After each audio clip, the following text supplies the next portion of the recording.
Atlantic City on the New Jersey coastline once again welcomes the LiveSB.io US Open. Our venue, Harrah's Resort and Casino, where 256 spotters have descended from 50 countries and 6 continents, chasing a record-shattering $100,000 first prize. This is Pool's most coveted title and most historic major. It began life in 1976, and earlier this week, a star-encrusted group of past champions proudly gathered.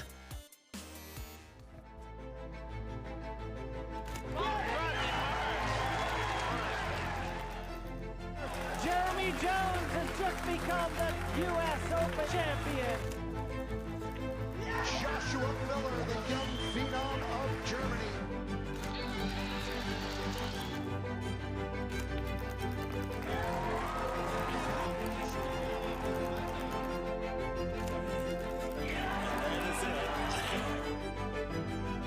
This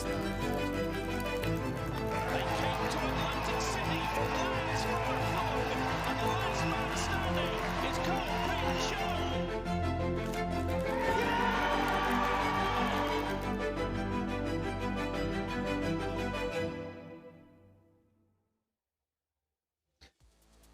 They are forever linked by having lifted the Barry Berman Trophy. What a truly stirring segment, evoking golden memories. And what a day 3 lies in store here. Every ball potted on tables 1, 2 and 3 is available on WNT.tv, while the action on table 4 can be watched on the Matchroom Pool YouTube channel. Second up on centre stage, it's last year's US Mosconi Cup skipper Skylar Woodward. But first, having been sent to the one-loss side of the draw in a real upset yesterday, Shane Van Boening continues his quest for a record-breaking 6th US Open triumph against Chang Yi from Chinese Taipei.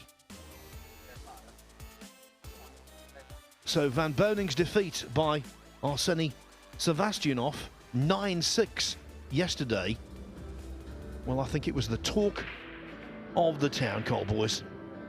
Yeah, SVB has been sent to the left side of the draw, or the losers in some parts of the world. That's how we describe it. So he's got to dig deep. He's got to win, I think it's 3 matches in this side of the draw to advance through to the final 64 to get his name in the hat. And if he does achieve that, he will draw one of the players that has gone through undefeated. But we are a while off that. He has got to win quite a few pool matches, and this is the first break. And I'll tell you what, Phil, it's a pretty good start. Yes, I think he will be smarting. I think get off the mark, it seems, against Joshua Filler. Has the 9 ball to trail 2-1.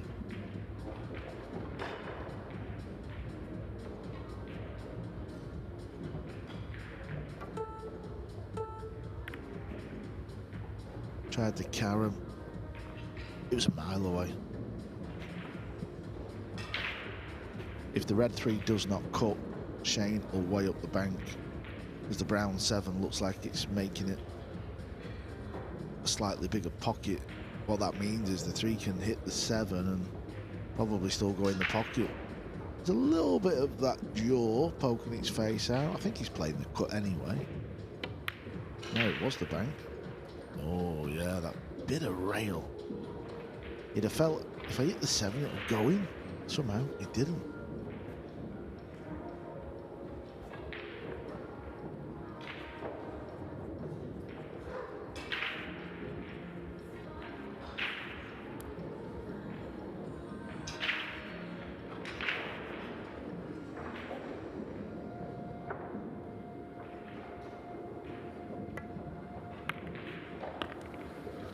Oh, that was calamitous.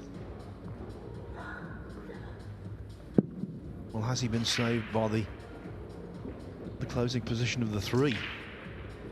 The answer's no.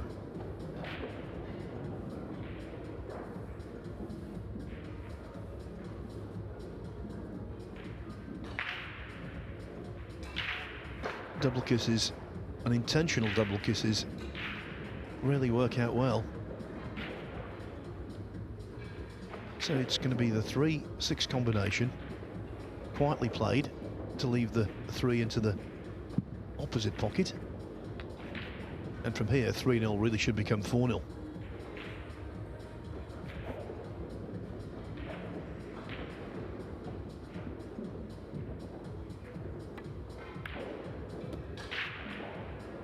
Oh, this is a neat little positional shot. Finds the gap.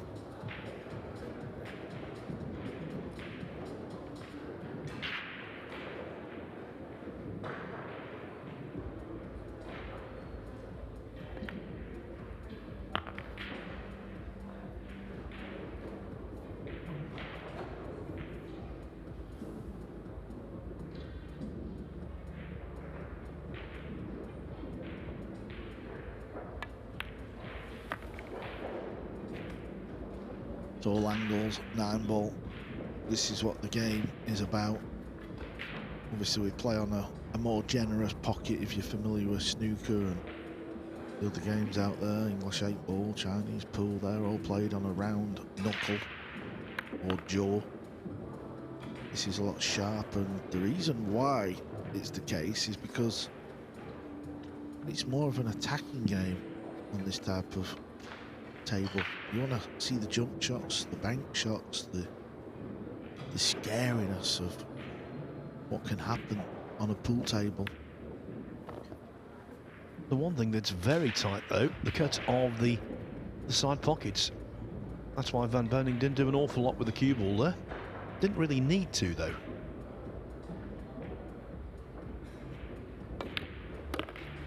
Halfway to victory without loss. Shane Van Boning leads Changi 4-0. Yeah, I think it's going along nicely for the 5-time champ. Let's look at another champ. Joshua Filler is on the purple 5. If it goes easy enough and clean, he'll just play for the 6. He could kind of stumble into the 9 and try and pot it, but I don't think he will. Yeah, so I had to play it into the rail, purposely done.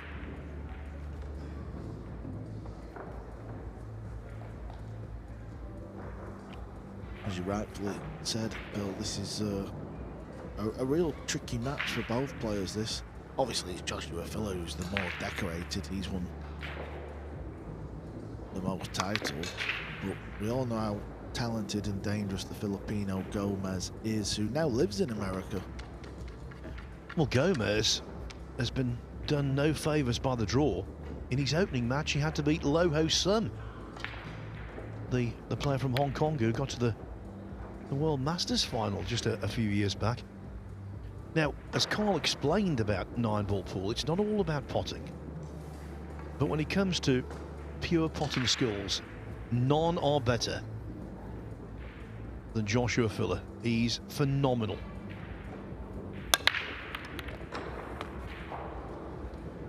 Yeah, so Filler's going to take a 3-1 lead.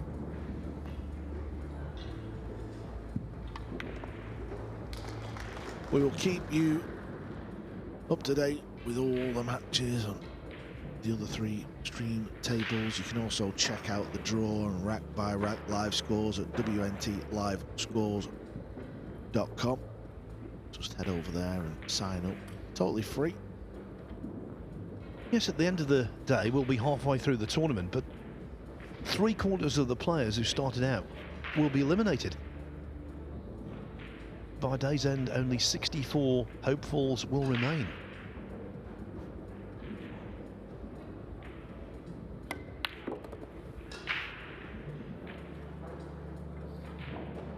Just the odd shot here and there from Shane. He's not quite getting where he wants with the cue ball.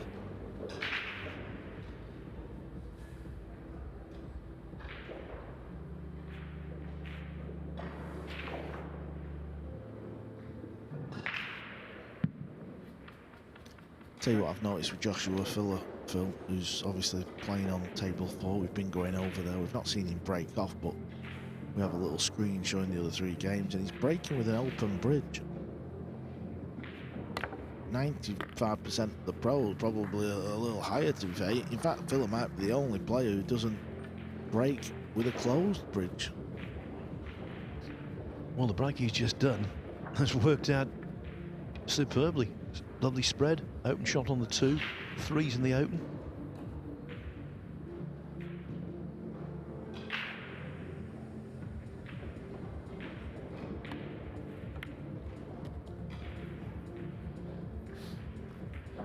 And here another rack looks set to fall to Van Boning.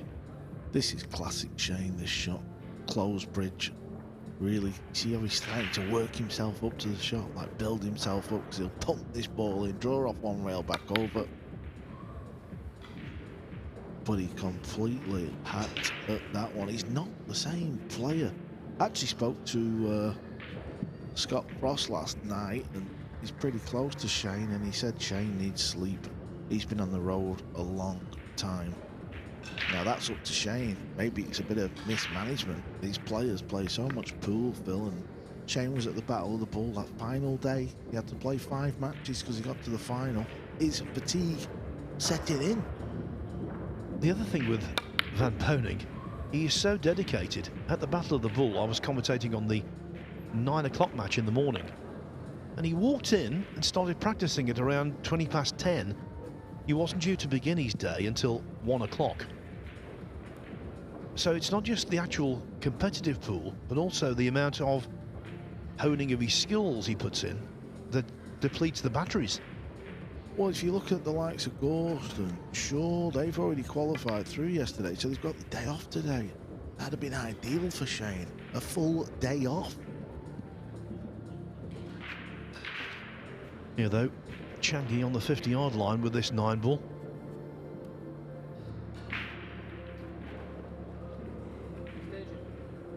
This is most certainly missable.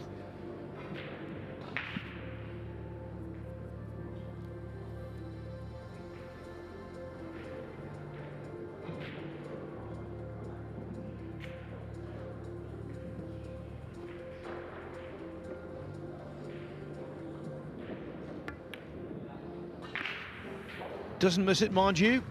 And so the missed 6 ball from Shane Van Boning did prove costly. His lead reduced to 4-1.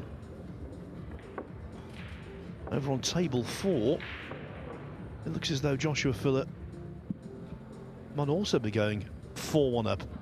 He's got a lengthy 8 ball, but the 9's in mid-table, so that should be well within his compass. The only other loser's second round match right now sees Michael Schneider 3-2 up on Earl Strickland. Winners qualification. First 4 racks of Mika Immonen and Albin Ashen have been shared. Bernie Regulario is sprinted into a 5-1 lead over Torsten Homan.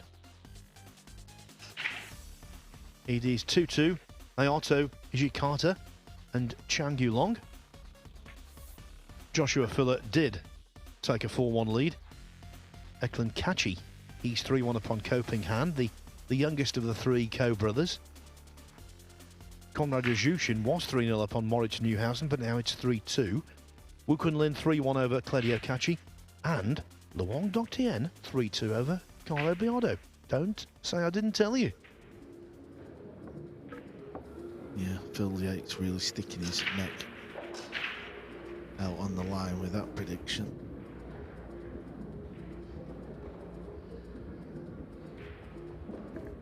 Why are you looking at me like that, Cole? But the 3 doesn't look all that favourable.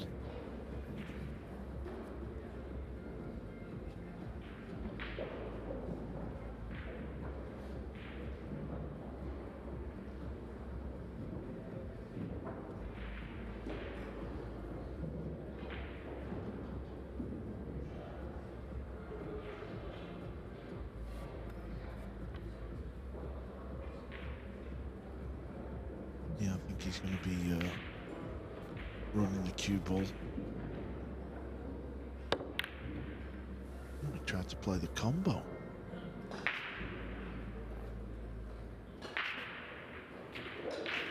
That was the kind of shot you play when you're 7-1 up in a race to 8. A little bit ambitious even for him.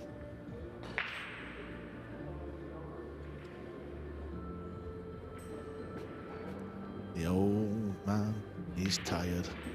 He needs sleep. Been on the road for months. This is what these pool players do.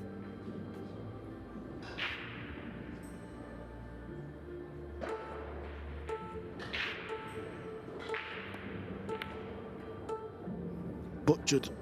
That's what we call that. He's butchered it.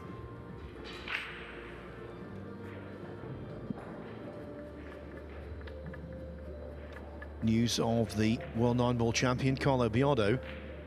Well, after falling 3-2 down to Luong Doktien, he's now 5-3 in front.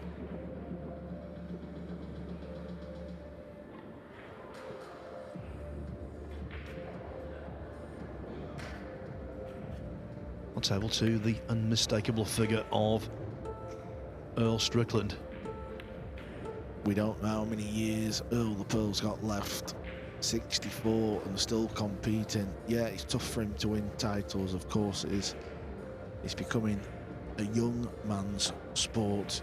The players are getting younger and younger, but we've just got to enjoy Earl while he's still on the pool table. Still giving players nightmares. 4-4 against Schneider. Schneider's kicking at a blue 2. And I'll tell you what, Phil, as I've just said, I know he doesn't win tournaments, but he can still play Earl, can't he? He can still play at a level. Definitely. Sometimes I think he talks himself out of it. When he's focused and up for it, I think, yeah, he can beat anyone. There, you have to say that cue ball might have deviated a little. Yeah, it's always dangerous when you're rolling the balls, though.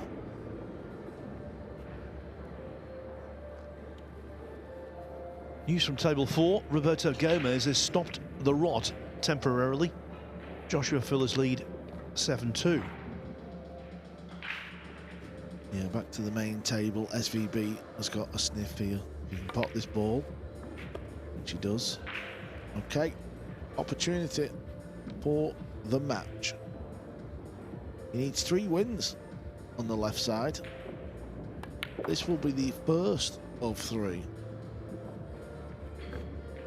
What will be interesting, Phil, is if he wins his next match, who does he cop for in losers qualification? Because he'll play a player that lost in the winners qualification match. That is going to be very intriguing if he gets there, of course. Well, we know who we will play next. In just over an hour's time, it's scheduled. The Shane Van Boening will take on BJ Ussery. Yeah, fellow American. So that could cause a few hiccups if Shane doesn't book his ideas up. It's not been a terrible performance, don't get me wrong, but just a few shots here and there, a little bit loose.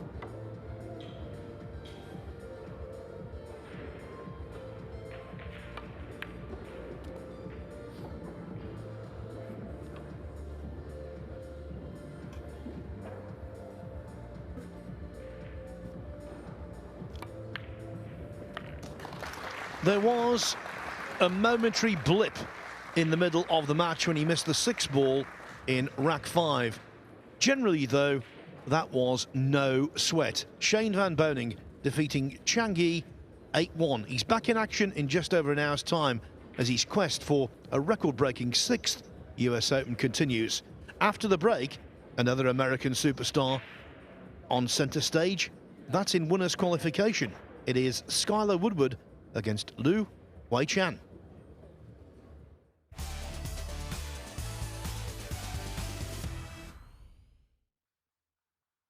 New era begins. Game on with livesb.io. Big moments meet old partners. That's why Matchroom welcomes livesb.io, our official new sponsor for the World 9-ball Tour. Livesb.io brings cutting-edge sports entertainment to fans all around the world. Fast, smart, global. Same fire, same energy, new partnership. Livesb.io World 9-ball Tour. Let's play.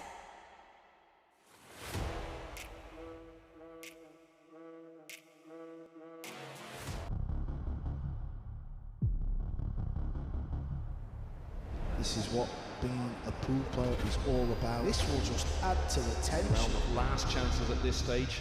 The moments you work for, the moments you wish for. The biggest moment of all feels so imminent now. All over the years, we've seen some extraordinary fireworks. Keep it up, boys, keep it up. This is what we like to see. For the first time, Asia's major has gone to one of Asia's finest.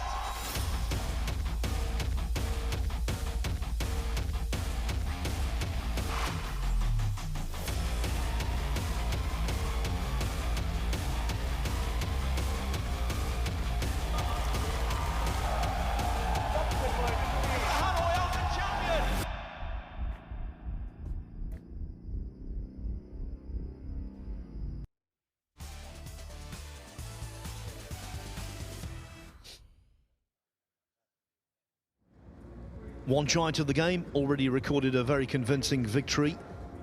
Shane Van Boning, another Joshua Filler about to do the same, although this is in winners qualification. In goes the 8. For him, that was a pretty poor positional shot, but he won't miss this. The 9 for 9-2 over Roberto Gomez.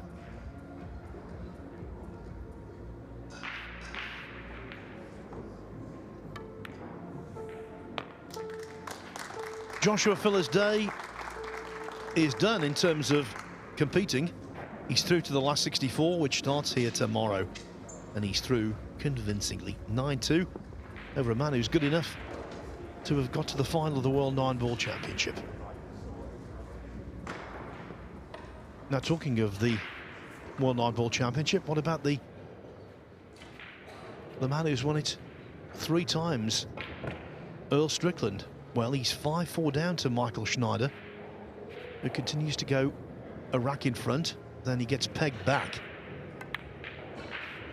Can the man from Switzerland take a 2-rack lead for the first time?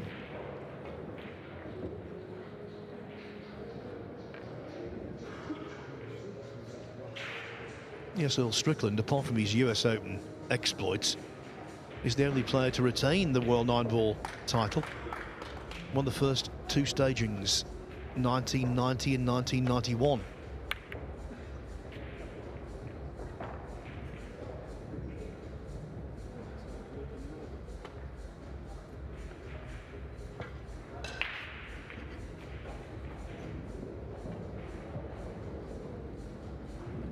On table 3, Carlo Biondo now 7-3 up on Luong Doc Tien after being 3-2 down, so the Filipino has rattled off 5 in a row.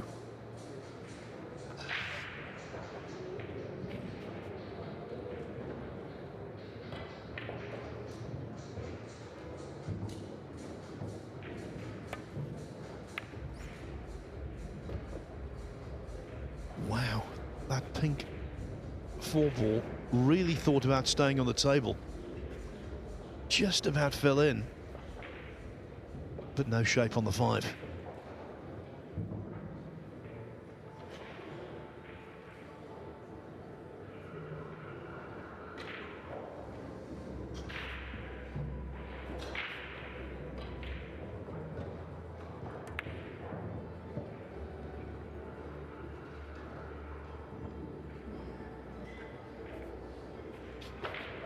Not the best tactical shot, that. Clear view for Strickland on the 5.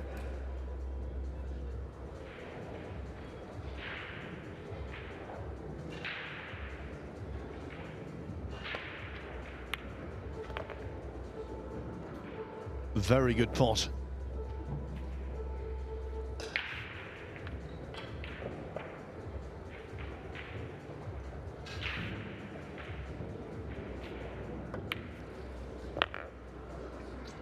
As was that.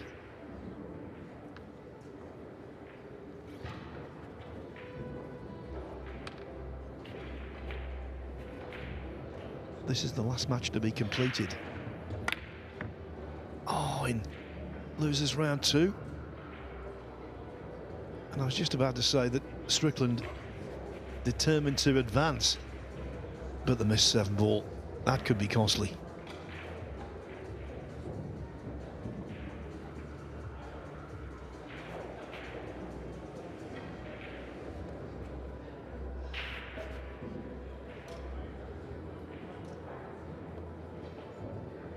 To watch? Yeah, here to watch. Yeah, we come here every year to see you, actually. Oh, just to see me? Oh, it's perfect timing then.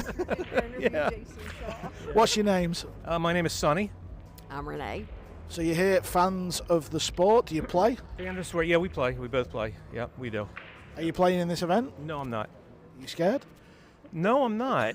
I'm just looking to how to pony up the grand to get in, that's all. But I would like to play one year. She looks like she's got all the money. I'm sure she'll sponsor you. She's my sugar mama. I'll watch. I'll pay. I will. I'll chip in so that he can, you know, because it's a lifetime, something really to be cool to do.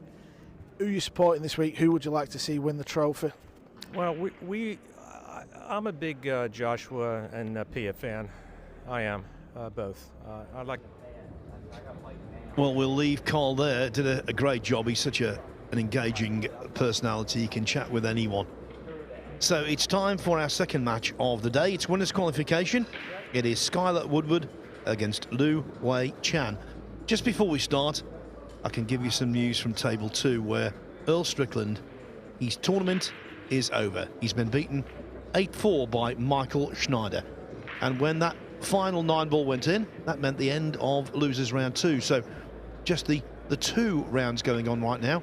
Winners qualification and losers round 3. We'll get you right up to date with all the scores as this match progresses.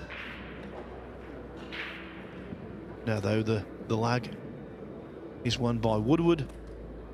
And I'm delighted to say, joining me in the commentary box for this one, it is the freezer, Scott Frost. Phil Yates, thank you for having me, bud.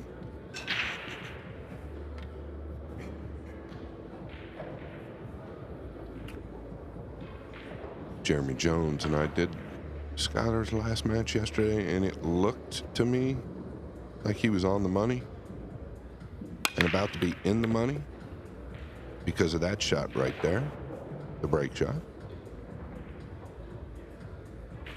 Well, in terms of prize money, if he wins this match, he will be in the money in the tournament because he will be in the last 64.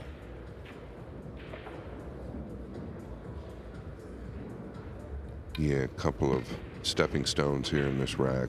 First one is the 3. He's rubbing his eye. He just woke up. He was a little groggy this morning, we'll say. Is that a euphemism?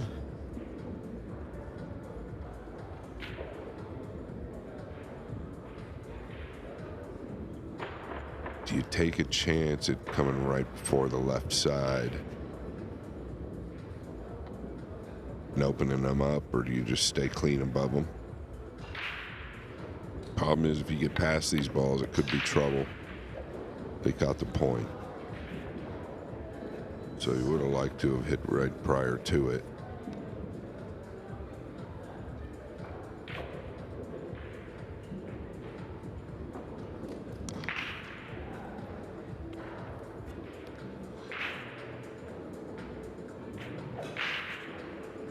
Yeah, I would assume he's going to knock this around 4 rails towards the bottom of the table. Need some speed on this. This is real weak. That is no good.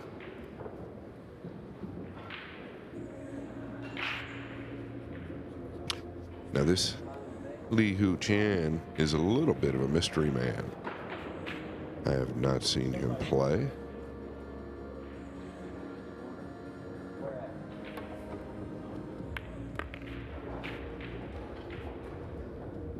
Phil, is it pronounced Li Hu Chan or Li Hai Chan? Neither, actually. It's Lu Wei Chan. Who didn't know that? Yeah. I've never seen him play before, I've got to be brutally honest. But he's had 2 wins here, one of which was noteworthy, so he's clearly a good cueist. Actually, he's got a win over Lo Li Wen here, 9-7. He beat JD Prestegard in the first round, 9-3, but the win over Lo Li Wen was the one that alerted me to the fact that he could be a danger. Yeah, he looks like a danger. I love the pace at which he plays. He's very accurate. Needed that to travel. Table looks a bit slower today. Don't know why. Can this squeeze by the 8? If it can, the 7-9 combination into the same corner is readily available. Problem is he can't get to the 6.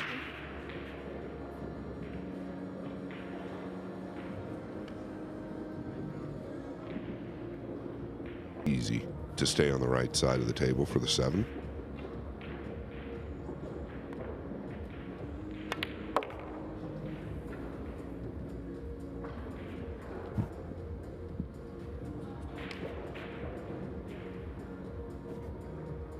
So he's been draped all over the table and completed that shot nicely.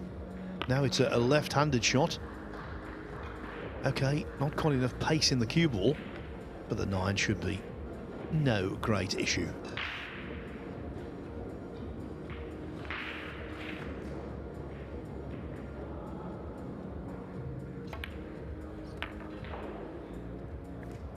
Skylar Woodward might have just got out of bed, but if Lou continues to play like this, I think last year's US Mosconi Cup captain could be put to bed in terms of this match. Of course, it is winners' qualification, so it's not do or die, but the last thing Woodward wants is to go to the loser's side. I'll give you the very latest winners' qualification scores going on right now. Well, Payne McBride and Francisco Sanchez Ruiz have just started out on table 2. No score yet. Albin Auschen 7-5 up on Mika Immonen. It is 1-0 for Aloysius Yap, one of the big favourites for this tournament, over Marvin Assis. Tough draw though for Yap. 1-0 for Ko Pin Yi over Sullivan Clark. Chang Yulong, one of my dark horses, on the hill against Hayato Ishikata at 8-5. Eklund Kachi 7-4 up on Ko Ping Han. Really tight match between Wu Kun Lin and Claudio Kachi. It's 5-5 after Wu had led 5-2. And Carlo Biado on the hill on table 3, 8-5 up on Luong Doc Tien. Yeah, and our very own Jeremy Jones is tied up at 6 games apiece right now. I don't know whether to pull for Jeremy or pull against him at this point. We've been working too much. Yeah, well, he did come over this morning and thank me. Oh, he did? All right, I'm pulling for him. It's going to be the 9 ball.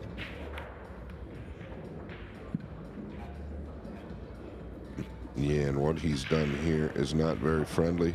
Cut him off from the bottom rail. Skylar going to have to go 2 or more. Unless he wants to go to the top rail, which I doubt it's going to happen.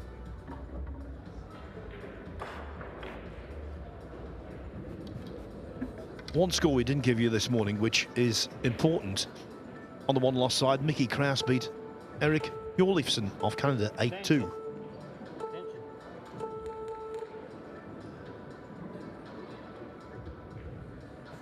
Well, there's no time foul there, even though the beeps went off because he called extension twice.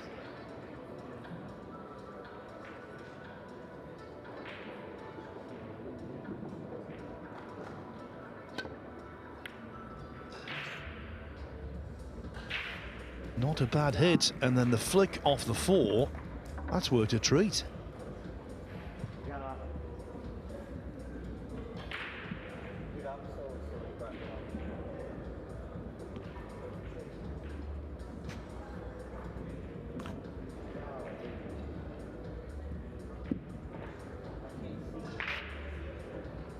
One massive scoreline I've got to give you because it is extraordinary. On table 28, Albert Janawata, the 16-year-old, 6-0 up on Mario He. That's on the loser's side. Yeah, some may think I'm crazy, but Januarta, in my opinion, is already knocking on the door of an elite player. He's got the capabilities, as Phil just stated, 6-0 versus Mario He, but he's got the capabilities of beating anybody on the planet at just 17 years young. Yeah, Lin Ta Li, who is a fellow countryman of Liu Wei Chan, he's just beaten Daniel Guttenberg at 8-5.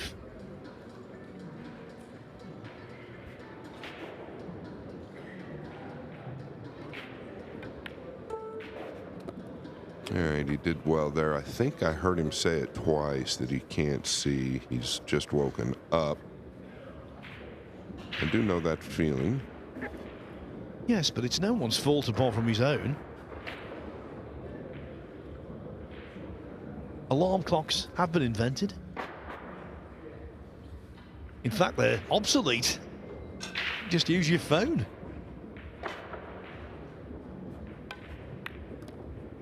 A little let up there. I believe it plays in the upper left. If so, then he's just fine. But I'm pretty certain with that stroke, he was trying to go to the left side.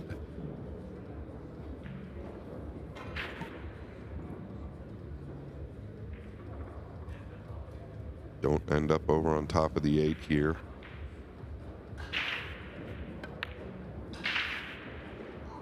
Okay, 4-ball missed.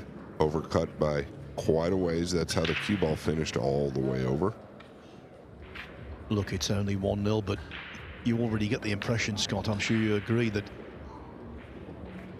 Skylar Woodward is vulnerable to defeat here. Yeah, he doesn't look too good at the moment.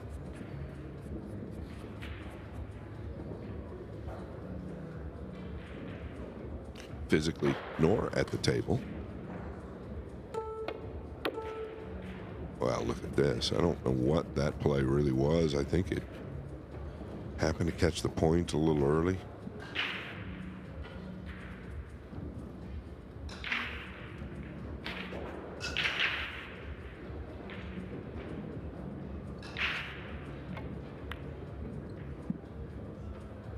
But if you're Woodward, you've got to feel good to get back to the table in that scenario. You lay up the pink 4 in the upper left, table wide open. The guy gets through one ball.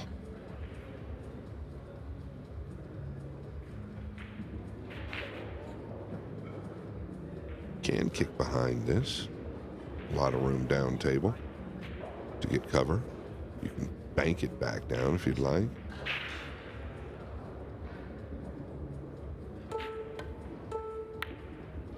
Yeah.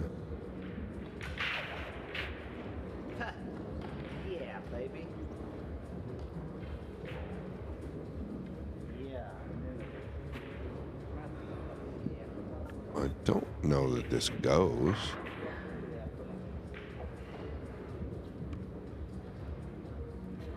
Well, I think from Woodward's reaction, maybe it does.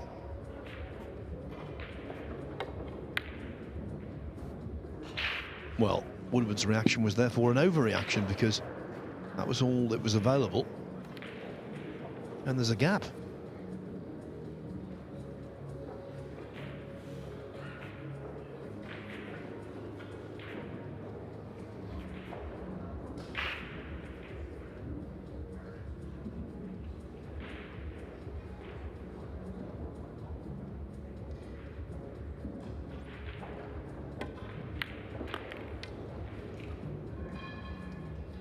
Sounded like he hit another ball with his Q-tip. Did you hear that? Well, I certainly heard an alien noise, definitely. I'd like to see a replay there. Maybe just flicked the 9, maybe not, obviously. But you couldn't see it. His body was blocking. He just kind of whipped his cue around. No, I'm sure if he did, he would have said something. But sounded a little odd. Yeah, maybe he just caught the side of the table, something like that. It was a great pot to get in.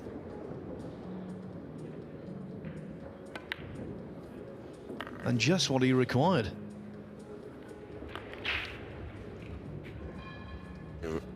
You heard a ding in the background there, but I think that replay was just after the sound. Lou didn't have any objection, so maybe it was just a rogue sound. What we do know is that Skylar Woodward is now back on level terms at 1-1. Let me give you some losers side scores from losers round 3, some results that have slipped through the net. Nicholas Tan beat Nicholas De Leon 8-2. Fatim Aradinaj came through, doubled up on Mark Vidal Claremont at 8-4. Ralph Souquet, Old Man River, still keeps rolling along. He beat Mika van Berkel. Good win that, 8-2. Chris Reinholdt, 8-2 over Yash Ajmira. Masato Yoshioka, he overcame Finland's Riku Rompainen 8-5. And they are the results that have appeared so far in losers round 3 this morning. As for Jeremy Jones, well, his participation in this US Open hangs by a thread. Chen Qingzhou is on the hill at 7-6. So maybe in the next few moments, Jeremy will be swapping his cue for a microphone.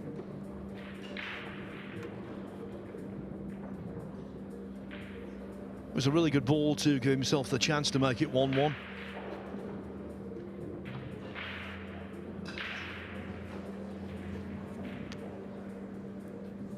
And look at this. What a good result this would be for Carlo Biardo. Luong Doctien played very nicely early on. He led 3-2 and looked as though he might pose some problems.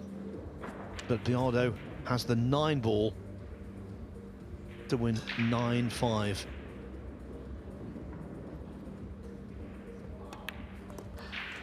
In it goes, the world 9-ball champion. Through to the last 64. He beats Luong Doctien 9-5. Luong still has a chance though. He goes to losers qualification.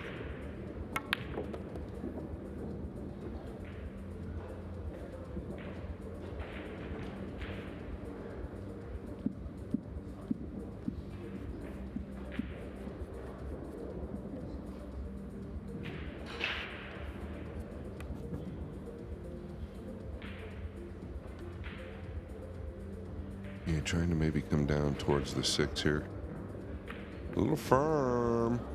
Yeah, a little firm there. You've got to be aware of the fact that if you catch the 6th in, it's dunking into the corner.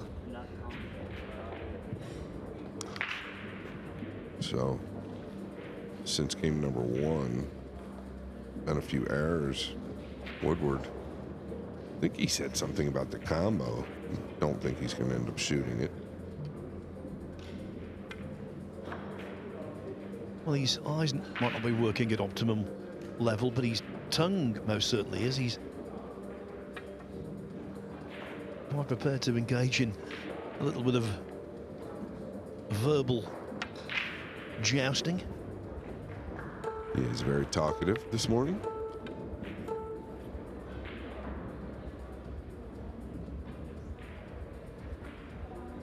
Has he fallen short here on the 3 with ball in hand? Meaning the cue ball's tracking towards the bottom rail.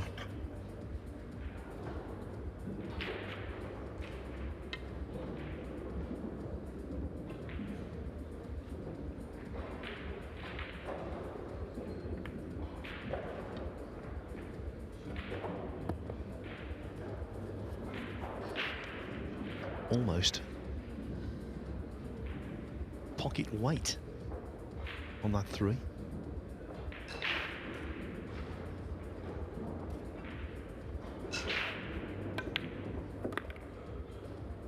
That was nicely struck, and it's been a good start also on table 2 for Francisco Sanchez Ruiz against the young American Payne McBride.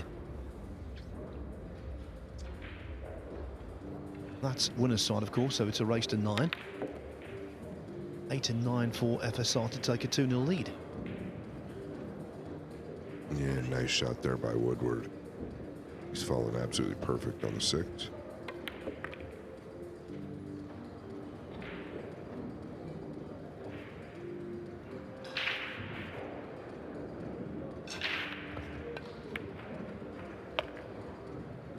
Needs a good kiss on the 9, did FSR, and that's the worst possible kiss.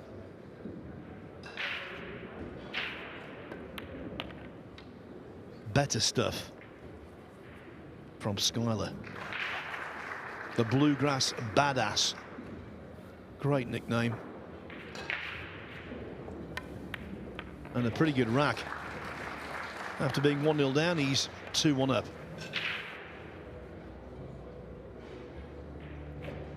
And having lost shape, that was a pretty good safety. Yeah, it's a shot a lot of these elite players work on non-stop. Put the cue ball where it is now, the 9 ball where it is now, or the 9 ball right in the middle, the bottom rail. And work on shaving either side of it or both sides and see how you fare. Trying to get the cue ball back up table without selling the 9 out to either corner. Now in this position, the 9 is off so much, I think there's a huge advantage to just going ahead and playing the 9 to the upper right. The only way I say that that's a good hit is if you stun the cue ball to the bottom rail, just in case you miss it. He will not go away, Jeremy Jones. Has made it hill-hill. That's the last 3 matches have been hill-hill. Double J, the Hill King. Getting his money's worth. You know, possibly milking these matches.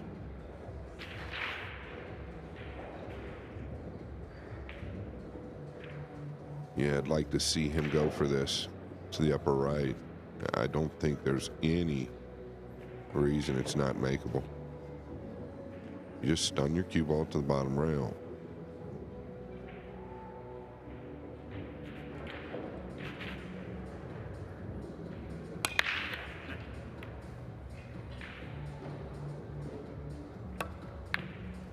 He's gotten to the upper left, which is about 55 to 60% more difficult. Almost left it in the right side. Well, Scott, I'd thought this. 2-0.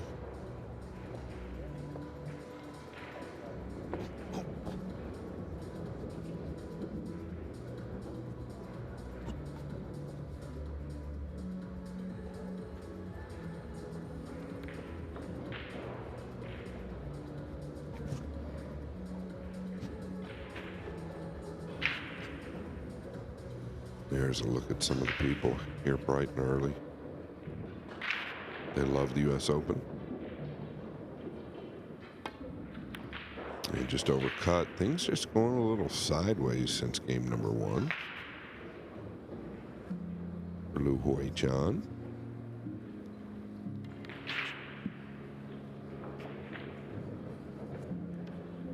Assuming Skyler going to try and pinch under the red 3. Very experienced at all the other games.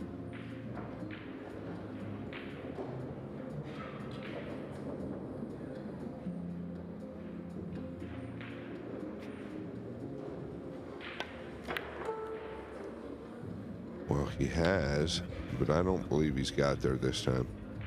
Just stopped on the edge of the 3, wanted to trickle below it.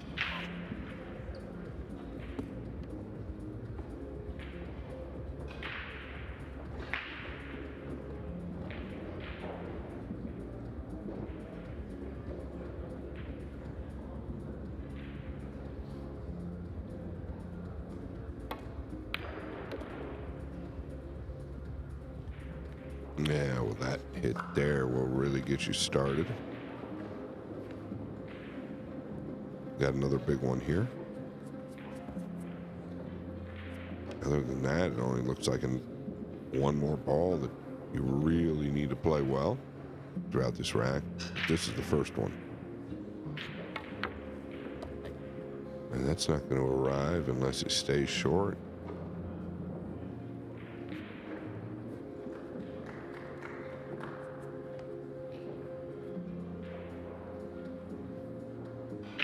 Definitely a fearless player.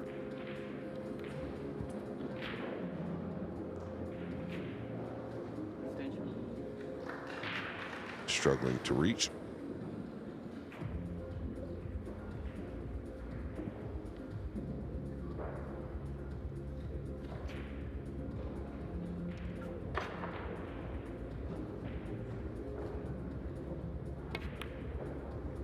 I don't believe what's happened, but Carl Boys has shown up with coffee, and I assumed I had 0 chance of that. So this is a very good day, my friend.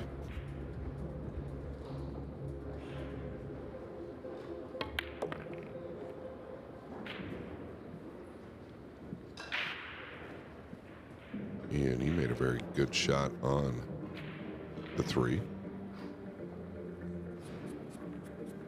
Gets on with it. When he gets down on the ball, it does not take long for him to pull the trigger. Yeah, I does he want to be there?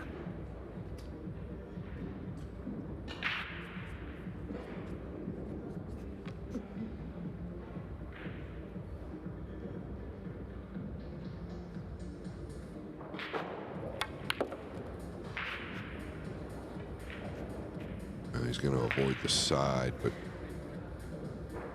he's got some problems now. It's probably the upper left going 3 rails.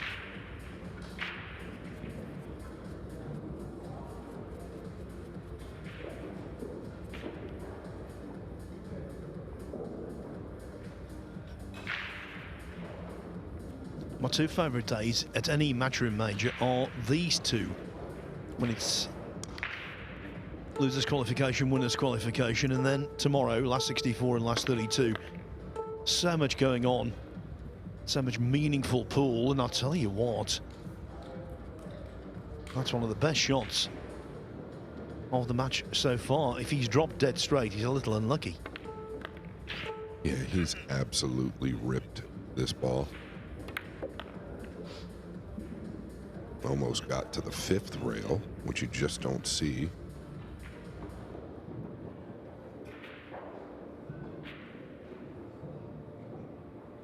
Woodward seems unbothered. Yeah, it looked as though he might be sitting there in danger of dropping off. 2-2.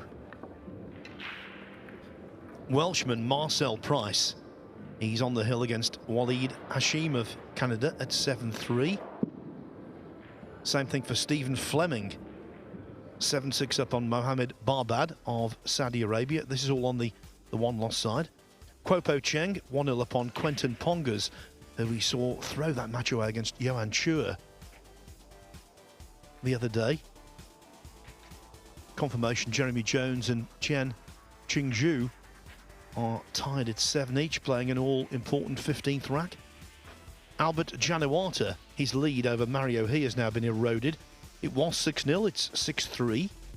Win Huang Tuan, 2-1 up on Harry Vergara. It's 3-1 for Alex Pagulayan, former champion here, over Landon Hollingsworth. 2-0 for Liu Riteng over Jonas Suto, the runner-up in the UK Open this year. And a little further down in these one-loss matches, good news for Oscar Dominguez, good guy Oscar. And he's 6-3 up on Ramazan Akdag.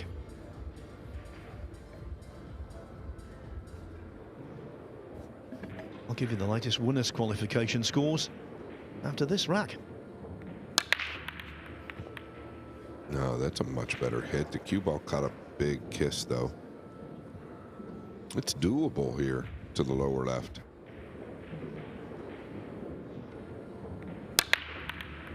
That's the blue 2. Never fails. Oh, he's going forward. I thought you had to kind of pinch draw this. And that's why he's, I guess he's just played it up behind the 3, but felt like you could pinch draw that.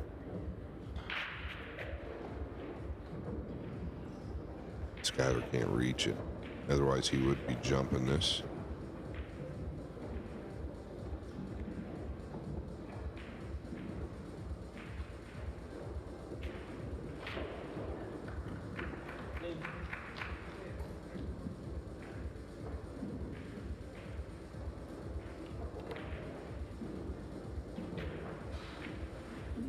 He's going to have a twisted body here just to be able to get to the face of this ball.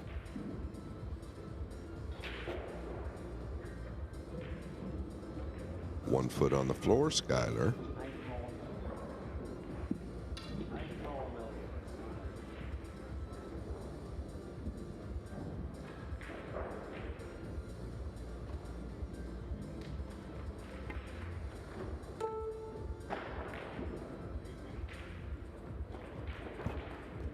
Yeah, you need to be a world-class contortionist to play that shot, and the kick was available.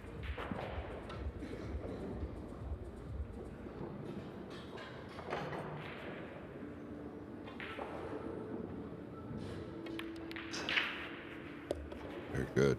Yeah, but also available, Scott, was that combo? No, very good there. I don't know if the ball was frozen, meaning the 7. If it was frozen, it makes the combination much more difficult. He gets on with it, this guy, though. I mean, just a pretty loose player.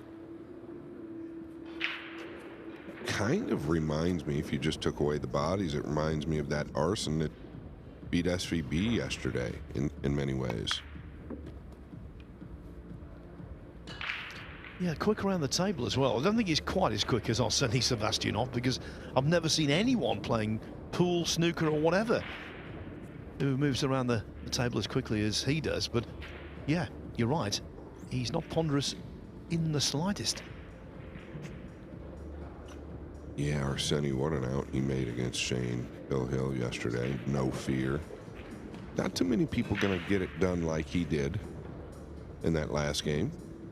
You got to give that young man credit. Big shot here to the upper left. Lu Hoi Chan gave up the last rack, and Skyler dished it right back. Phil. Indeed. Lou missed the 8 in rack 8. But he doesn't miss the 9 in rack 9. So it is 6-3. Lou getting ever closer to what would be a notable victory.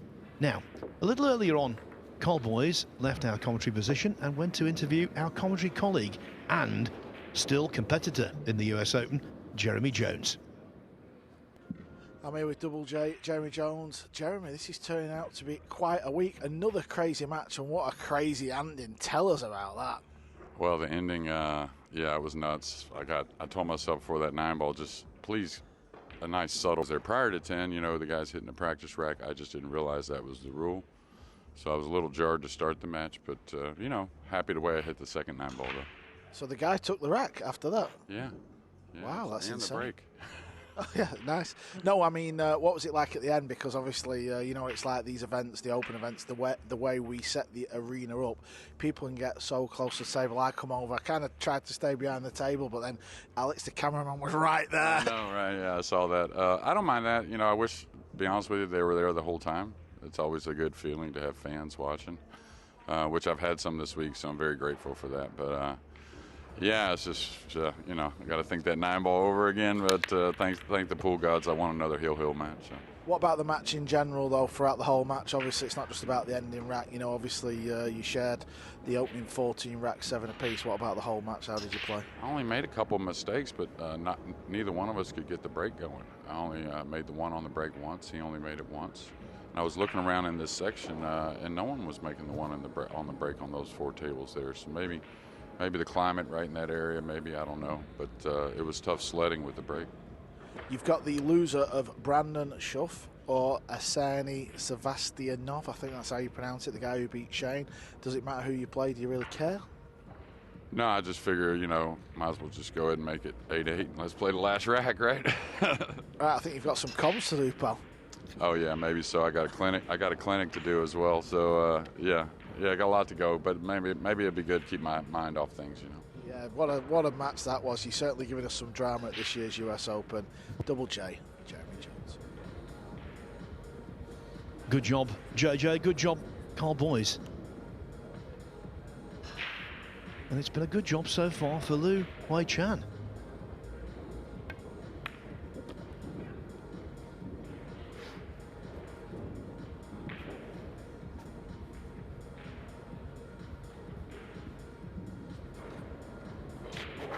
Yeah, it's not been the cleanest of matches by any means, but I would say that Lou has played the better of the two. Yes, undoubtedly. It's been a very poor performance from Skylar Woodward. There's no beating about the bush. You've got to say it as it is. It's a little disappointing for me. He played, in my opinion, outside of one rack where he missed 2 balls back-to-back, which can happen in this sport. He played really, really, really well yesterday. Looked extremely sharp. So it's just a little disappointing. He's had 2 wins to this point, Woodward. He beat Pascal Dufresne of Canada 9-1, and then the match that Scott was referring to He overcame Kostas Koukiadakis 9-7.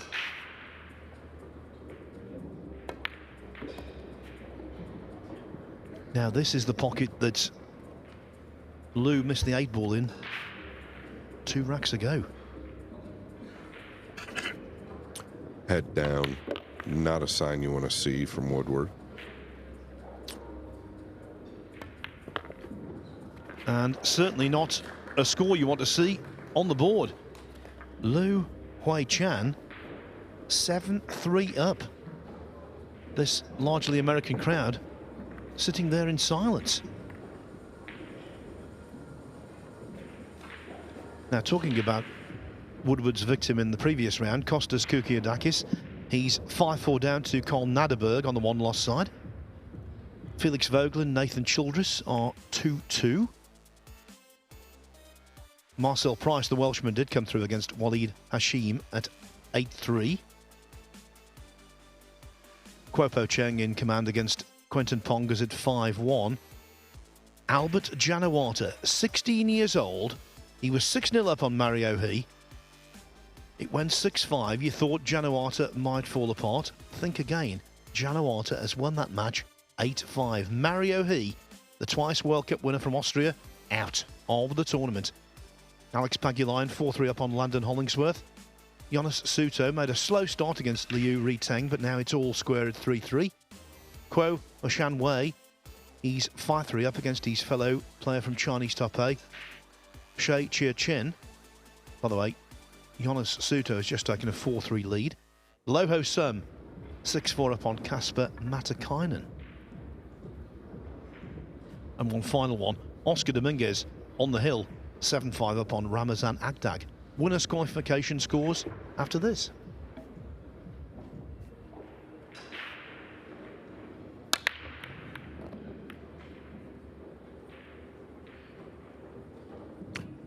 Okay. Does he bank the 2? Definitely has the right middle. 1 down again, and this just seems to be something that's very common, Phil. I think no matter who's breaking the balls on this table, I think the 1's gone in more than I've ever seen it go in before.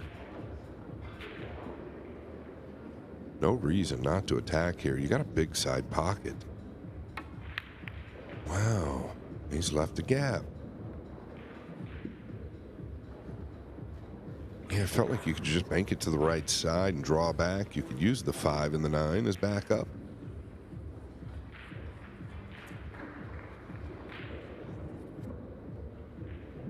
Yes, Lou is an unusual mix. He's a fast player who quite often opts for caution. Normally fast players are attacking players. Well, we've talked about this. We see it, right? Oftentimes you can get in a winning position like he is right now. 7 games to 3, needs to get to 9. But sometimes you just, the games and the mind start playing tricks on you, and you play not to lose instead of playing to win, meaning you start to get a little too careful, and it can all really go bad way very quick. I like what he's done. Yeah, I like the idea there. I think a result to tell you, Claudio Cacci beaten, not out to the loser's qualification, beaten 9-5 by Wu Kun Lin.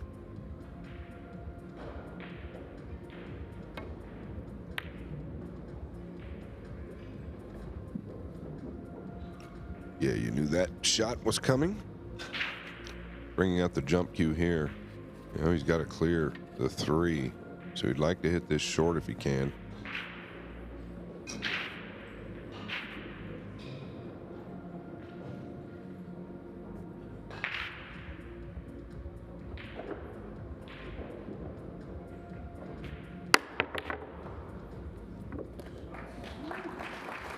Cleared the 3, Phil, without any trouble. What a bank shot there. Woodward, Derby City Bank Pool champion, no stranger to the world of bank pool, being from Kentucky.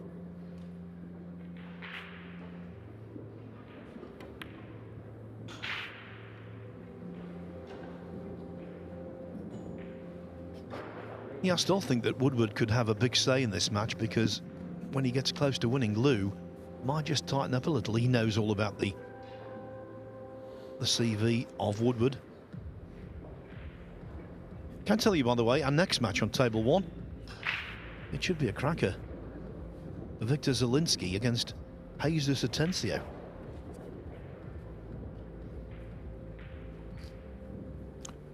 Yeah, that should be a cracker, no kidding. Victor Zielinski, one of my favorite players to watch, a player that I talk about that just hasn't done what I kind of expected him to do on the tour over the last couple of years.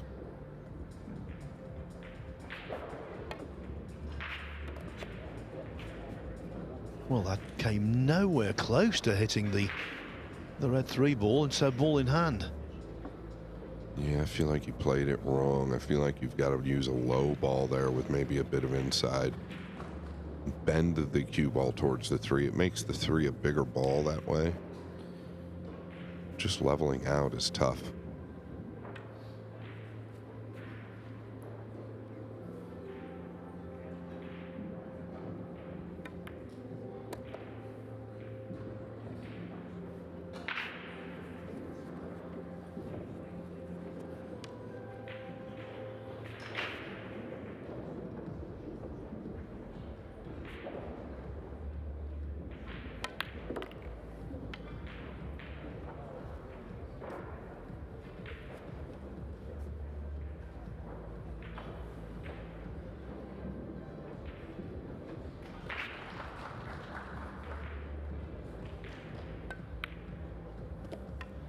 Really a must-win rack here.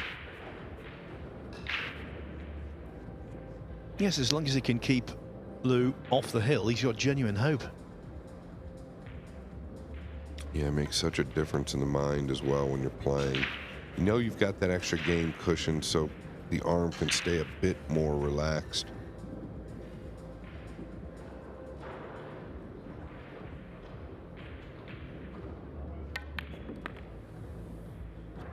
I mean, I have to be fair, Phil. I don't believe that Lou has played great either this match. I think he's been the better player, but he's definitely made his share of mistakes.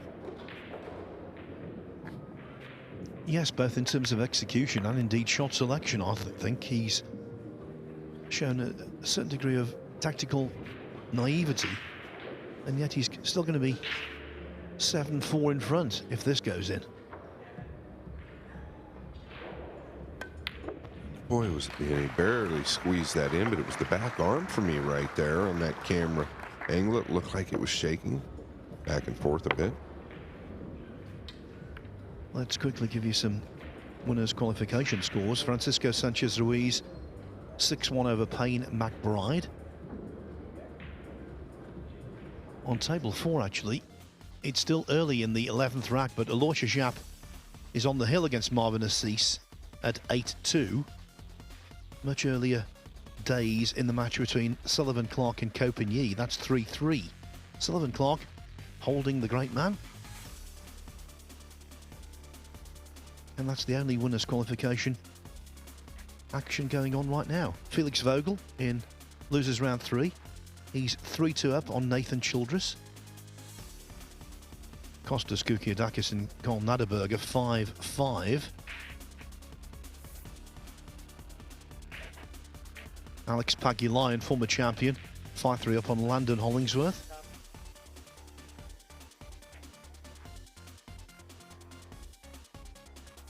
Loho Sum, he leads Kasper Matakainen, 6-5. Loho Sum was very unfortunate, I thought, in the opening round to draw Roberto Gomez. One of them was going to be unfortunate because as far as opening matches go, that is a draw from hell. Now then, on table 24, Oscar Dominguez is through. He's beaten Ramazan Akdag 8-5. The reason for the delay in this match, Skylar Woodward has decided to amble over to the commentary and media position to have a chat. We still don't know, by the way, who Jeremy Jones is going to play in losers qualification at 5:30 later on. What we do know is it's an either-or situation, as Carl Boyes alluded to when he interviewed Jeremy. it's going to be either Brandon Scherf or Arseny Sevastianov. Now, Sevastianov coming through against Shane Van Boening yesterday, so whoever he plays, I think Jeremy is in for a tough test. Now, Woodward has decided to leave our commentary position, and he's gone to the WC, the washroom. Well, he was actually, I don't know, he was talking to us up here at the desk and then talking to somebody 8 tables over from the desk. He's having a good time. So while he's away, let's go to table 2. Francisco Sanchez Ruiz 7-1 up on Payne McBride, although the young American does have a chance here to start mounting a mini revival. Can tell you, by the way, Aloysius Yap on table 4 is through. Very impressive performance. He's beaten Marvin Assis, who's no mug, 9-2. Yeah, how do you not put Aloysius Yap at the top of the list to win this event? He's got to be right there with the likes of Joshua Filler and Fedor Gorst, SVB. But SVB's got work to do on the B side. Taking over on table 4, which you can see on the Matchroom Pool YouTube channel. Next up, it will be a loser's side match. Duong Kwok Wang and Mark Beisterbosch.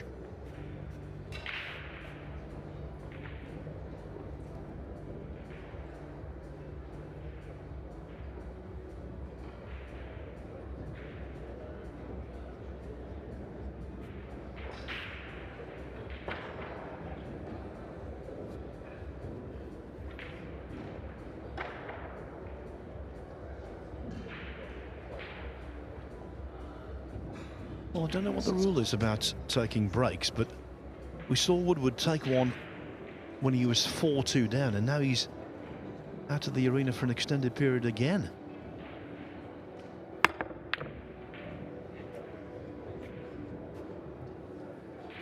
So Carl Boys might know the rules on timeouts. I was just saying, Skyler took a timeout at 4-2, which was quite lengthy, and this one the same. Yeah, I think Mr. Woodward will just do as he pleases. He seems in a very jolly mood. Obviously, he's just got married. Things are going well for Skyler Woodward. He's got a new business, a clothing line, a billiard clothing line. Real good crowd of people in today. We expected this. This is day 3 out of 6, and we're really getting to the business end now, aren't we, Phil? This is when the tournament really comes alive.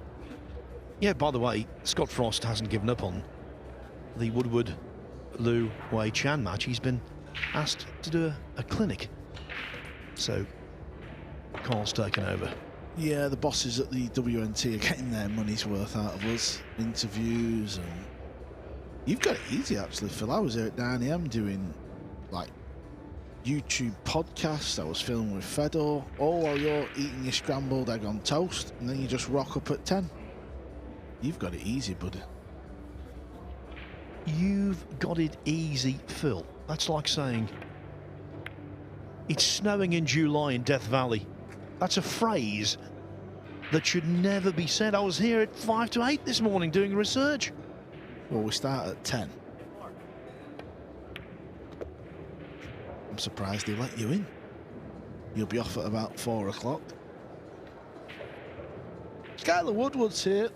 Your opponent is waiting for you, buddy.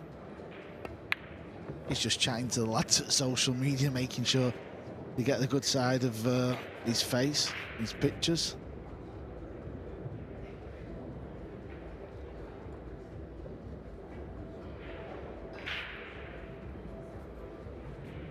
Well, he's decided to go back into the arena. How good of him. Yeah, what score is it actually? Obviously, I've not been in this match. 7-4 down. He was 7-3. Oh, I thought he were winning. He seems very chirper.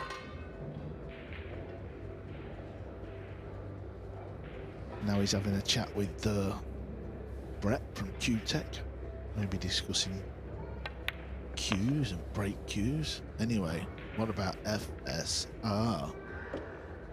Quietly going about his business. This is to get on the hill. Yeah, makes it look so easy. 8-1.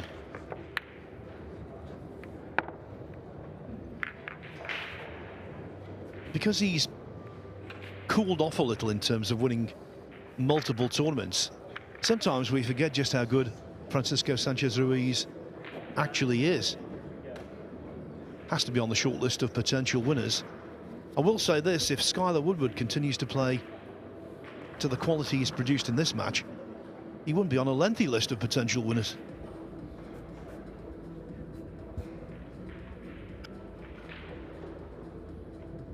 But there's still time to turn the contest around.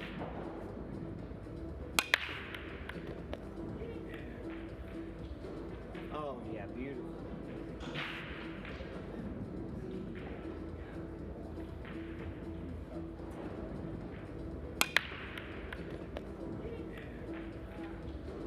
Oh, yeah, beautiful.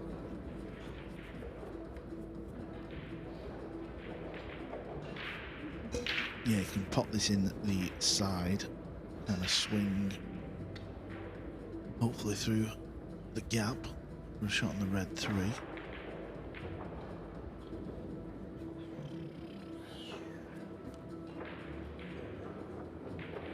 Be interesting to see whether that second break from the main arena has broken Lou's rhythm.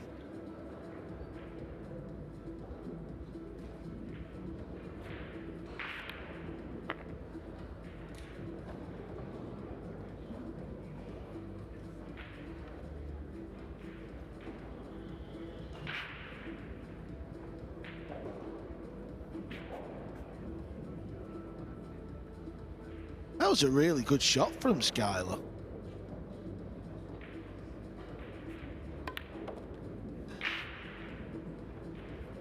Big rack this, I mean, it goes without saying, Phil. 8-4, you feel like you got one foot into the loser's side of the draw. If he wins this 7-5, you feel like you're very much in it.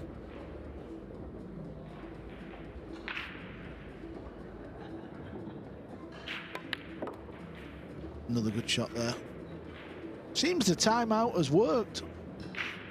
Yeah, just to repeat, the second time out.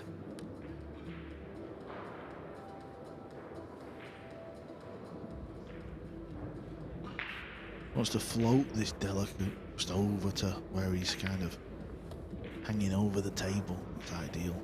Lovely. Plum.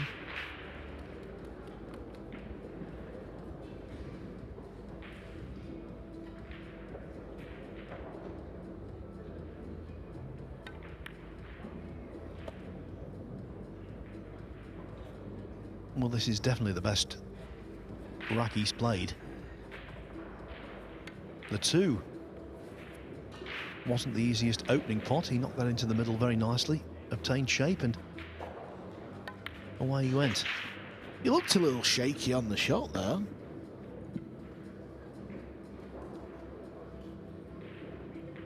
Clearly feeling the pressure in winners' qualification. I don't know why, you got 2 bites at the cherry. It's a nice place to be.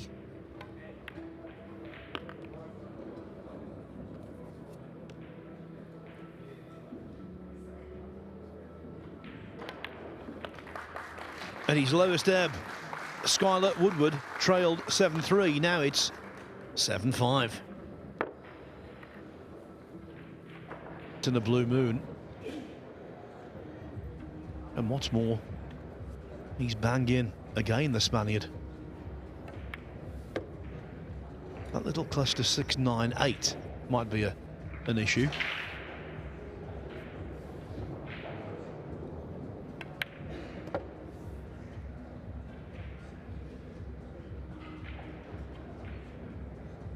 If you win in this round, your day's work is over. You're into the last 64, which doesn't start until tomorrow. When, of course, Carl, everything is redrawn. The redraw will take place this evening when the last ball is potted. Yeah, it's always exciting when we see that draw. There's always some big names in that left section, and of course, the undefeated will play the defeated, the ones who have lost one match. So undefeated cannot play undefeated. That's how it works.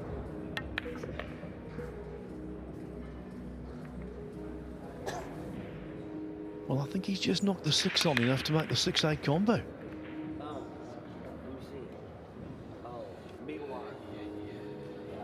Oh, we're just looking at the wood break. I'm not sure if the combo is on. As in the blue 2 onto the purple 5.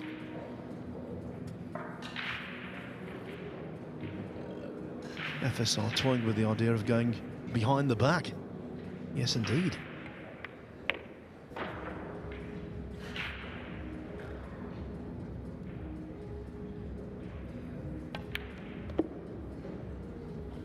This is it. Payne McBride sent to the one-loss side.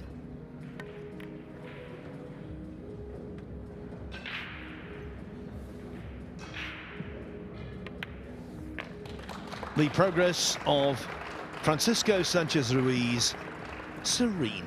He wins by 9 racks to 1.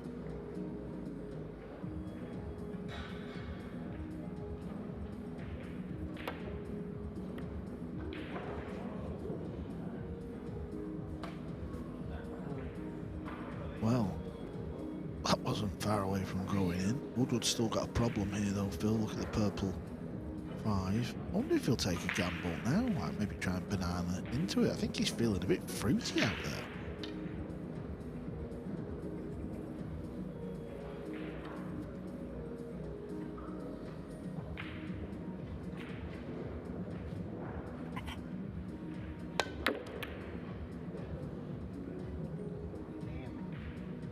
Gamble taken.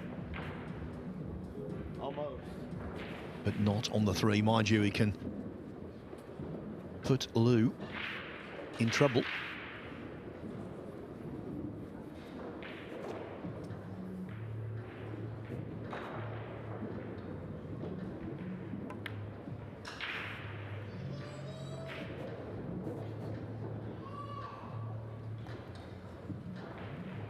Jose.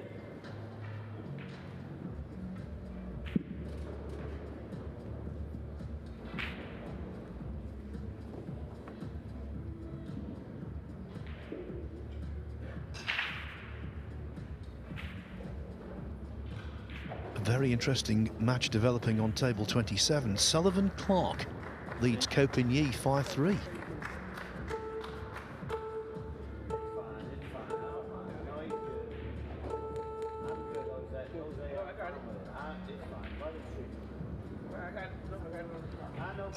Side. Who got through unscathed? Sure.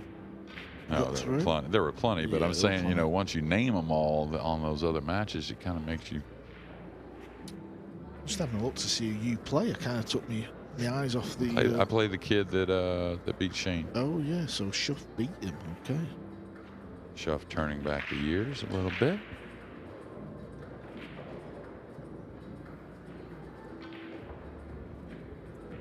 Trying to knock this around the table, or can he see it to make it? Oh wow, really nice. Yeah, a couple of matches just getting underway on tables 2 and 4. Emil Gangflow up against Hunter Lombardo. That's winners qualification. And then on table 2, Ralph Suke against Daniel Maciel. Yeah, that's losers qualification with Gangflow and Hunter. Okay, so it's losers qualifying. Yeah, I just seen it was race to 9. Yeah, there's just some of the draws different places. So.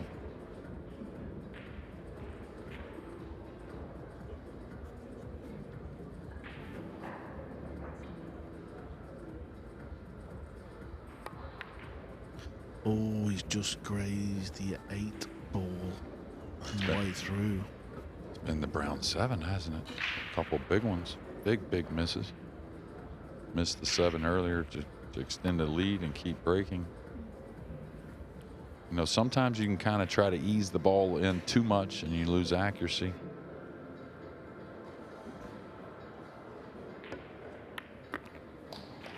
And it didn't feel like he could do a whole lot with the cue ball. That would be sacrificing the make on the 7.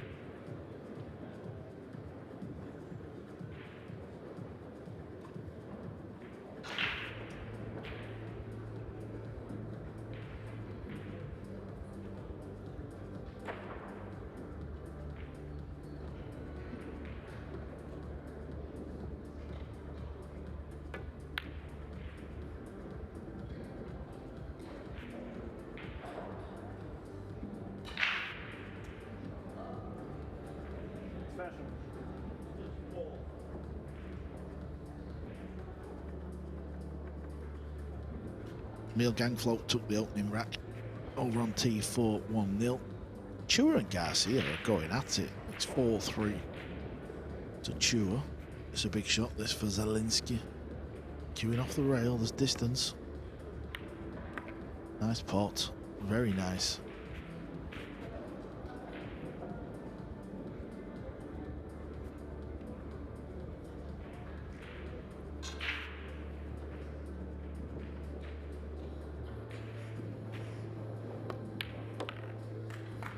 We are tied again, 6-6. It's now going to be a race to 3 to see who makes it through.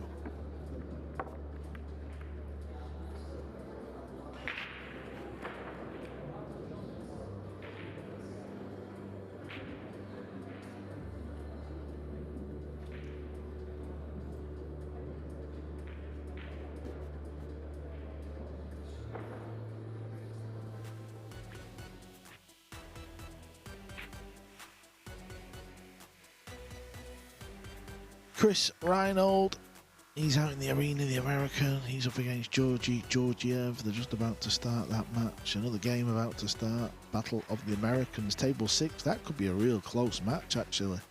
Alex Boyce against Oscar Dominguez. Who else have we got? Mustafa Alnat and Sikkinen. That's been going back and forth. 7-6 to Alnat. Marco Deutscher. He's 8-5 up over Ko Pin Chung. Ko Pin Yi is in losers qualifier. Will his brother be following him? Well, Tucher not a guy we see enough of because he's so far south down under in New Zealand, but sure seems to make noise a lot of times when he does come around for the tournament.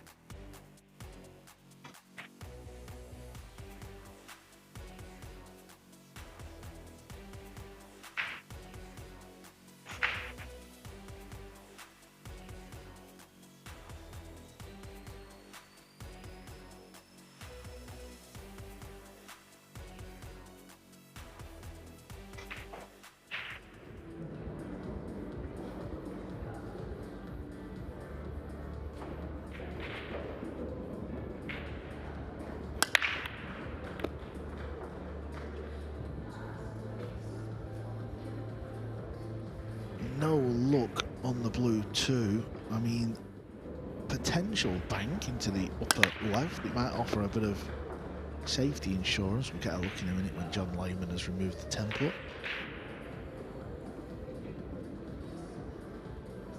Not the end of the world, Jeremy. You can spin it in and kind of come in between green and purple. Actually sits pretty nice to be aggressive, really. Got a spin it a hair, I think.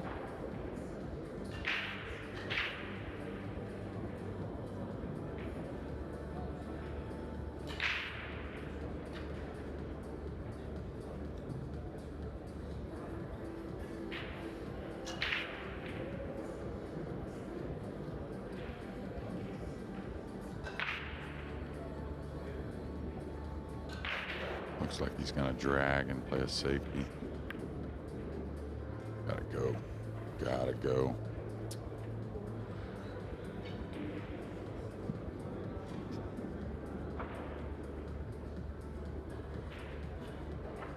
Yeah, I bet you wish he fired at the bank now.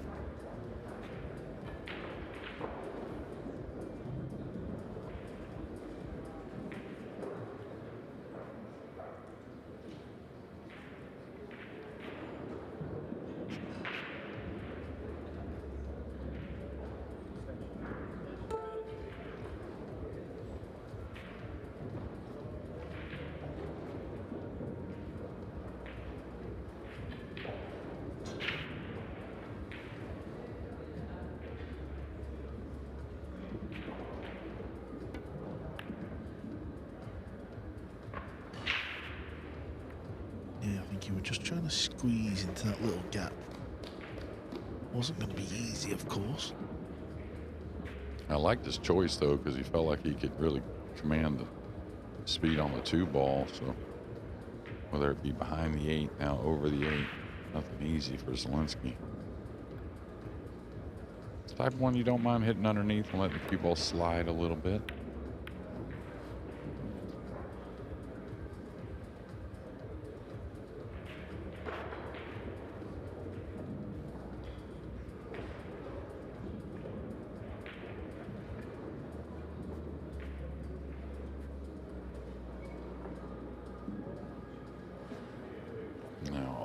Looking to be aggressive. He's going to take on this bank and then look to take on a long distance 3 ball.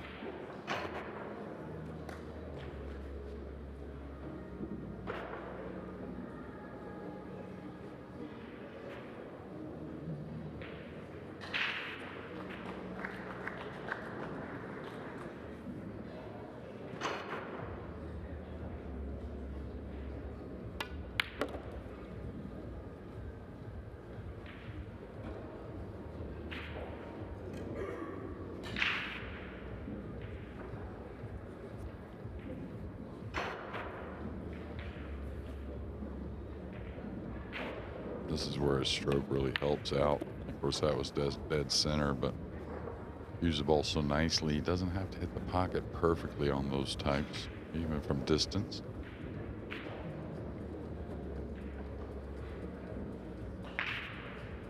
Well, the Filipino players didn't have that great of a Florida Open, right? I mean, that was amazing what we saw them not really making the final 16, I believe it was. But now they do what they normally do. A lot of players most likely going to enter that final 64. They had an incredible World 9-Ball Championships, of course, with the climax, Carlo Beato and taking it down, and our newest addition to the Hall of Fame later on in the year, Carlo.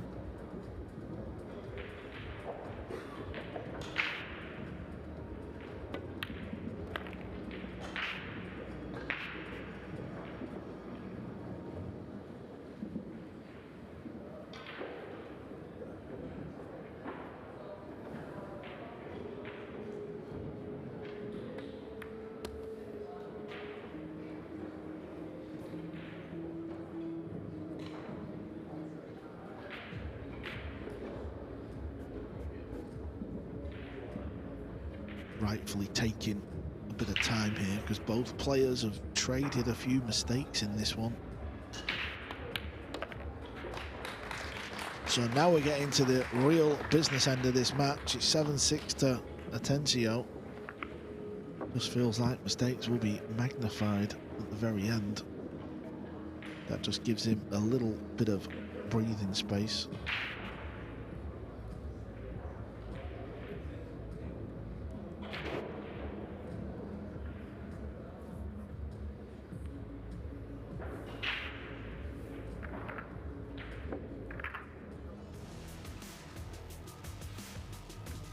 Maciel wins the first rack over Suke. Can Ralph Suke, one of the veterans on the tour, can he go deep in this year's Open? Yoshioka, he's up against Fortunski. He's won the opening 2 as the Japanese player. Tommy Tokov out there against Fitim Haridinaj, one apiece. All these games are pretty much just starting. Lechner's out there against Lin Tai Lee, 2 apiece. Marcel Price, the Brit, Oliver Shulnoki, 1 apiece. Mohamed Badbad, he's playing Michael Bowen-Allen. 1-0 to the Filipino.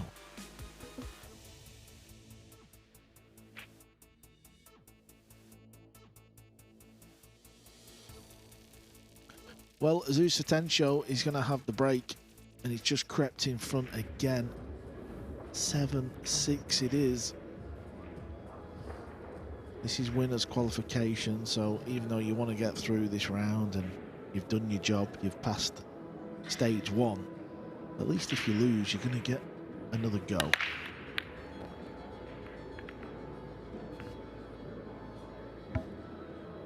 Yeah, and got the one down easily. Looked like the cue ball may threaten the side. Had a little hook on it. Got past the side. A kiss on the red threes. Then on the two, but he likes to attack. Wouldn't doubt he tried to come 2 cushions into these balls. Could knock the 2 away and get behind the pink 4 and the brown 7, but I think he's going to stay on the offensive side.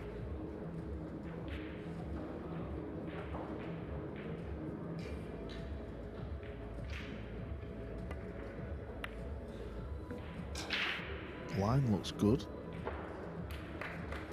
Very good. He can only go off the top rail now. Hitting it on the way down, and it's hard to get pace on it, so if you hit it and you don't pot it, you're going to leave your opponent close to his work. Can he go 3 rails? Can he come this way? Maybe he can, actually. Yeah, that would be good because he can cue it easily and get some speed like you were talking about. Yeah, that was ideal. The fact that that gap was there changed the whole kick shot. And that's what has meant Zielinski is kind of still in this rack.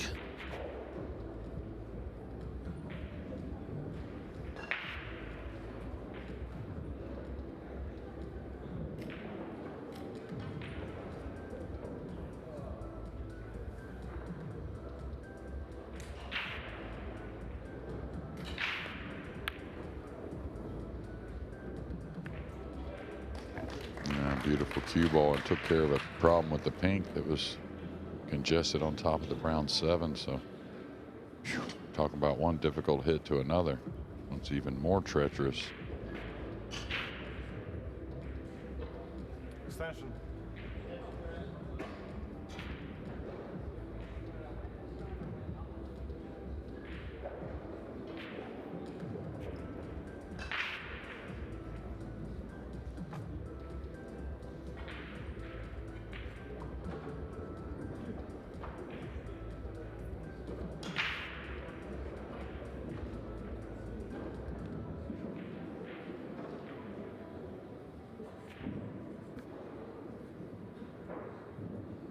He's just got a sliver to get at here. Watch out, this 2 may dress up towards the 9 for an easy combination. He'll definitely have a look at it. Why wouldn't he?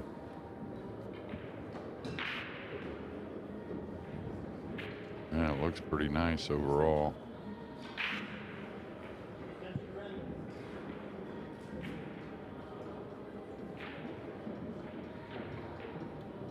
And again, it's hard to, tell yourself not to shoot it with ball in hand. Of course, it's not a complete hanger, but big favorite to make.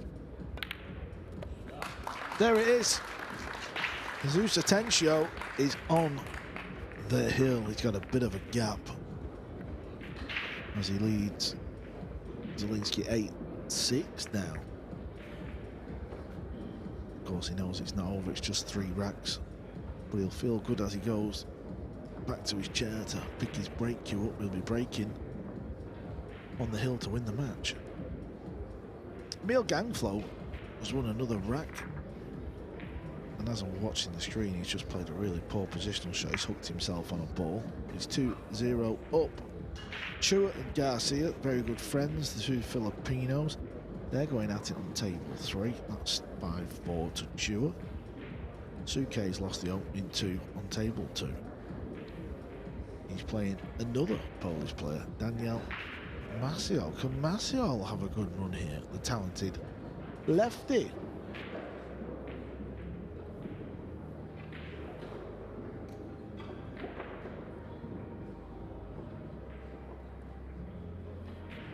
Here we go.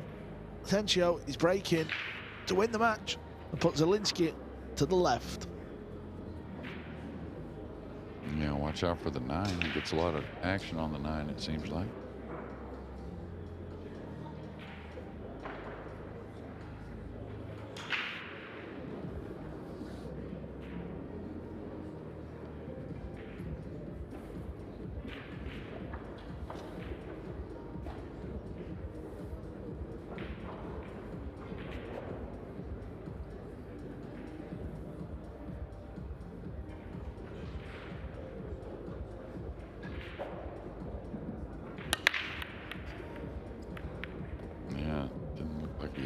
one, but the 2 ball got kissed in that same side by the 1. Now he's snookered.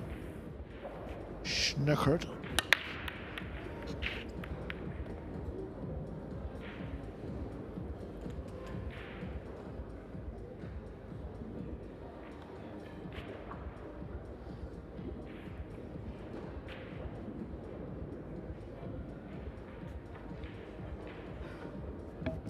You like taking on this jump, or you like pushing out to a little bit different jump behind the purple, maybe? I mean, you're up at 8-6, right? So. Yeah, I mean, if he can pot the red ball from where the 1 ball is, I don't mind having a go. There's a bit of value, I suppose. I don't think he's terrible with his cue and all. He's awesome with the jump cue. Oh, well, there you go then. Yeah. This is why he's going game then. Really good.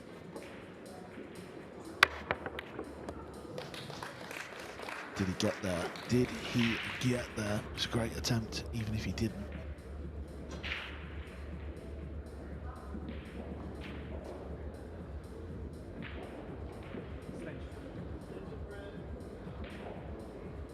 He got the cross corner.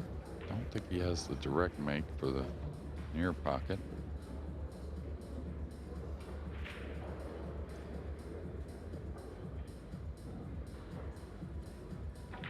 I think that's what he's looking at, the cross corner. I think he can come naturally 2 cushions with a high left ball.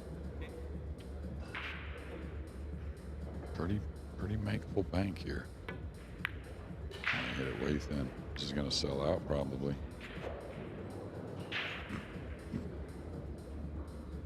Yeah, this is an easy rail first for Zielinski. Got to make sure he comes past the 8 ball.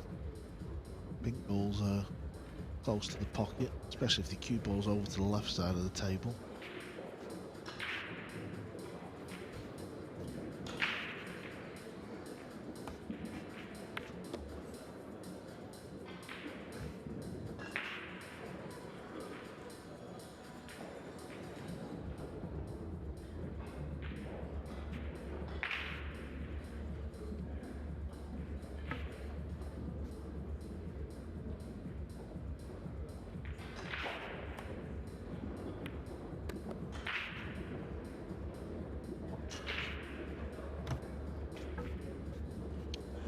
Overrun a little bit. Just got to pot a cutback ball now.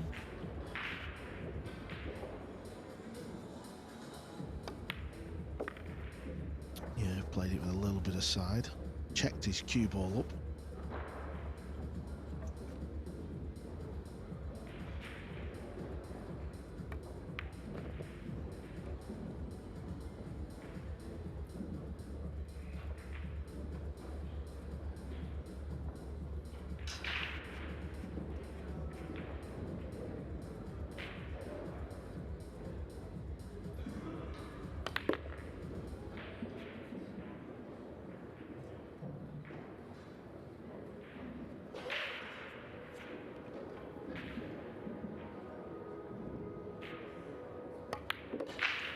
Well, we felt like this match could be a close one, and it has not disappointed. It's been a little slower than we thought it might, but balls dictate play. Zielinski gets to number 7. 8-7 he trails. Another match that we thought could go the distance was the Filipino clash on table number 3. Chua against Garcia is locked at 5 apiece.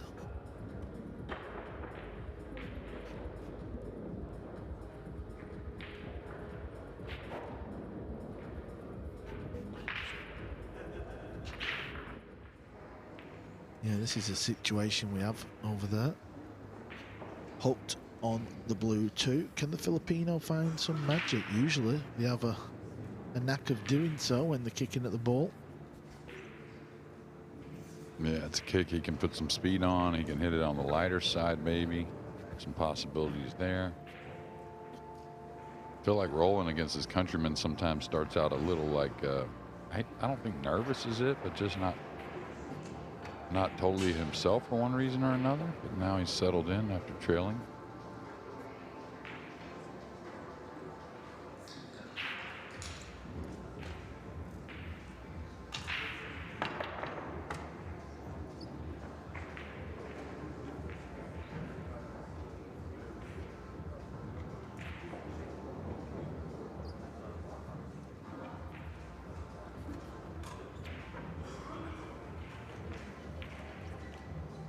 taking a long time on this kick shot here.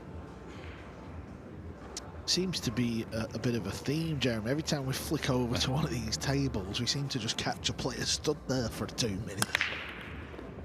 All right, Zielinski's going to come up near the 2 ball with the cue ball, so good chance.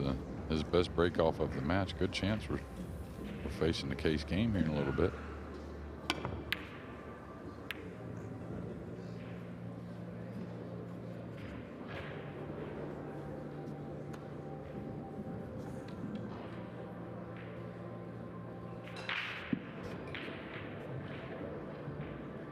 Like you needed. Down 8-7 and you break the balls. This is the one you want. These are sitting pretty nice.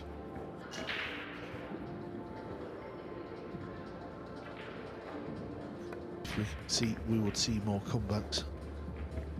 Yeah, for sure. I mean, winter break's gonna definitely give you a higher percentage of comebacks without a doubt. Also gives you those leads to create those comebacks.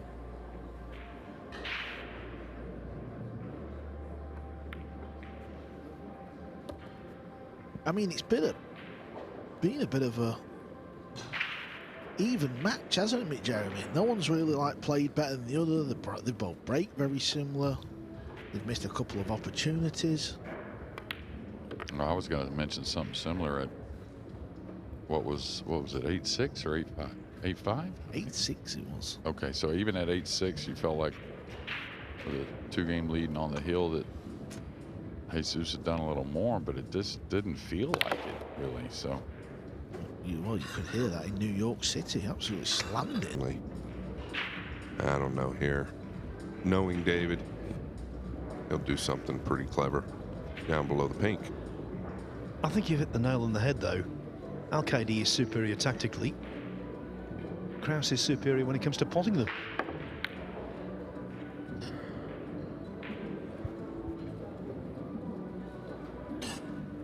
Yeah, so little gaps just like this, especially early on, can make a big difference, can set the tone. If he can avoid the upper right corner, I think the 7 is huge to get behind, but, well, Phil just touched on it. Mickey, extremely aggressive. He's not beyond cutting at this. Just doesn't seem like it's necessary here. Yeah, it's going to be hit a little firm. The line was good. I think the buzzer started to get to him, which is uncharacteristic for Mickey.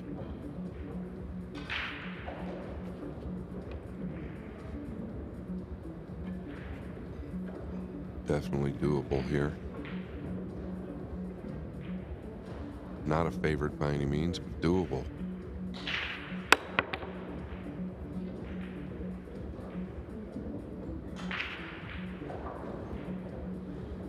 One thing you notice about Kraus, he's always very smart. Doesn't necessarily play in clothing that's the norm, but he looks the part, doesn't he? Got the logos on. Don't blame him.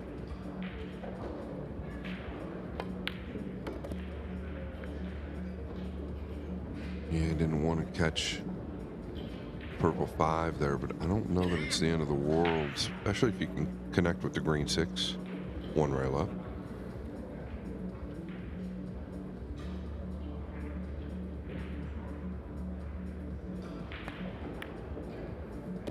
He chose to go the outside route.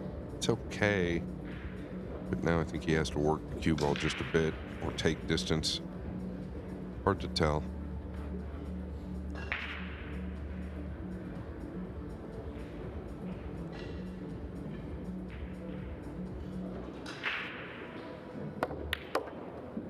Yeah, not afraid to take the long ball, is he, Phil? He isn't. When he's on, he never seems to miss.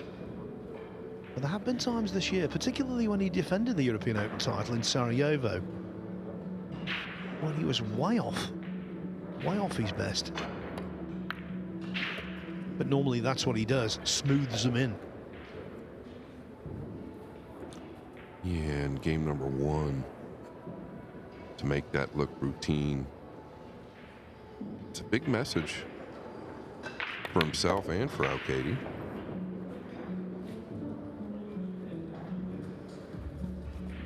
Funnily enough, the conqueror of Al-Kaidi in the previous round, Win Antoine, I think he plays a quite similar game to Kraus, which is built largely on aggressive shot selections. They cue very differently. Not the same style, but the same approach.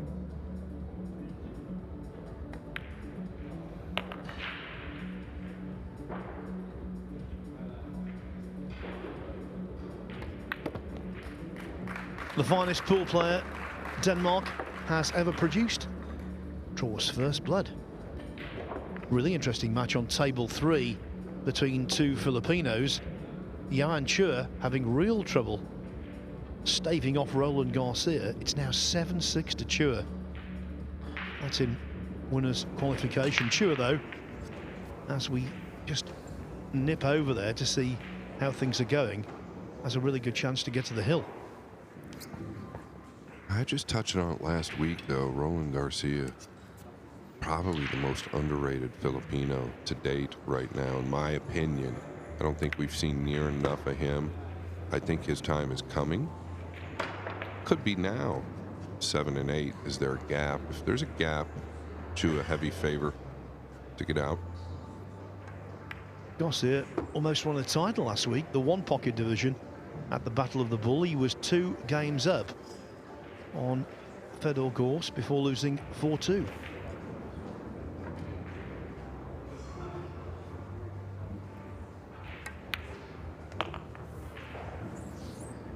Johan Chua did win a title there. The 9-ball beating Shane Van Boening in the final, adding to his rapidly expanding CV.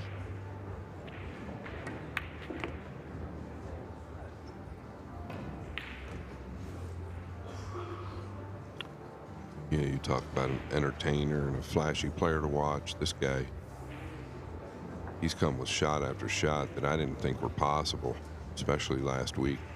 He continues to do it. It's just his style. He's very, very fearless.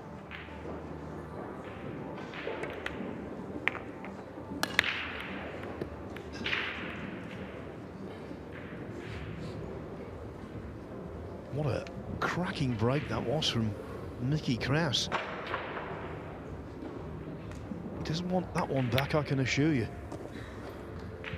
As Chua just about cajoles the 8-ball in, and I think that the white is just far enough away from the 7 to make this shot viable. Yeah, he might have a little bit of an angle unless he can just kind of bend down on it and turn it in with an outside spin. I don't know if he has the ability to draw back, though. Yeah, I don't think he has the ability to draw back. That's dangerous. Watching the hit here.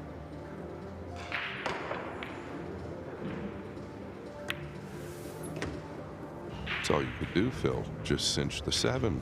Now, bury the 9.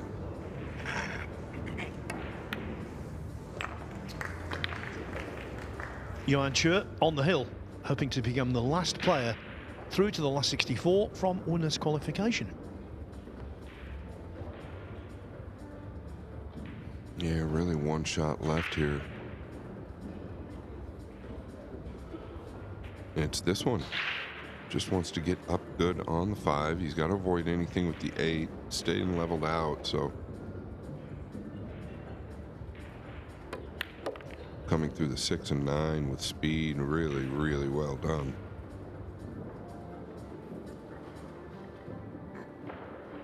Mickey gets more out of a high cue ball than most players I see. And it's due to the back arm. He's extremely level, and he's got a great follow through. Fedor Gorst, very similar in that aspect with the high cue ball. Tell you one thing, you don't expect these two to be meeting on the one-loss side. When you look at the World 9-Ball Tour rankings, Kraus is number 8, Al-Kaidi is number 12. All right, a little steeper than he liked. He wouldn't have minded a flick there off the 8. Won't cause him any problems, I don't believe.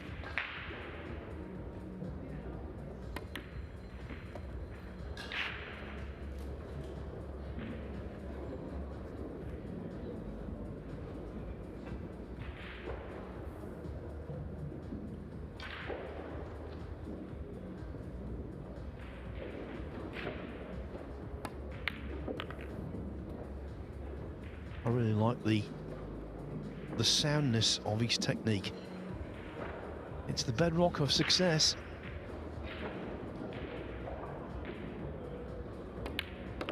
Kraus 2-0. I was just telling you about their World 9-Ball Tour ranking. What about their Mosconi Cup ranking? Well, as it stands, both are in contention. Kraus is number 7 on the list.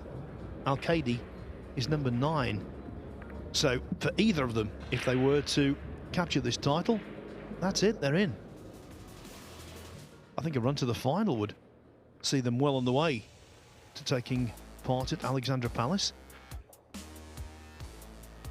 Nicholas Tan and Khalid Al-Ghamdi, 4-4. Oscar Dominguez and Alex Bausch. I think that one, to use the same phraseology, is a tough one to call. It's 2-1 to Dominguez at the moment. Masato Yoshioka, he leads Mieszko Fortunski, a recent UK Open runner-up, 3-2. Max Lechner, even though he's on the one-loss side, don't discount his chances. He leads Lintar Lee, 6-3. Michael Bohannon, who was sent to the one-loss side by Fedor Gorst yesterday, he's 3-2 up on Mohamed Barbad of Saudi Arabia. And Hungary's finest, Oliver Sholnoki, 5-1 over Marcel Price. Bulgaria's finest, Georgi Georgiev, also on 5 against Chris Reinholdt.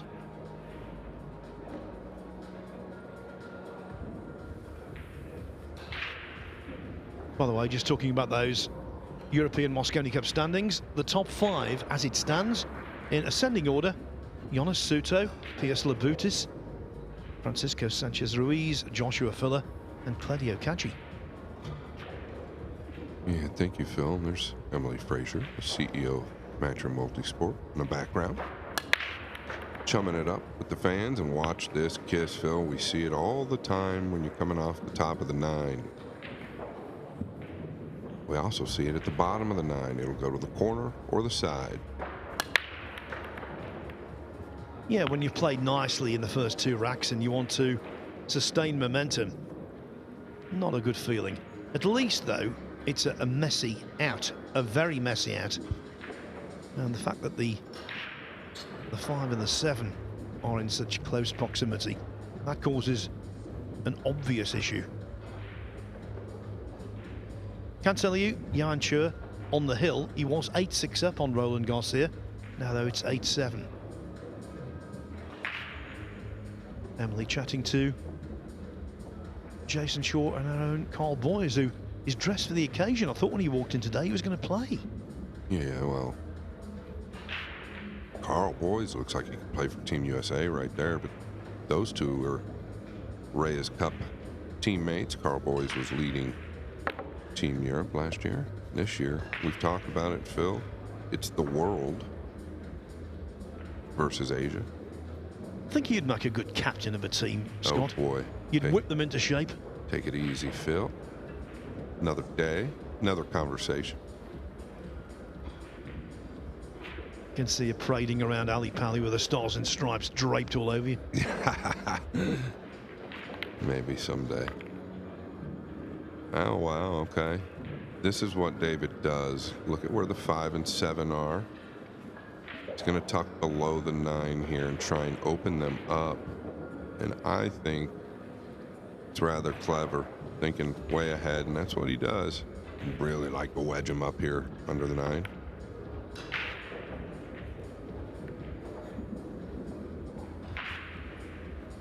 You might not know this, Scott, but David Al-Qaedi is part of the commentary community.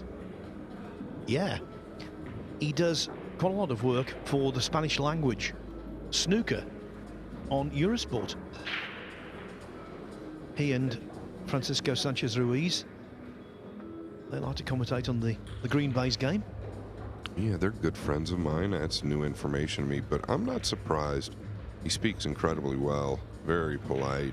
What a gentleman David is. Actually, become a very good friend of mine, I'm sure, as you. Well, they're just two of the nicest people you could ever wish to meet, as Mickey Kraus makes an absolutely sensational hit. Yeah, he was literally an inch here one more inch to the right, and he buries the 5 with position. Just couldn't get the pace on it.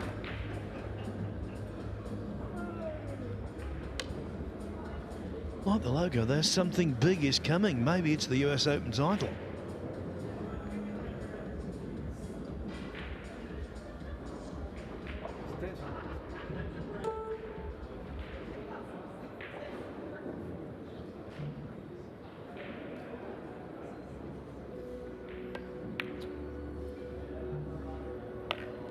Well, I think Al-Qaedi touched it there. I think he believed he'd missed it. I thought he'd missed it. Yeah, he kind of had to walk that one down. We've seen that ball missed a lot this week, actually, the high cue ball into the corner where really the pocket opens up. Seen it missed quite a bit. He's got to stay good through this. Wants to get right back down on the line he is here towards the bottom. Yeah, I don't know. I don't know.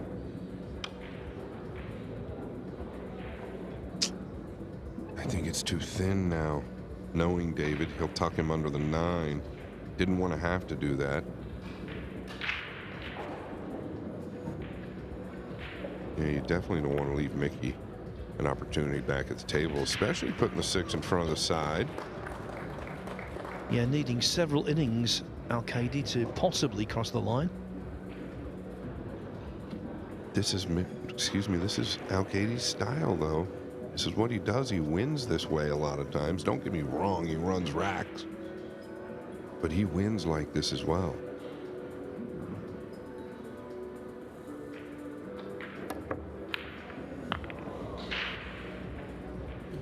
Well, for the second time, he's got ball in hand following a Kraus scratch, and that one was cruelly unlucky. In the background there, just over Kraus's shoulder, Big Frank from Philadelphia. He's one of my heroes. He bought in a Philly cheesesteak for me on Sunday. Oh, well then. From Del Rossi's. It's the best ever. It could have been from McDonald's. You guys are friends for life. That's how I figured out to make Phil a friend. Just buy him something to eat. Yeah, friends for life after a happy meal. But that Philly cheesesteak, it really was sensational. Yeah, Del Rossi's can't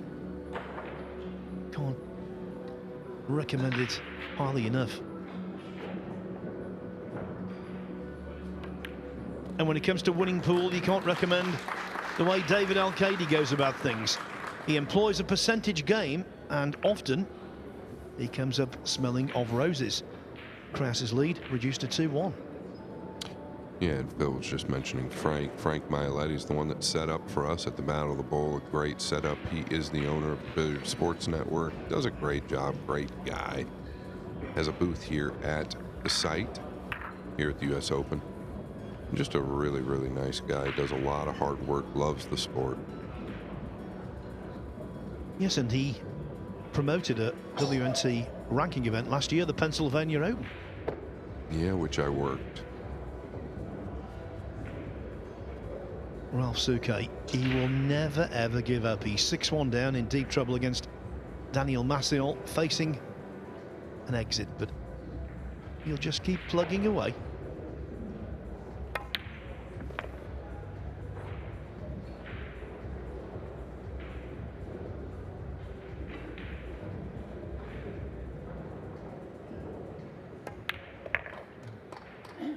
(6-2) it is. Ralph Souquet, the winner of this event in 2002. He beat Alex Pagulayan 13-11 in the final. And what was extraordinary about that, by triumphing, he became the first ever European to win the US Open.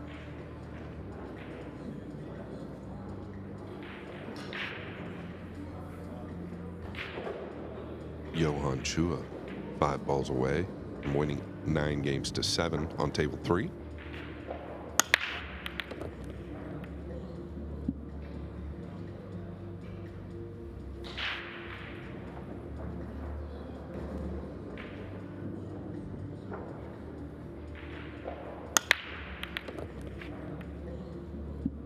1 and 2 in, but the 3 is blocked. Let's see if Chua can finish off Garcia.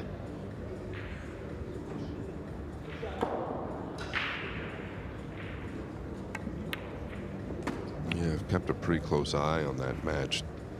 Both of them playing near flawless from what I saw. Yes, Johan Chua completes winner's qualification by defeating his fellow countryman Roland Garcia 9-7. Chua is a name that no one will want to draw out in the last 64.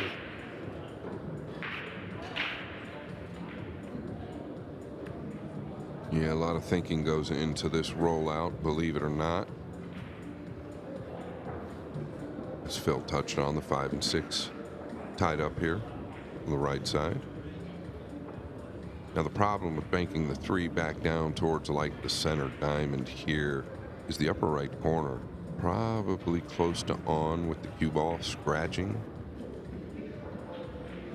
And I don't know how thin it is if you wanted to shave the left side of the 3 and maybe come down below the 7. Pretty awkward. He might get this back, but I can promise you Al-Kaidi already has a plan.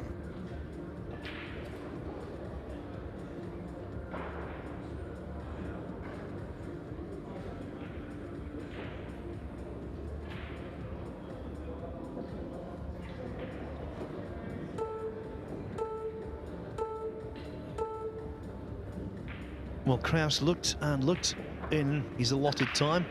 He couldn't think of anything that was obvious to do, so he gives it back. Yeah, and typically what you're doing when you're up there is thinking about what they're looking to do, and if you can find that, then most likely you can find what you like. But maybe Al-Kaidi doesn't exactly know what to do.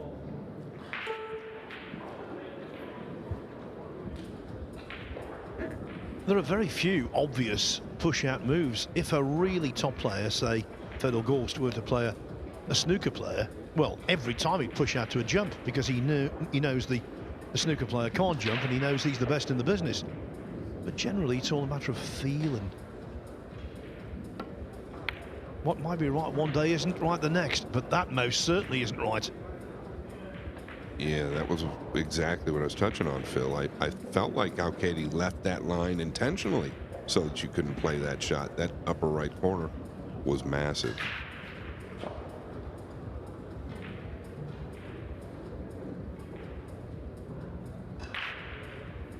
I like what he's got in mind there. Put the cue ball thin on the 3-4 combination. Send the cue ball 1 rail into the green 6 or the 5.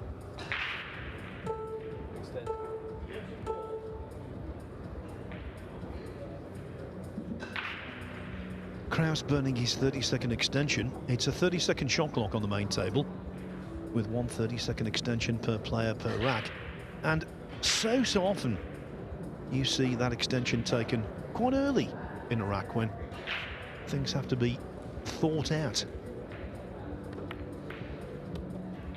I'm really surprised he didn't go with a little speed towards the 6 and 5 there. There's no way he wasn't going to come up with a shot on the 3, so really playing it safe here.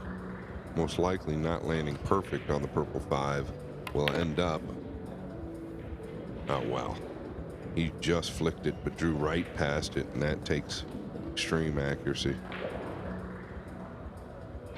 Well, one shot is turned a hard-working out into what should be a straightforward out.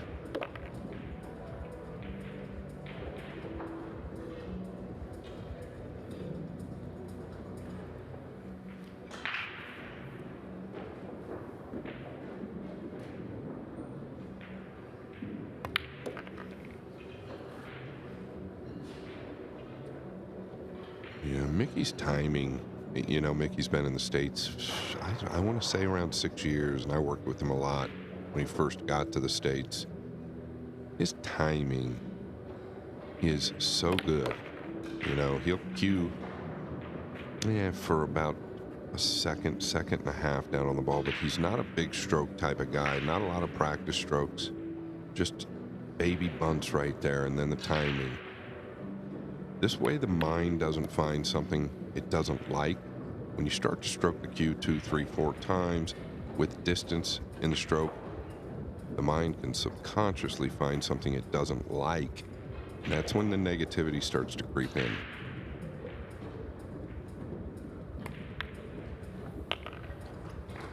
Kraus leads 3-1. He was there or thereabouts for a few years. He was very unlucky, actually. He made one trip over to the USA to further his pool education in 2020, just as the COVID-19 pandemic hit. So that was scuppered for a while. But he slowly built up, got his game in shape, and by middle of last year, he was then ready to start winning, and he did so at the Bucharest Open in Romania. The big breakthrough was the European Open. He was part of the winning Mosconi Cup team last year, and this year he's won the Mini Derb 9-ball and the Jacoby Scottish Open as well. So now, no more confusion about which round we're in. It's all losers qualification, so all races to 9. Mieszko Fortunski was behind early against Masato Yoshioka. Now he's 4-3 in front. But for all of these players now, it is quite simple. No more second chances. All of the players involved at the moment, if they lose, they are out of the event. Francisco Sanchez Ruiz is one of David Arcady's best pals. Always there watching. They support each other so well. The other guy in the picture on the left-hand side was Jose Alberto Delgado, who has been a Matchroom Major semi-finalist in the past. Another member of the Spanish contingent. Yeah, and the guy on the right side was Nicolas De Leon. Great player in his own right from my hometown, Phoenix, Arizona, and also happens to operate Skylar Woodward's Facebook page.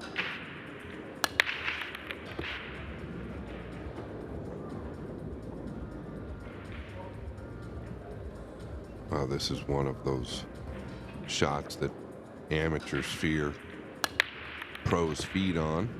Now, obviously, the knuckle on the second point of the side pocket is always prevalent. Boy, he'd like to be able to just drop down below the pink 4 here. 3-9 looming. Okay, the side pocket was a problem, Phil. It's just in the consciousness, isn't it? He was surprised actually with this, but he caught a goodly portion of it. Yeah, you could see there he caught it real heavy. You really want to kind of play to overcut that just a bit, and he's looking at the replay on the big screen. He shot it right into the point, Mickey.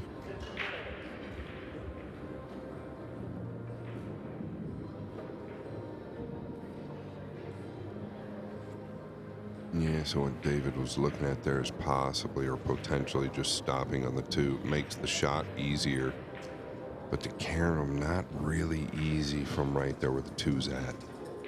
Think you got to draw back here.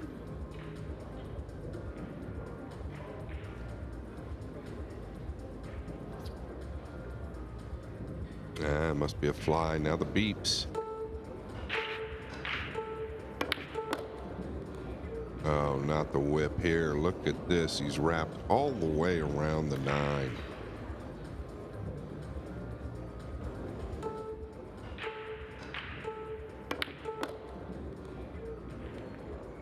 Yeah, that is hard to do. Be careful tying this up. Yeah, what a great match with a crazy final rack.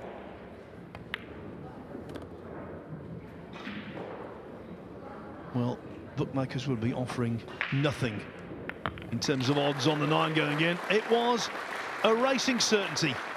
The teammates in the Mosconi Cup last year, the teammates in the Reyes Cup last year embrace. The winner is Denmark's Mickey Kraus. He defeats David Arcady by 9 racks to 7. What an enjoyable contest that was.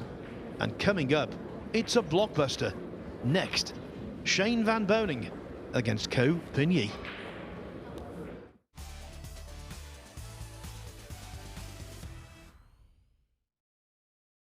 New era begins. Game on with livesb.io. Big moments meet old partners. That's why Matchroom welcomes livesb.io, our official new sponsor for the World 9-Ball Tour. Livesb.io brings cutting-edge sports entertainment to fans all around the world. Fast, smart, global. Same fire, same energy, new partnership. Livesb.io, World 9-Ball Tour. Let's play.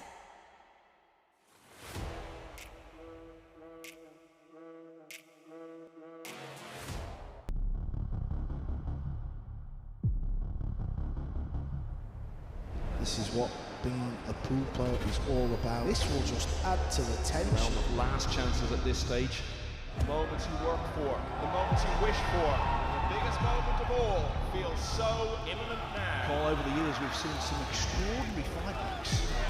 Keep it up, boys, keep it up. This is what we like to see.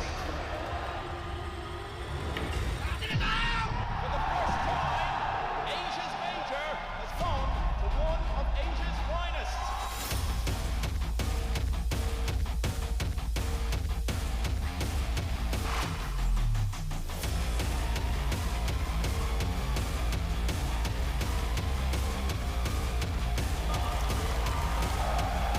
I played David quite a lot of times this last 3 months pretty much, and he's always a really tough opponent. You always have to like really beat him because he doesn't give up, you know.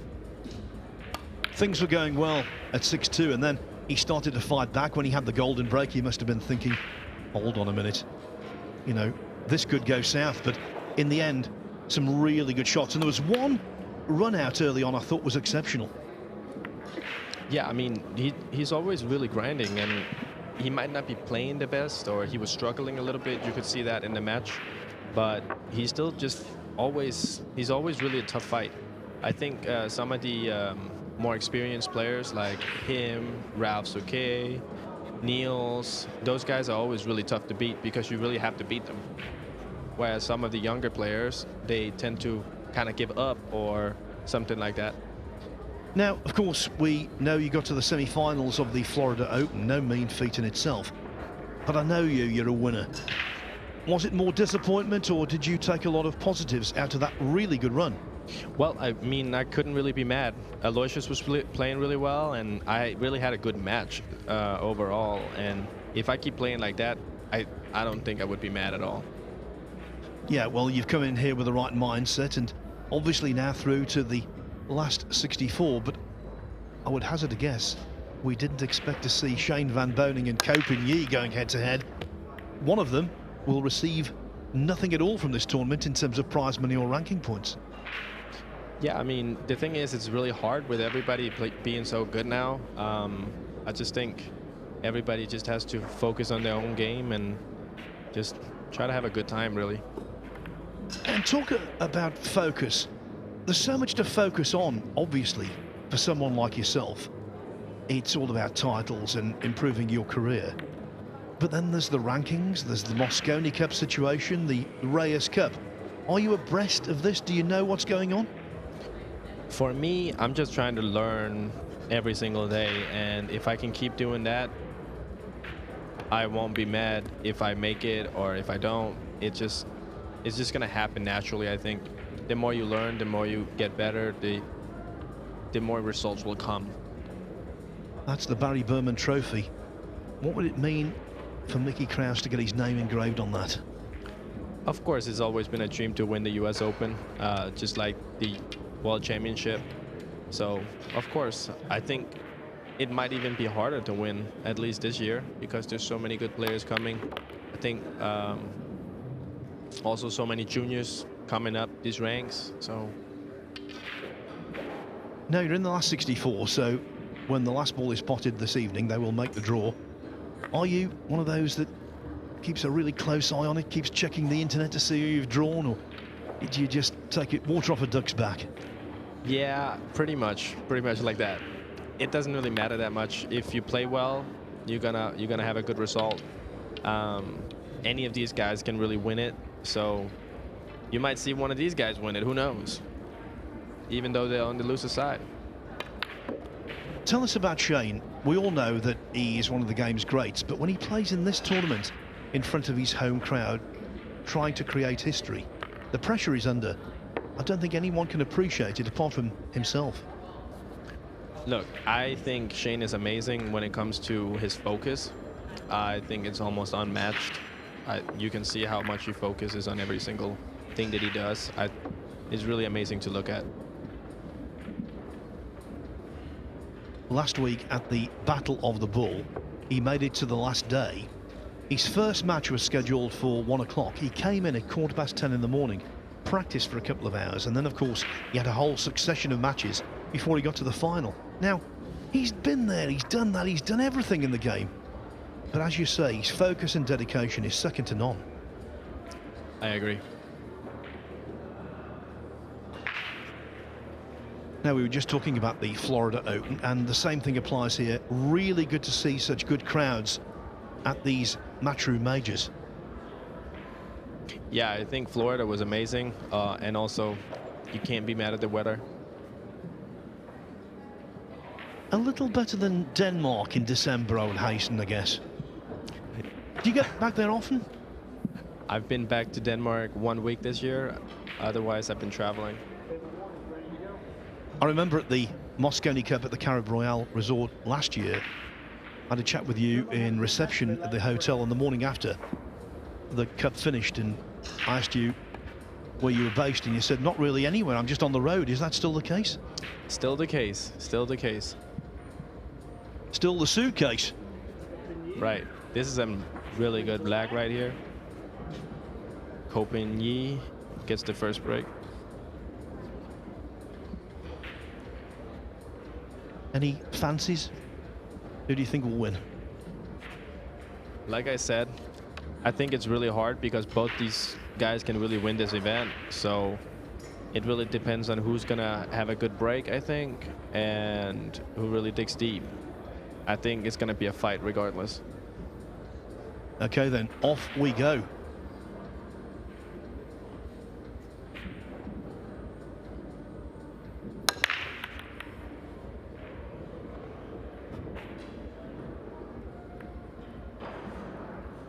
Abilities. Just a few weeks after being in the last 4 of the World 9-Ball Championship, Claudio Cacci isn't in the last 64 of the US Open. Yeah, and in the race for Moscone, that might have big implications.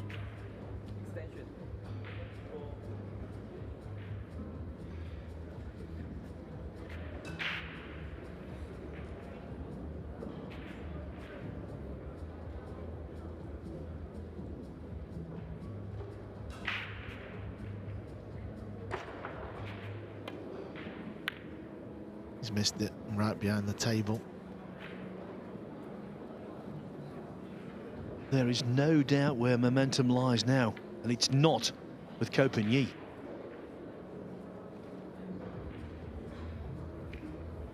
Got to get this one right. There you see, very straight. He's got to pull it back. These still need to be cued well.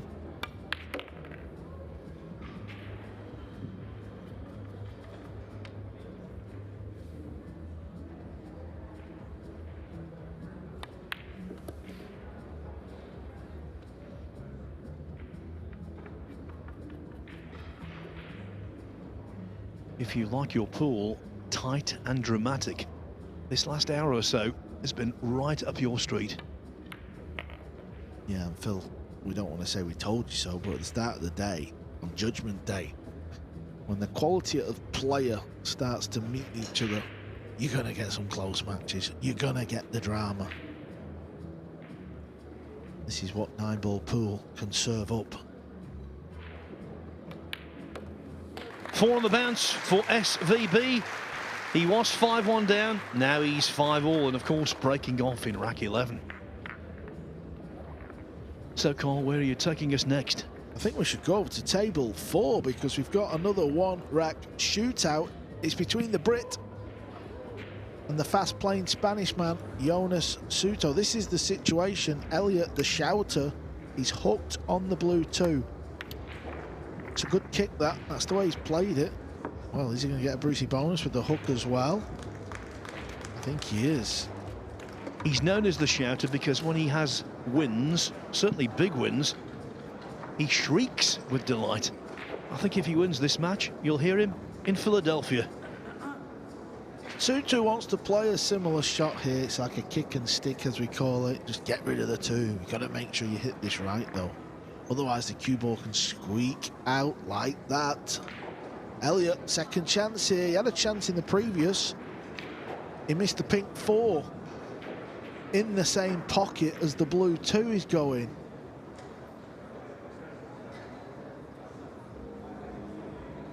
I think he can maybe go forward a couple of rails and try and come towards the pink 4. Talking fiscally, this match is very valuable. You lose it, you're on nothing. You win it, you're on $3,000 guaranteed. One rack of pool for $3,000. He's a very excitable character, is the lefty. He gets very jittery and he kind of jumps around the table.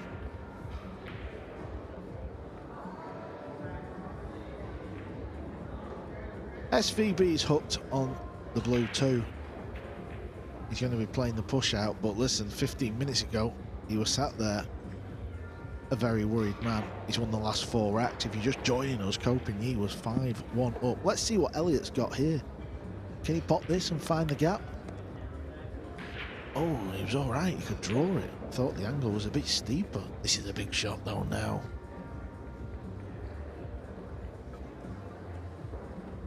My advice to Sanderson, find the right rhythm. Don't play too quickly. Certainly don't play too slowly. Just wonder if he's going to take the gamble and fire it over towards the 6. He'd be unlucky to hit the 6 and hook himself. Just make sure you pop the ball. Don't start thinking about that cue ball.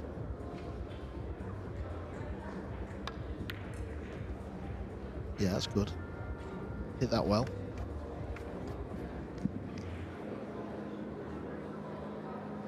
I've got the Jason Shaw seal of approval. He's sitting with us in our commentary position.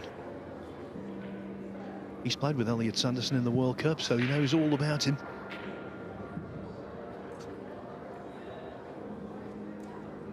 I think the cue ball is running away a little bit. He's not dead straight. So is he spinning it in and leave a longish 5? Yeah, that's okay as well. Where's the cue ball going here with Shane? Is he okay?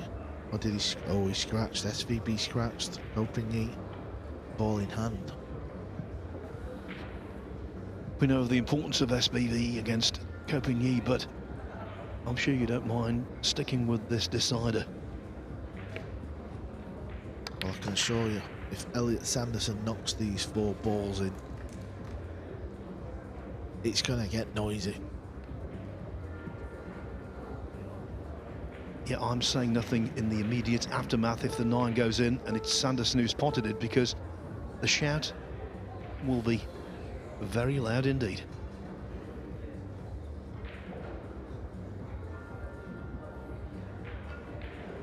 Definitely feeling it.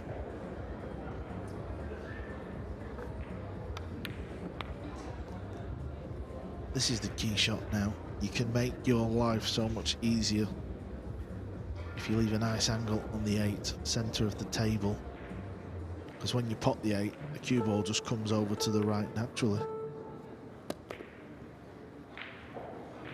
I can't remember another matchroom major where so many big names have gone out before single elimination. That is not the best shot he's ever played. He has put himself under the gun here. He wanted to come another 3 feet higher. This is a weird angle now. He's got to play it quite hard. I mean, he can go forward and leave a long finish 9, or does he try and pull it back? And it's tougher for a left-hander because of the position of the 9.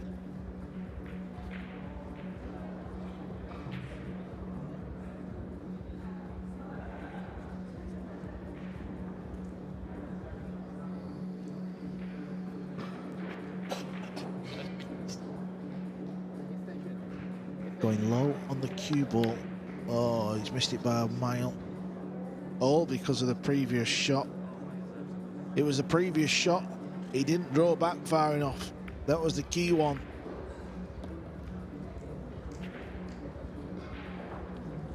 He was going very low on the cue ball and also low left, and consequently he overcut the black 8 ball by a country mile. But Suto under pressure, anything is missable. Yeah, I mean, potting the 8 is not the difficult part. If he just had to roll the 8 in, he makes it, but the cue ball's dicing with the side pocket here, unless he gets into it. He's really got to dig into this, you know. Watch out middle pocket. Well, I'll tell you what, that is one of the shots of the day. The shouter is about to be silenced. In fact, it is Jonas Suto who does the shouting. What drama at the end of a match that went its full distance. Jonas Suto of Spain defeats Elliot Sanderson of the UK 9-8, and we get back to the main table just in time to see Copigny back in front just against Shane Van Boening at 6-5. Well, I think it's fair to say, Carl, the tournament in the last hour or so, a couple of hours, has really come alive. The tournament has started. Welcome to the 48th US Open Pool Championship. Elliot Sanderson will be sick. But Jonas Suto, to be fair, he played a lovely shot in the 8. He was dicing with the side pocket there. Kind of just threw his arm at it, probably shut his eyes and just hoped he landed on the 9. Torsten Homan has beaten Felix Vogel 9-1. Dennis Grabber 8-1 up on Roland Garcia. So those two matches have been runaways. Vitali Patsura 3-1 up on Koping Chung. Looking good for Mustafa Alner against Payne McBride at 6-2.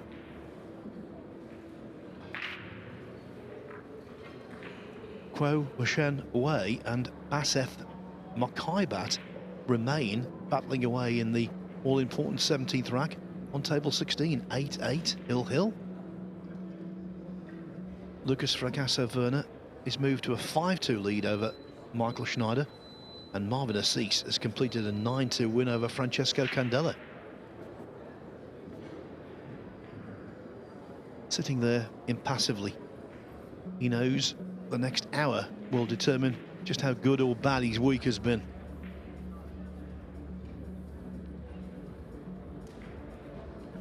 Next half an hour.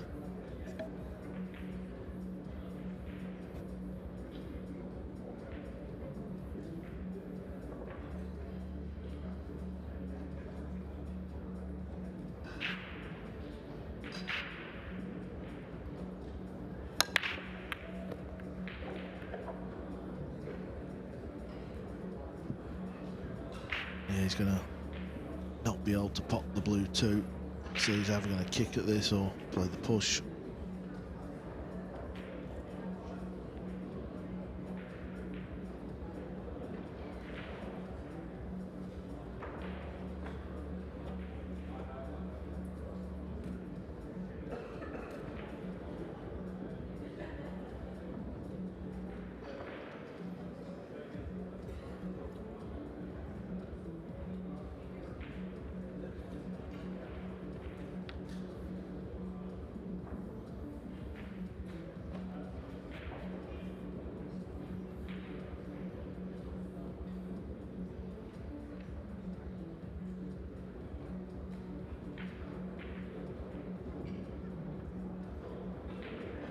Well, he's going straight at the jump shot.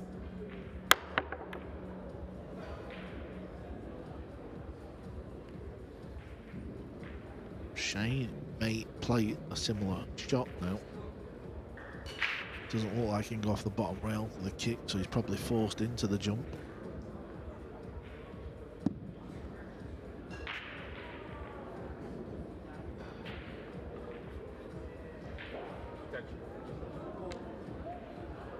Requesting his extension. It's a 30-second shot clock with 1 30-second extension per player per rack.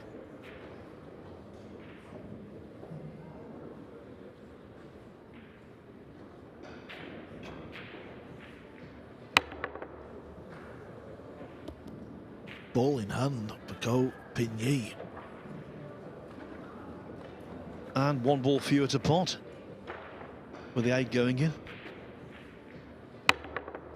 Yeah, with big Shane up coming into this event on this little 3-tournament East Coast swing that we've had. He got to the final of the Florida Open. He then went to the Battle of the Bull at Wolf's Den in Roanoke, Virginia, and he got to the final again. He's in danger of not making the cut. He had a 9-0 win over Lee Van Cortese at Wolf's Den. That was one of the best performances I've ever seen. It was devastating. And you thought coming here, with all of the motivation and the incentives. But sport is a strange animal.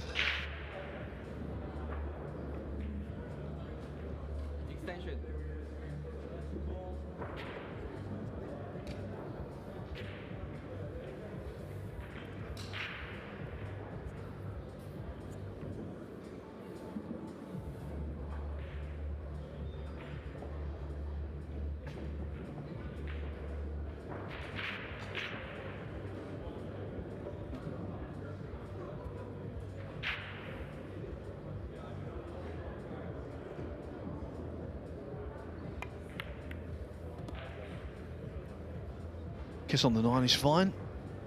Full ball was always going to be okay.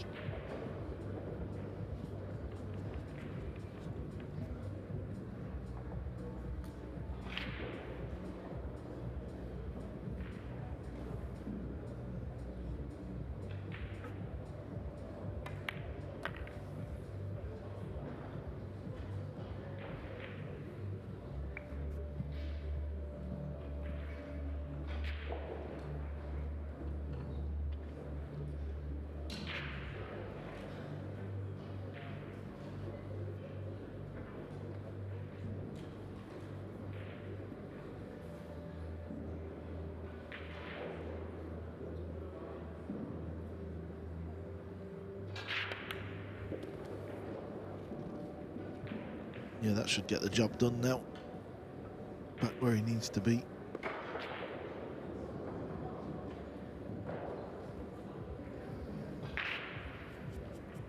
Table 2 is just about to get underway. It was the man who was guilty of sending SVB to the loser's side, Asani Sevastianov. He's playing Jeremy Jones.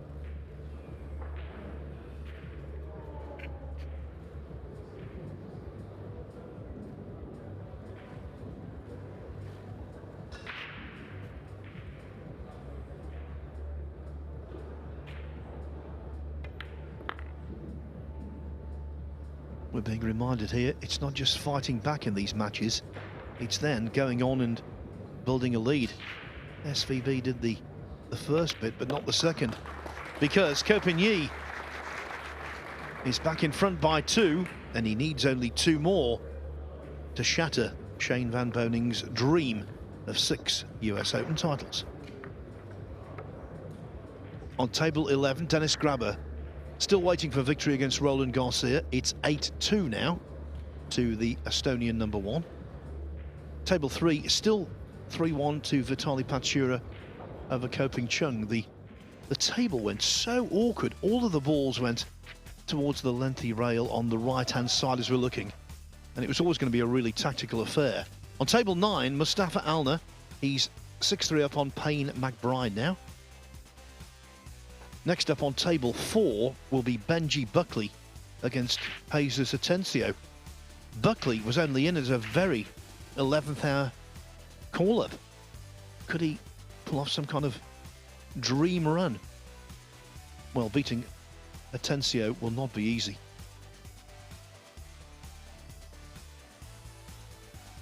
Lucas Fracasso-Werner now 6-2 up on Michael Schneider. Fracasso-Werner, one of the most improved players over the last year or two. The American still has that Mosconi Cup in his sights.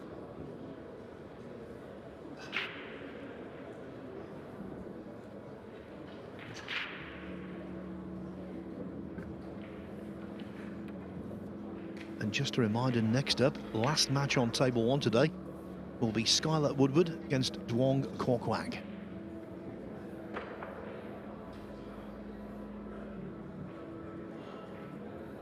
Well, Ko Pin Yi is about to break to get on the hill.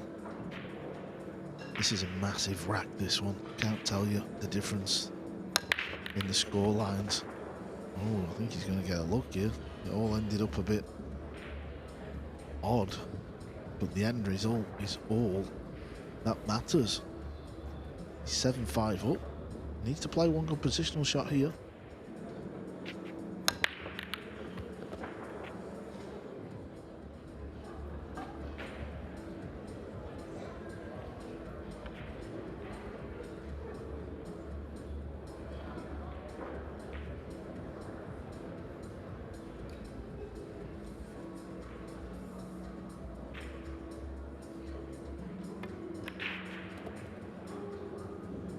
That'll do.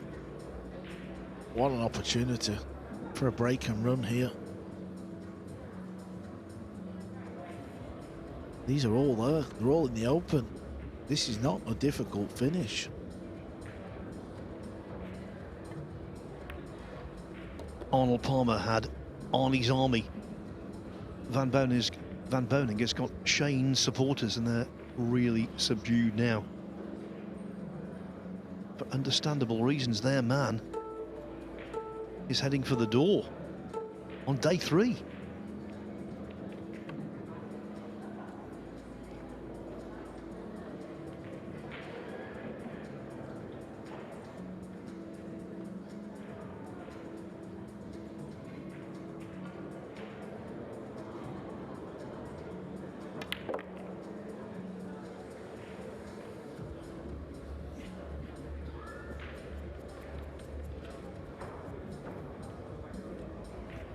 Not many smiles there.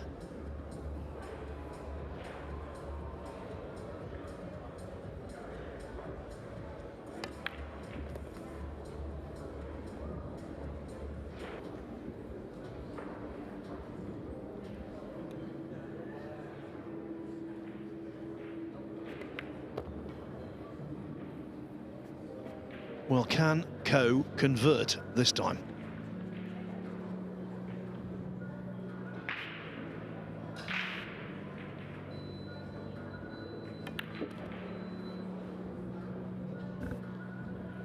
When you look at the table here, it's hard from this chair. I know it's easy from this chair rather, but it's hard to see where this goes wrong. It's obviously so different out there. Weird things happen. You pull out of the shot or hit it slightly wrong, and you land a bit weird. But just look at where the balls are.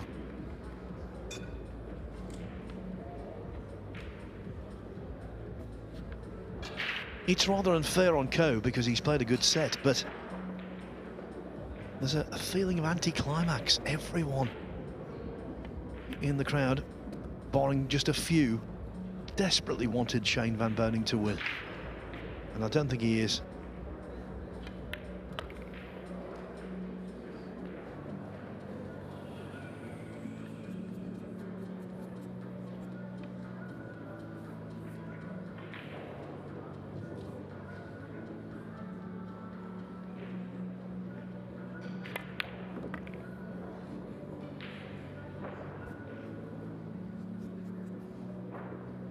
Ko is a killer. Okay, you might have messed up in the previous rack, Cole, but it doesn't happen twice. No, this match is over. He's good on the 9 here. SVB will have to wait another year.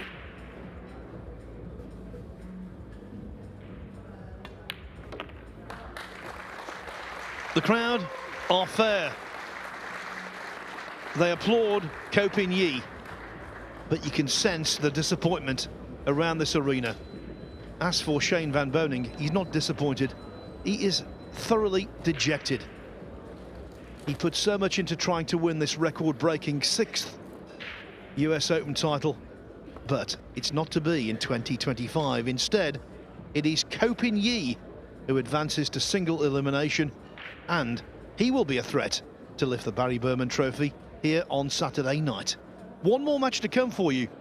Out on centre stage, it is Duong Quoc Quang, the star of Vietnamese pool, against Skylar Woodward. Around 5 minutes' time, we'll be back.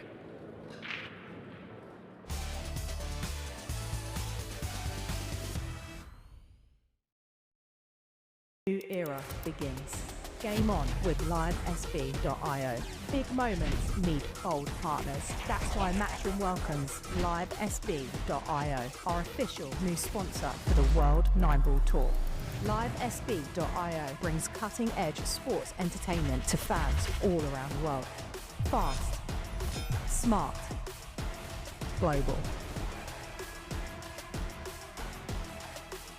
Same fire, same energy, new partnership. Livesb.io, World 9-Ball Tour. Let's play.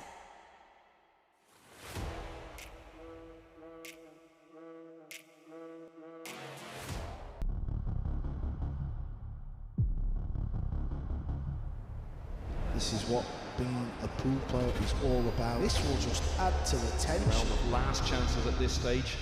The moments you work for, the moments you wish for, the biggest moment of all feels so imminent now. All over the years, we've seen some extraordinary fight backs. Keep it up, boys. Keep it up. This is what we like to see. For the first time, Asia's major has gone to one of Asia's finest.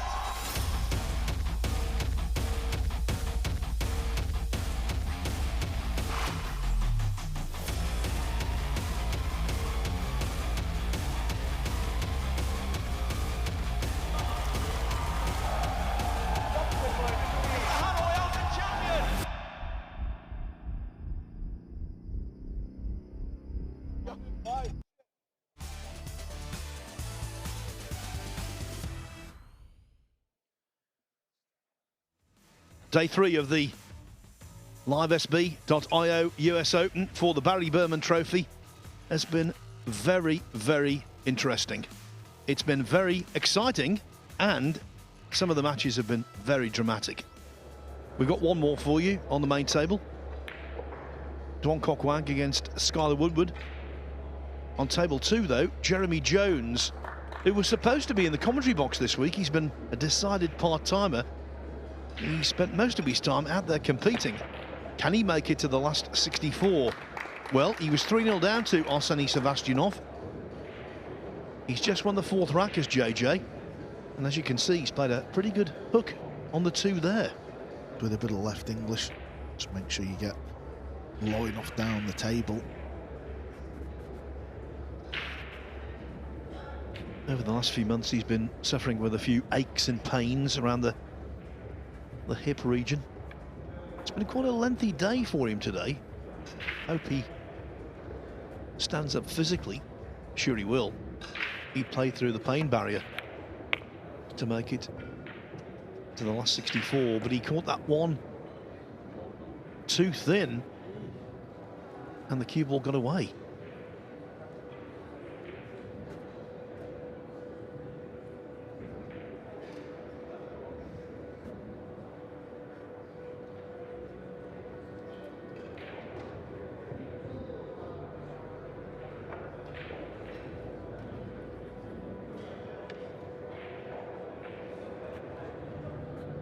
Come very far down the table here.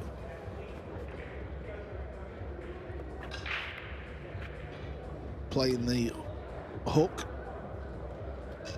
will let you know what happens with the kick shot.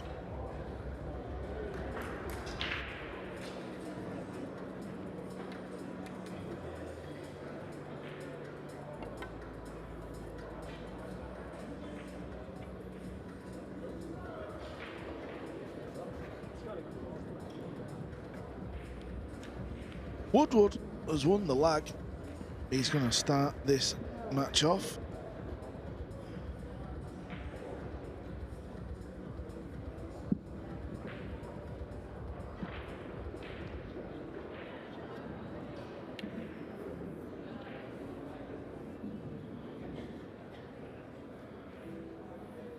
Needs to be a better performance than earlier on this table from Woodward. It was really poor.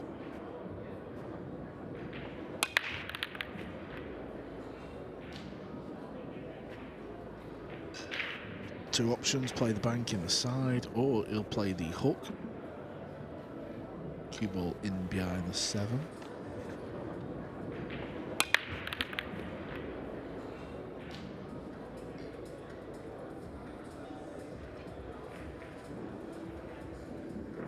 Well, we've decided to give Phil Yates the night off. It's time for him to put his pajamas on and go to bed. Jumping in the booth to see the rest of this match out will be Scott Frost in a moment, just getting himself set up. Well, this is very lackluster from Woodward. Didn't even get the right line.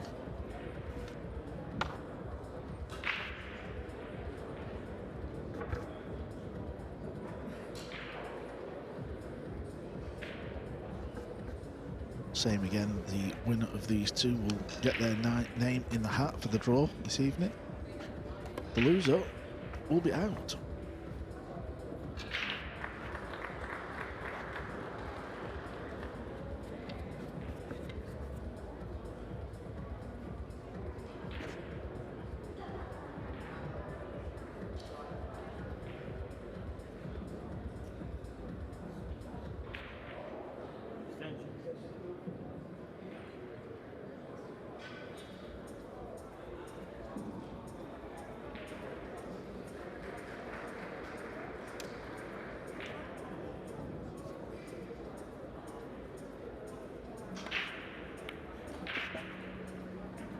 How you doing, Carl? Welcome, the freeze, Scott Frost.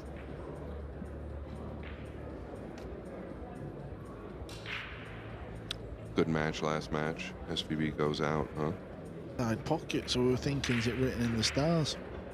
He broke off and scratched the very next rack.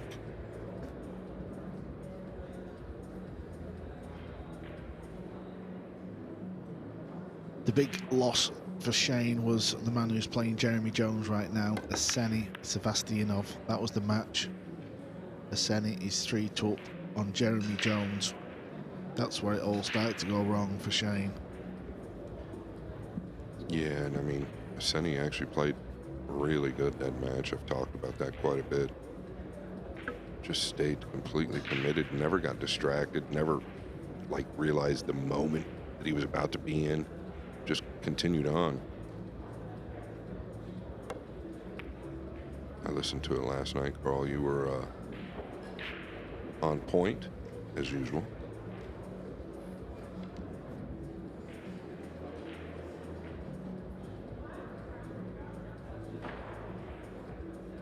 Well, initially a good kick from Sky on the blue 2. Gonna have to do it again here. Pretty good.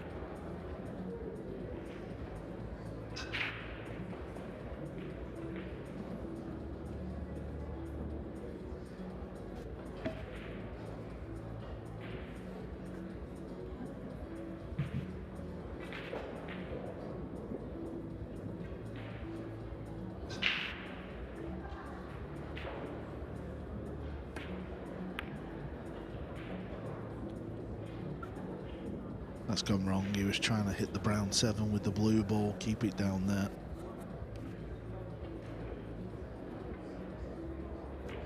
Also, another match I'll tell you about, Scott. I don't know if you was out in the arena. Obviously, you were. I don't know where you've been, but did you see the Elliot Sanderson and Jonas Suto ending?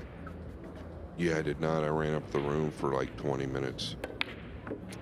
Thought you looked a little smarter. Pinched this 2-ball right into the rail. Caught it real fat. Anyway, Jonas Suto and Sanderson went the distance. 1 rack shootout.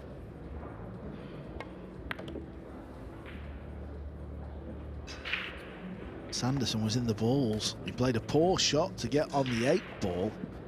Missed it by a long way, and then Suto played a beautiful shot on the 8 to get on the 9 and went berserk in the arena. He won 9-8.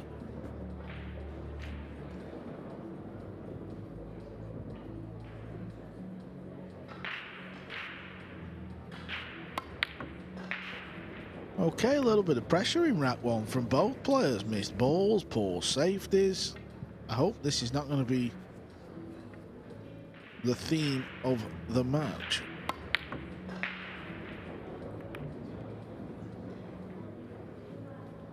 Oftentimes these misses start rubbing off.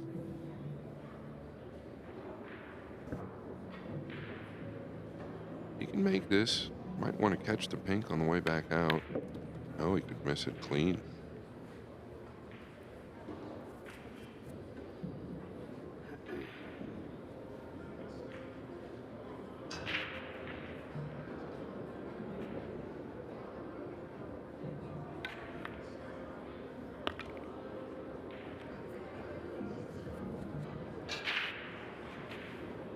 Looks something a little bit more put together than he did earlier. He was just really trying to find it.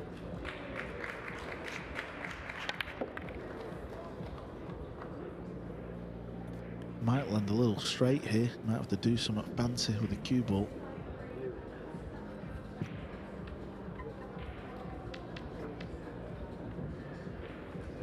Yeah, he's probably going to pound this with a low outside ball.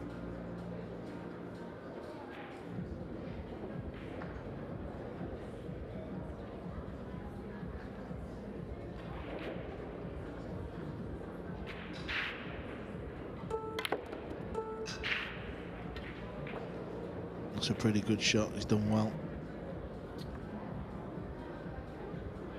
He might have a bit of distance on the 8, but should still be okay.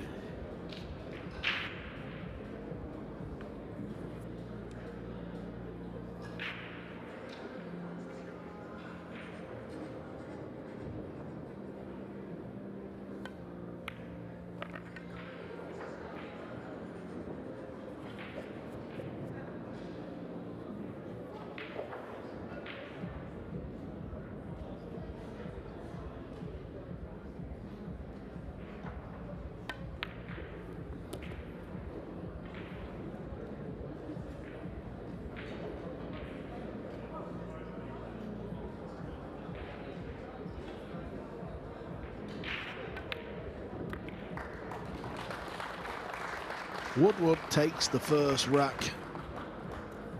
Is he going to be the American all the fans are going to start to be cheering for tomorrow?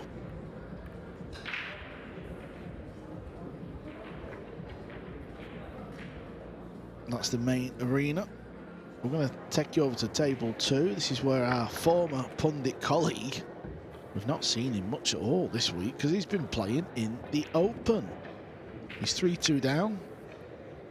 And if you didn't know, the man he's playing, Aseni, knocked SVB over into the loser's side of the draw. And obviously Shane's just played Cope and he got beat, so SVB is out. Can't help but like the way this guy plays, though. Rapid fire, very accurate. Yeah, very easy on the eye. There's a few other matches going on. There's a match on table 4 between Britain's Benji Buckley. A last minute entry, so he's got himself in the mix. And he's playing Ayus Atencio. 2-1 it is to Atencio. The break is just not really there. It wasn't a great break in rack 1, and this is a little scrappy too. Yeah, a bit surprising to me because he actually broke decent earlier today, and his match yesterday broke very well.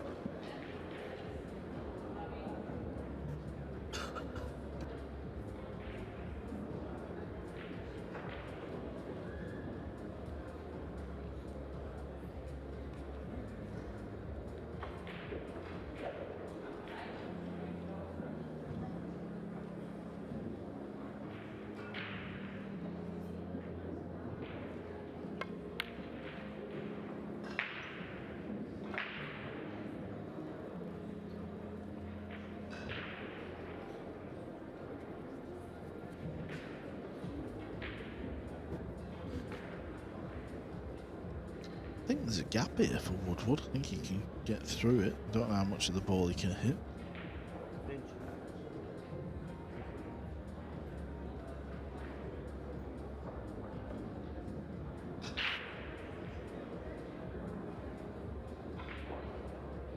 Yeah, there's probably even if there's not a gap or he's got to like just jump the 3 a little bit, I think that's where he wants to be, is on our left side of the 1. You can get that past the 9 up table somehow, drop down by the 2, on top of the 2, it would be good.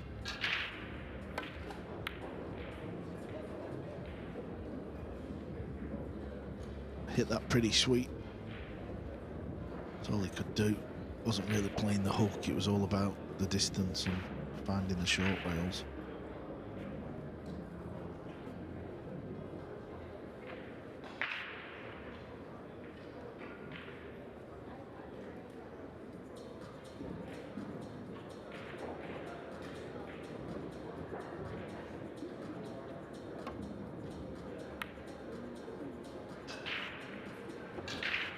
How did this finish up? Well, I think Woodward has got a shot at the 1 ball.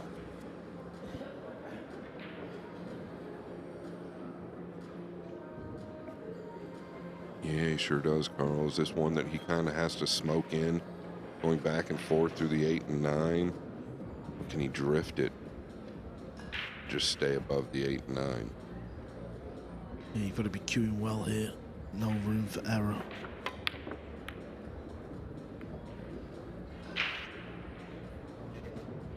Yeah, definitely a little quick there. And that's his weakness at times. Even on the break shot, he'll tend to get a little quick in the backswing. You can actually see it there.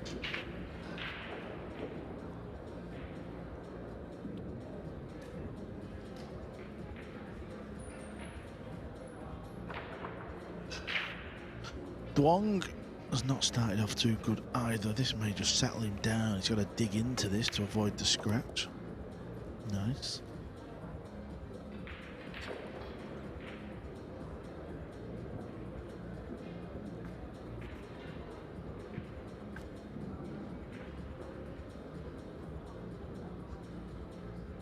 Yeah, just make sure you get out enough here.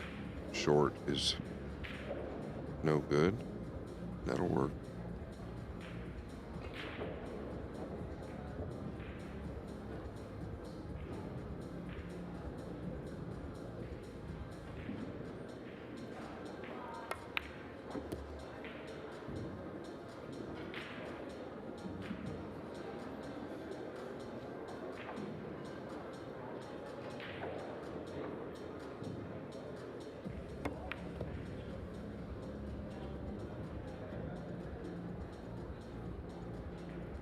Yeah, I really think that Wong is constantly on the improve with his game. His pocketing has gotten better. His cue ball has clearly gotten a lot better. Still fun to watch, exciting, but just a little more consistent. Obviously playing 4 events in a row will tighten your game up a little bit, but even before then, I think he's been improving heavily. Yeah, I watched a couple of his games down at the Wolf's Den for the Battle of the Bull, and he looked to be hitting the ball really pure.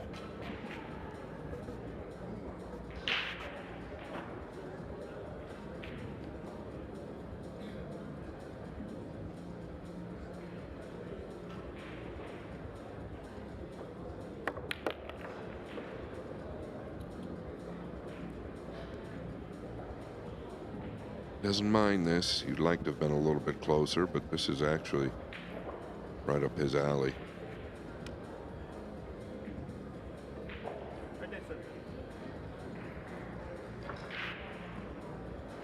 Bringing out the inner Fedor Gorse, looking down the barrel of the pot.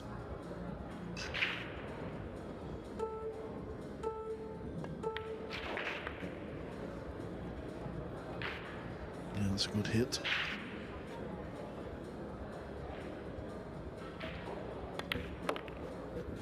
Well, in what has been a scrappy start to this match, all that matters is it's one apiece. Over on table 2, we've been keeping an eye on Jeremy Jones's progress. He could write a book on his progress. The last 3 matches, Scott, he's played. I mean, listen, we've played a lot of matches. He is dodging some bullets. Yeah, to say the least, Carl. He's missed the 9 last match. I don't know what was the score. It wasn't Hill, was it? But he missed the 9. Was it Hill last match? I thought it was 8-7 or 7-8. Hill. Okay. Missed the 9 like straight in, almost like where the cue ball and the 3 ball is here. He missed it so bad that 9 got safe.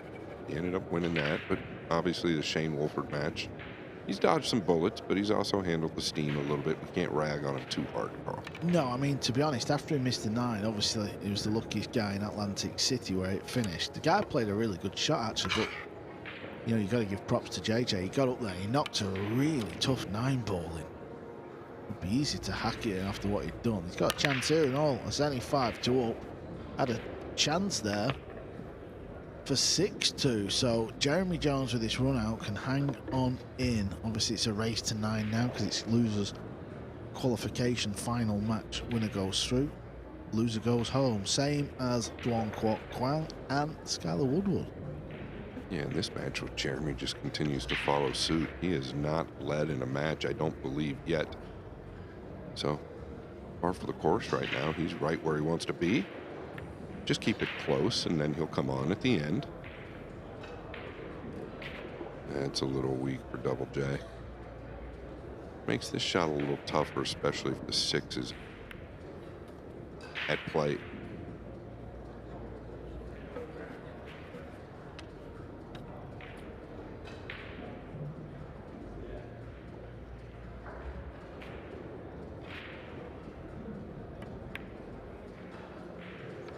Wasn't close, missed it by somewhat, and now Asani is back at the table.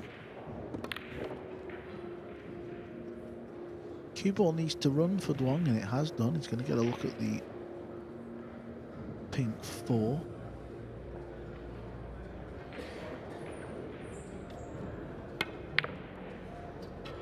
Wow, didn't expect it.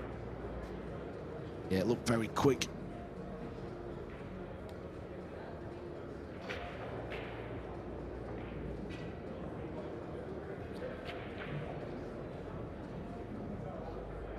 Jeremy Jones is a bulldog, though. You can't give him too many opportunities. He will eat you alive sooner or later. So much seasoning. He's, you know, got more knowledge than anybody in the game. I think his opponent knows this.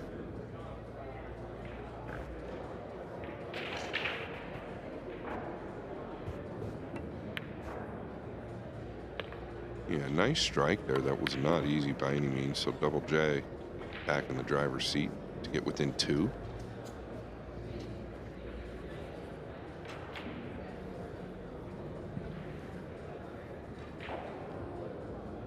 We'll let you know how Double J gets on in that rack. Back to the main table.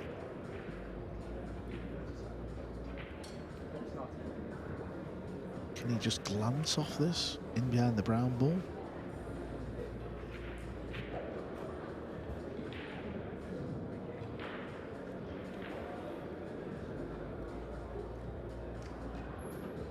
Yeah, I don't know that he took the left long rail away. This guy's acting like he did. Makes it a little tougher. Coming below the 6.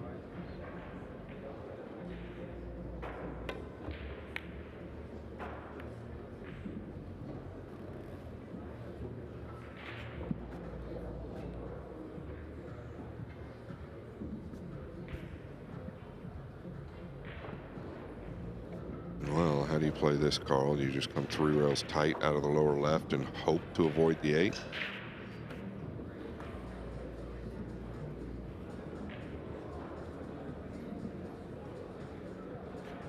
Yeah, I think that's the idea.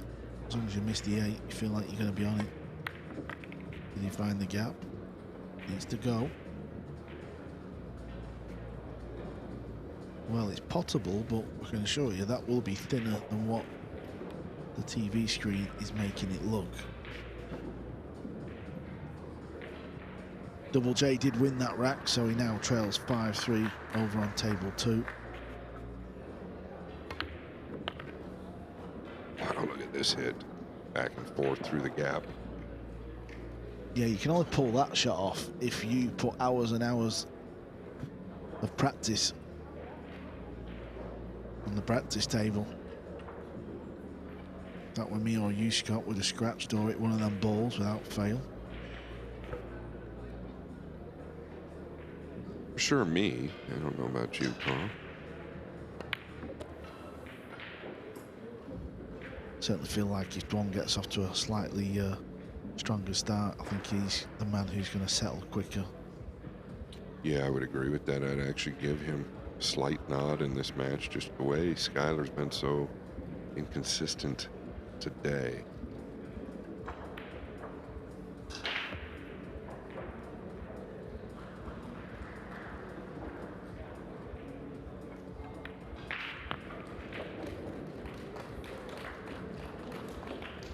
Couple of nice positional shots there. He shows the skills he's got with the cue ball as he takes a 2-1 lead. There's just 4 matches being played out there, and then that will be it for this evening. So just 4 more players to make it through to the final 64. Obviously we know Duong's playing. We know Jeremy Jones is playing. The other 2 matches, it's Vitaly Patsura against Ko Ping Chung. 5-4 to Ko Ping Chung. And Jesus Atencio against Benji Buckley. 3-2 to Atencio. Yeah, and that's where they're all taking place, right there. Arenas everywhere, really. These 3 tables have great views. Main TV table, great views. Tell you what, since day 1, the crowds have been here, and it's only going to get bigger. Yeah, I think a lot more people will arrive today and tomorrow. What is it today? Wednesday, so tomorrow Thursday. People will start to come for the Friday, Saturday, where we really get down to the juicy part of the tournament. All the juniors arrived today. They're practicing away. They're playing in a mini tournament. I believe Emily Fraser is tournament director over there.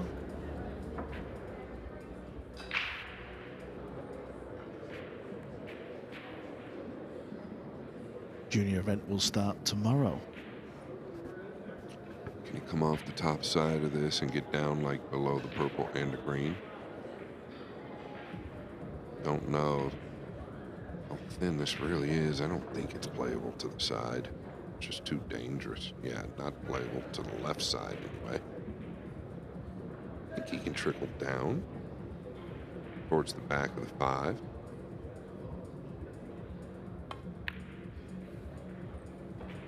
Wasn't a huge fan of it. I feel like the hit's going to be easier, but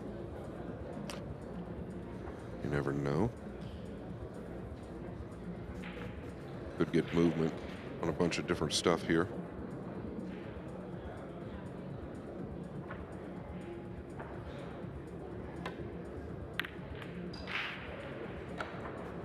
Round 7 could come into play.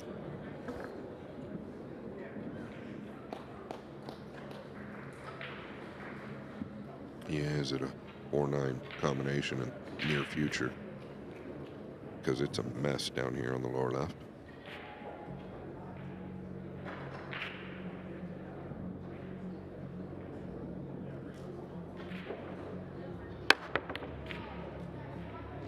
Now, this is pretty good from where he was, really. What do you think, Carl? Lower left corner, bank the 2, use the 7, Skyler. World class at banking. Yeah, he also doesn't mind to fire at a few shots. 4-9 combo does look on if you get somewhat down the left.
Yeah, do you dig under this or I don't know. Could just frame at this. I like it catching it going in. That just holds the 2 where it's at.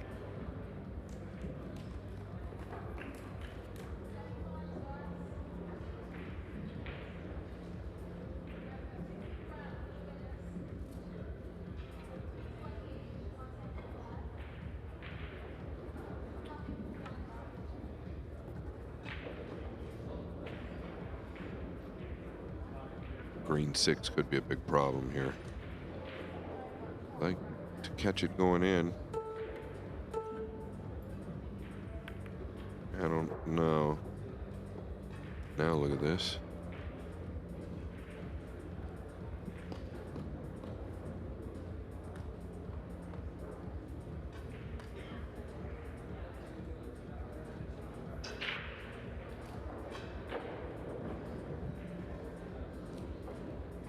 Yeah, just gonna stitch him up under the 4 and 5 here. Oh, is he gonna find the gap? Wow. Damn. Did he find the gap? Missed a trick there. Yeah, big time. You're never even supposed to hit it hard enough to find the gap. And actually, I feel like the inside spin was worse. The outside spin sends the 2 higher, and it'll hold the cue ball a little better.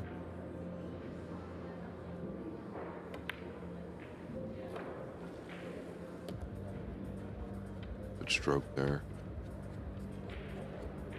I'm gonna have to work the cue ball here. Love to be down in the lower left corner.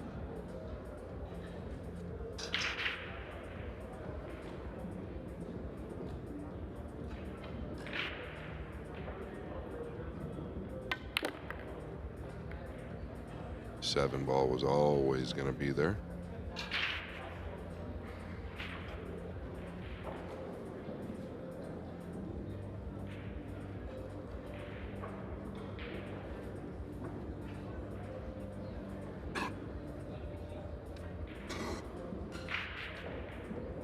Gotta be a little careful here. Yeah, you don't cue like this every day of the week, so it's easy to hit the pace all wrong.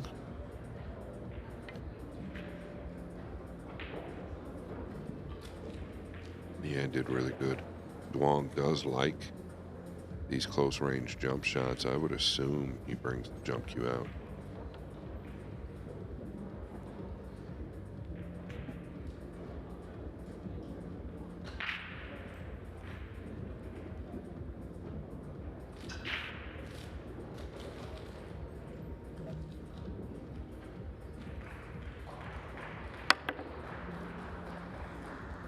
He's so good close range with the cue ball. Yeah, that was a real good display of control with a short stick. Skyler's kicking one rail, hoping it's his day. Jeremy Jones has lost another rack over there. It's now 6-3 to Senate. That was a good hit. He fluked it. It's coming towards the corner. Well, he might have fluked a decent safety. Yeah, I think it's better than fluking it. Oh, it is better. Yeah, I don't think he can go that way.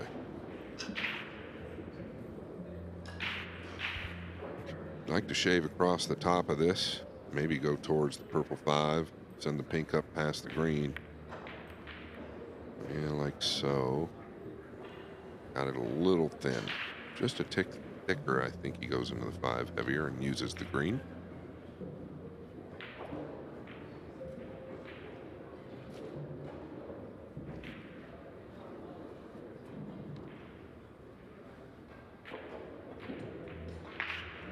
Yeah, is he looking to chip the 4 all the way up the top rail, come back and forth into the purple?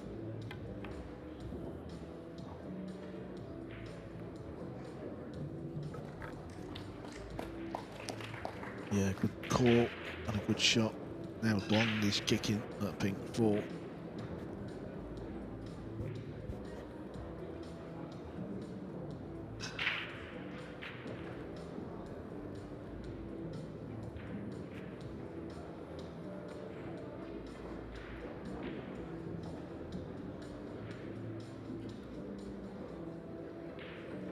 Yeah, I'm just wondering, Jeremy's pace versus Arseni's pace, will that at some point affect Arseni? Not that Jeremy's real slow, but at times he tends to slow it down a bit. You were telling the fans his nickname's the Turtle yesterday. Well, that is his nickname. He'll be the first to admit. I called him Slow Walk back in the day, if we ever played a tournament match or anything like that, because I was a quick player and he doesn't get a chance to really ever play. He's always working, always teaching. It's not easy to get that cue moving. Yeah, he's openly said to us, hasn't he, on the circuit, that he does enjoy playing still. He loves to practice and obviously compete, even though he's not doing it full time. And listen, this is not, you know, 100-meter sprint or swimming. This is just all touch and feel, this. So you can kind of play your way into a bit of a rhythm, play your way into the tournament. That's what he's doing. Yeah, wouldn't have minded maybe 2 or 3 more rotations. This is okay, but it can be missable. Looks comfortable now, though. Sometimes that happens, and I know Jeremy's a fan of when your opponent's on the hill and you're kind of way behind. You've got nothing to lose, just loosen up. But it should be how you play from the beginning. I'm going to ask you a question, what Jeremy asked me in comms today. I want you to give me an honest answer, because you know I gave him my honest answer. He said if you scratch on the 9, so let's say for instance now, which of course he's not going to, he thinks when you spot the 9, the incoming player should have to shoot it from behind the line. How old are you? 42? Yeah. Well, maybe it's before. Did you play in the era where if we made a ball on the break and scratch, the ball would spot up on the spot and you had ball in hand behind the line? No. Okay, well, we used to really like that rule, and then a set of rules called Texas Express rules came along with the Texas Express Tour. And that was, so just imagine if you broke the balls, you made 3 balls on the break and you scratched, the cue ball would go behind the head string and all 3 balls would spot up and you'd shoot the highest numbered ball, or excuse me, the lowest numbered ball. Now, everything stays down if you scratch on the break with ball in hand. So my long answer to your short question is, yeah, I would love that if it went behind the line.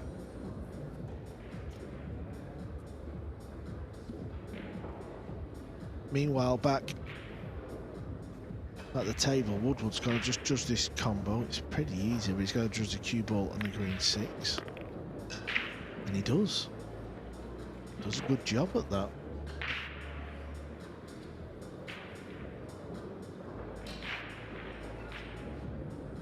Kopin Chung has opened up a 2-rack lead over Vitalik, 7-5.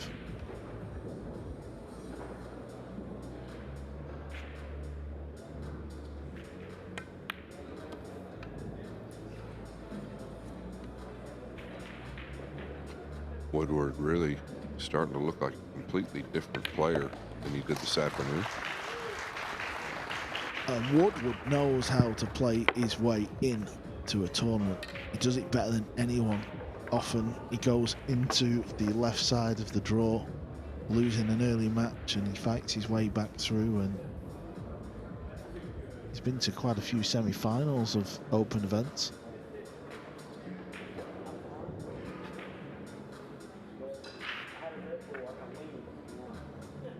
Often likes to speak to people in the crowd. He probably knows a few of them people, but that's just the way he deals with the situation. Duong, on the other hand, he'll just sit there looking straight forward.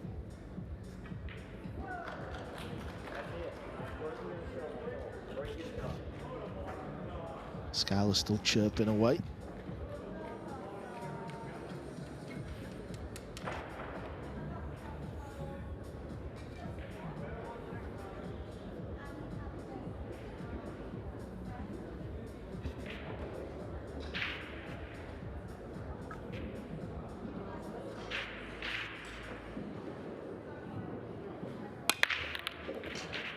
Hitting the break good.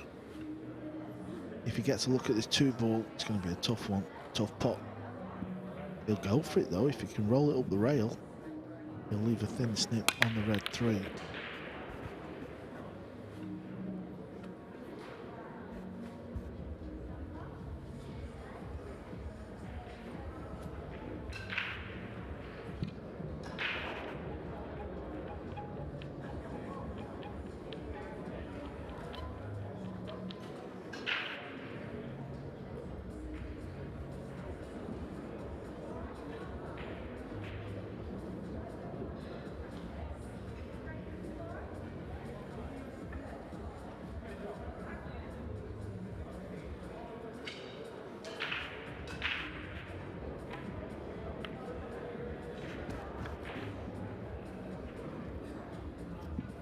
Needs a better positional shot here though. Look at where the pink 4-ball is.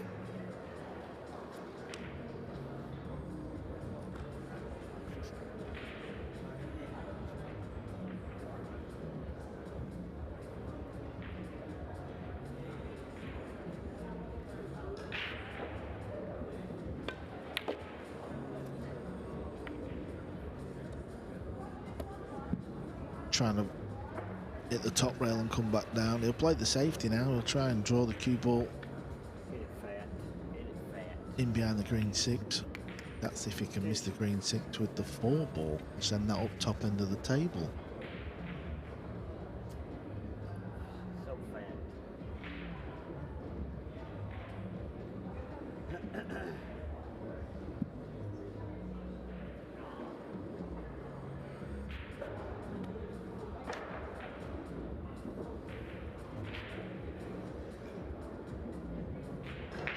Is he looking to stick there or drop down below the 6?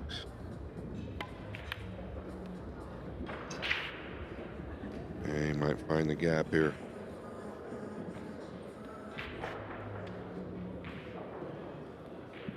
If he did find the gap, it's not an easy one to knock down.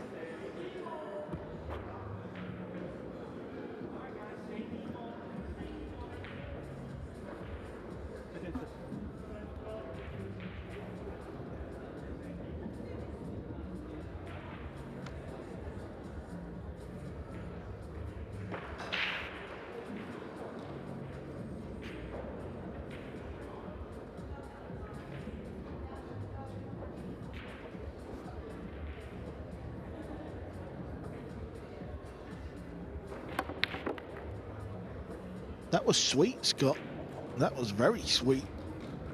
Yeah, that was smooth as butter right there. Coming with that shot under the circumstances. Hasn't had any table time in the last couple of racks. And is that the shot that he needs to kind of wake him up a little bit?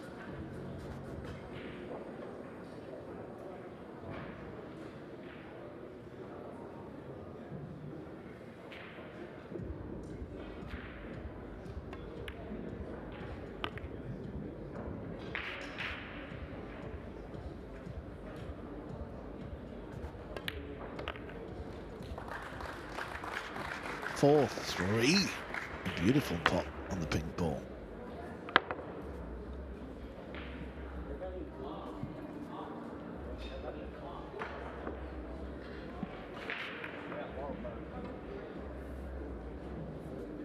Yeah, we're coming to the end of day 3 here. 256 players entered this year's Open. There's just 4 matches out there. This is actually table number 2. Jeremy's at the table. 7-4 down. Decent chance here if he gets this shot right. He's got to send the cue ball off 2 rails. Yeah, it's one you don't really want to hit thick. The thinner you can hit it and make it, the more you're going to get out of the cue ball. Oh, perfect. Yeah, that's ideal from Mr. Jones. Center of the table.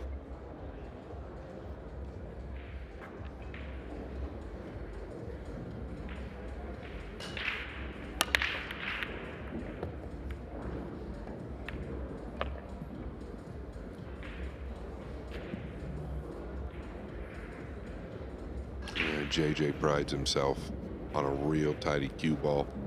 Little thinner than he wanted on the 6 here, but he'll be fine. You just saw the flick of the hand. When he's playing good for his best pool, he's got one of the best cue balls in the world.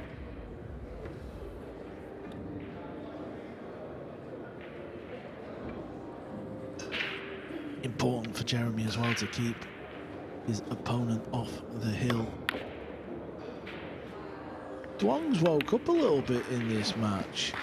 He's come with a couple of good ones in the last 5 minutes.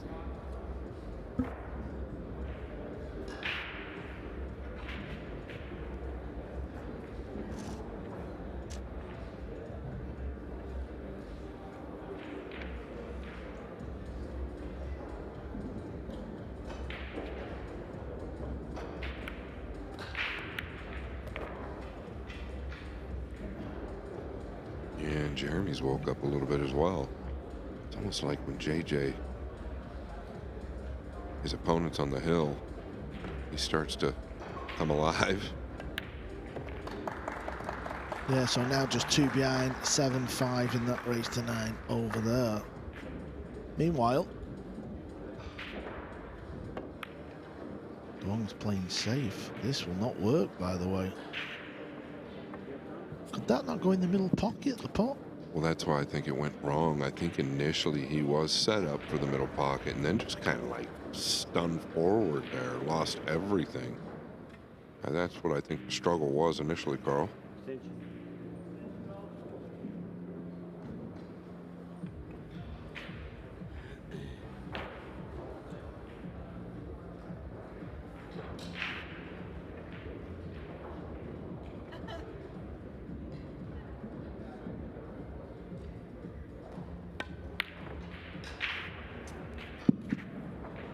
He didn't get too quick there. I was actually looking at the backswing. I was telling myself, just don't get too quick in the backswing here and you'll bury it. He didn't. Just uppercut it a little bit. Maybe the pocket's holding up a little bit more now. I don't know. Yeah, that ball is deep. The overhead really showed it.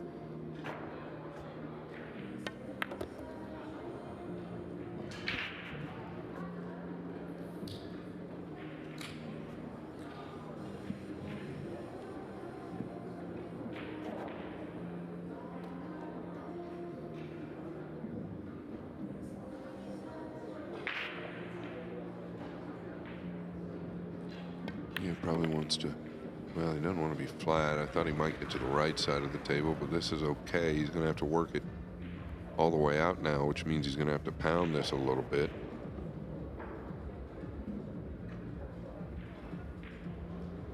Might be able to just draw all the way out. Yeah, very good at the power shot when he's going to get a lot out of the cue ball. Duong handles it fine.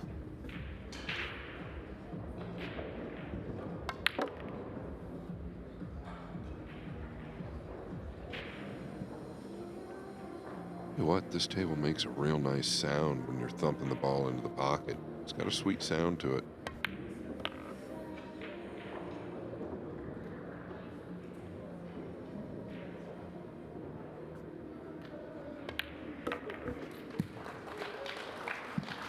We are tied once again, 4 apiece. Double J is at the table again over on table 2. He was 7-3 down. He's won the last 2 racks, so we sit at 7-5. He's got 6 balls left. He's on the pink 4.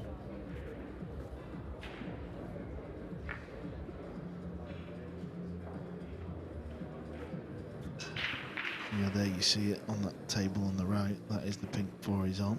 So he's going up for the purple 5. You can almost sense an air of confidence from him once he starts trailing. Like, he's already been here several times, right? So it might take a little something special from his opponent to take this away, even if he gets a chance. Doesn't like the angle he's on here on the purple 5. I think he can draw to the short side. Yeah, you're right in what you're saying, Scott, because Jeremy has played 4 matches and he's won 3 of them hill-hill. That's going to give you loads of confidence.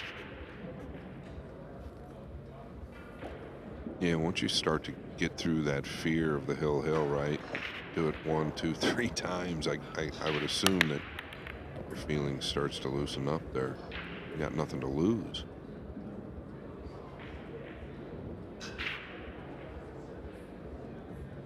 Looks like he's going to attack to the right side.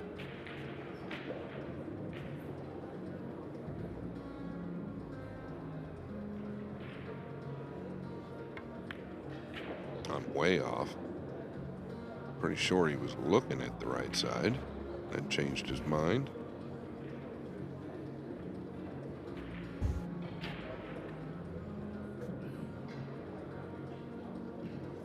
Actually, a little surprised he didn't take that on. Guess there was nothing good on the 3 is why he didn't.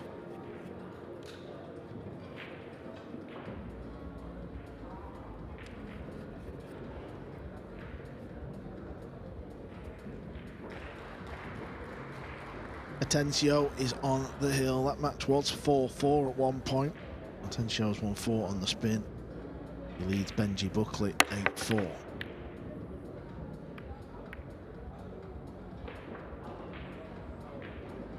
Good contact there, but it's not gonna do it.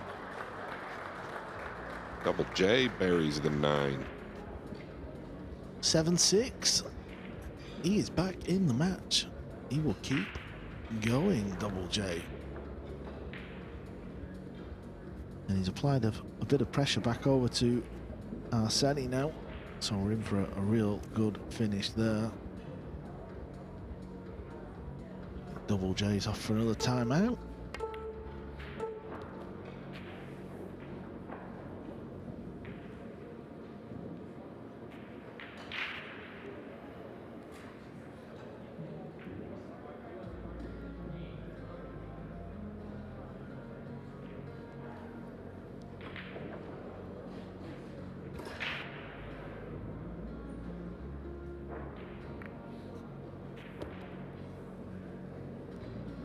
Clever little flick right there.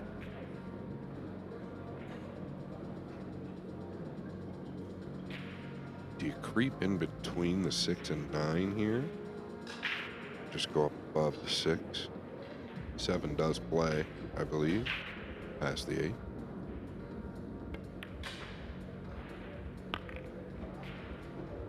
That will get the job done.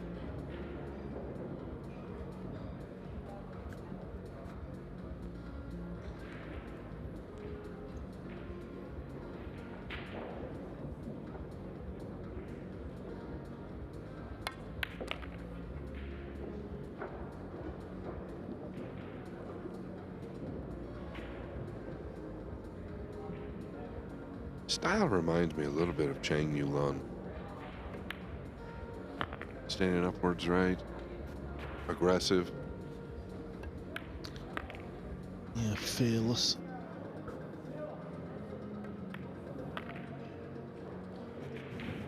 Momentum has switched here. You can just sense it, can't you? There's the 1 quick line. Takes a 5-4 lead. There's still a few fans in the arena sweating the action, of course, all the other 3 tables as well. That's where Double J is playing, over on table 2. There were so many people in watching SVB before. If you just tuned in, if you've just come in from work and you've missed it, SVB is out of this year's US Open. There will be no 6th title this year. Have you heard anything from Shane, Scott? I know you speak to him quite a lot. No, and I won't reach out to him probably till tomorrow. There's a good chance we see him on the dice table later. If not, he might just take a quick flight back home and get on the lake. Tell you what, Carl, you know it as well as I do. We talk about it. Every year is going to get tougher and tougher. What he did last year to make the finals was simply amazing. The talent level of play nowadays is incredible.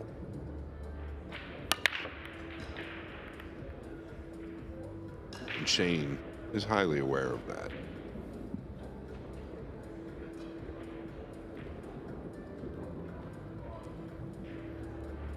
Yeah, but when I cast my mind back to Florida Open and Battle of the Bull, he looked so in the zone.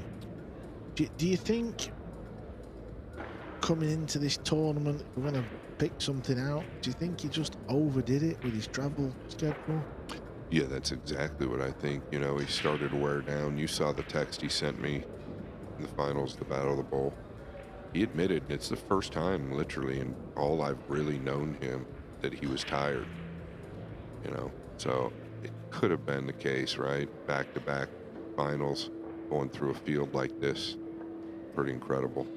It's going to have some impact on you. You don't know where he's going here. It was just a little too thick. It's going to finish fine.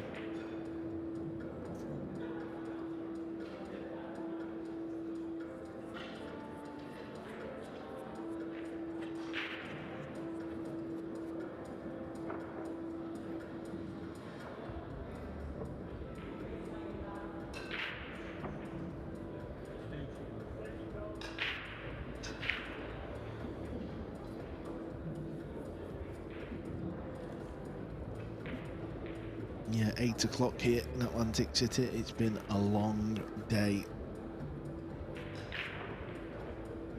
Play got underway at 10 a.m. I was here for about 8:30 to film a real interesting video that got cancelled 3 minutes before about to film. Was thrilled about that. Yeah, we don't talk about it hardly ever, but there's a lot of things that go on behind the scenes. So there's a lot of work, heavy workload. Carl does the majority of the interviews and filming.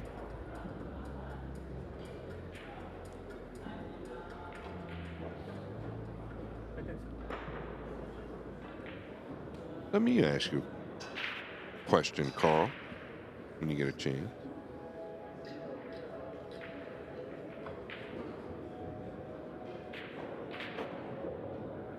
Let me ask you a question. You always have questions. What do you think is easier?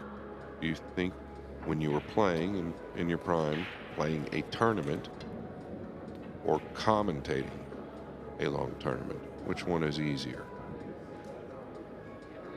I just want your answer. I think they're both different, so it's hard to say one's easier than the other. Obviously, you've done both as well. I think obviously the days, depending on what match you get as well. Like this has been it's getting a little bit better this match. But certain matches you just feel like they're a bit, they've not started even though they have started kind of thing.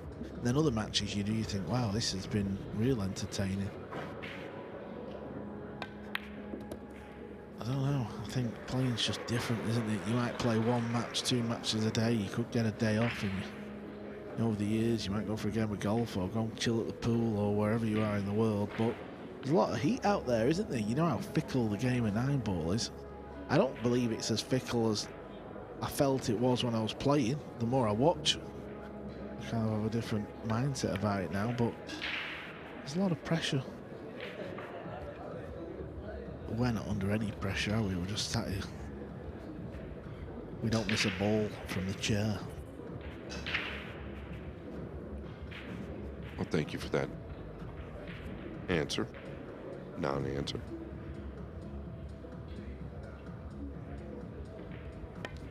What do you think? Well, you did answer it pretty good, actually. I mean, it's completely different. I think this is a little more draining. Obviously, if you've got scheduled matches that, like you just said, you can play a match, maybe 2 a day on this tour. So it's okay. When you're in commentary, you've kind of got to pay attention 100% of each match. So it's a little more draining, I think, mentally, or, yeah, probably mentally. And I think if you're having a good season, I think if you're somebody like Aloysius Yap or Biardo and Fedor, they're kind of riding that wave, aren't they? They're the sort of guys, Johan Chua's another one. These are the ones that are kind of you know, they're walking around the venue like they own the gaff because they're just having a good time of it, aren't they? If you're having a bit of a nightmare, so someone who springs to mind is Elliot Sanderson, because he just had a great chance to win to get himself in the hat. He had 2 balls left and he missed the 8 ball. So he'll be eating dinner, probably having a cold one, thinking, oh my God, what have I done now? That's where it's tough to handle. Yeah, absolutely. But you've got to keep going, like our colleague, Double J. He's back at the table. He just needs a couple of decent positional shots to tie the match up. Yeah, he just made a nice shot on the 2, actually.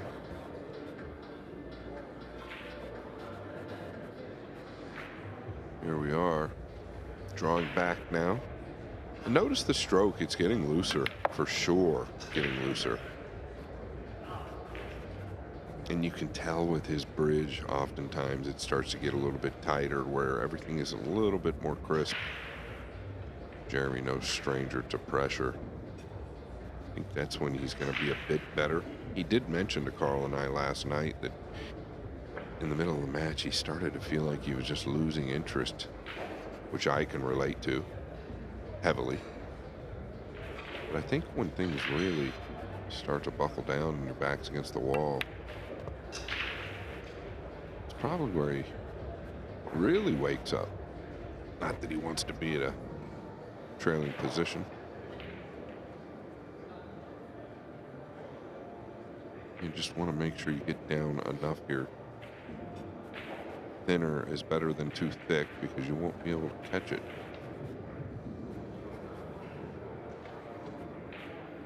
I don't know. Do you want to come down this way or drop back? Okay, got off the rail. That's most important.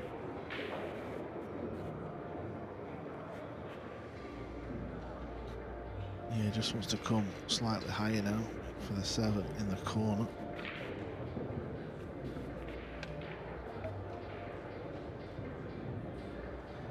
Will stay here for the rest of this rack. Table number 1 on a break. Nice, very nice to hold the cue ball line. Tencio got the job done. He's through to the final 64. Draw will be done not long after the last match finishes.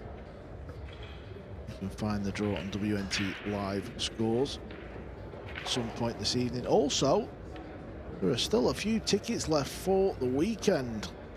So if you've been watching this and you don't live too far away and you want to come and sweat some of the action and meet Scott Frost and get his autograph, head over to matchroompool.com. We'll see you here.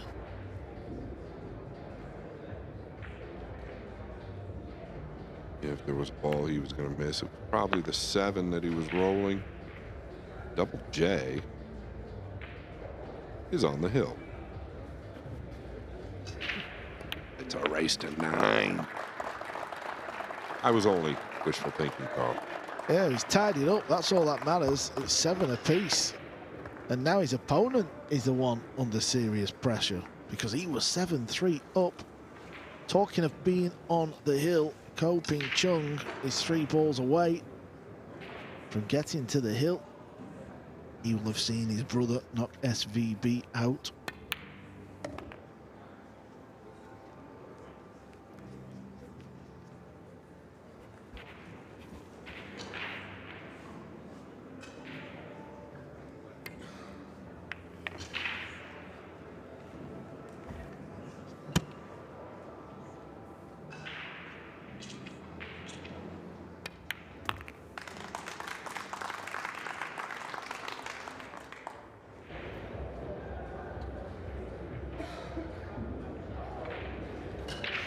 Game on.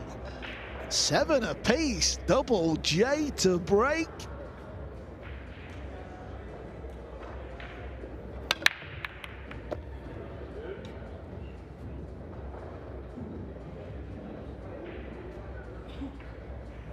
Oh, just got a little rush off JJ's break there. Yeah, the big man is back in this match. We will keep you posted. We're going to head back over to the main table action. Duong Quoc Quang from Vietnam against Skylar Woodard. I'm going to have a quick look at the draw, actually. I've told you, WNT livescores.com.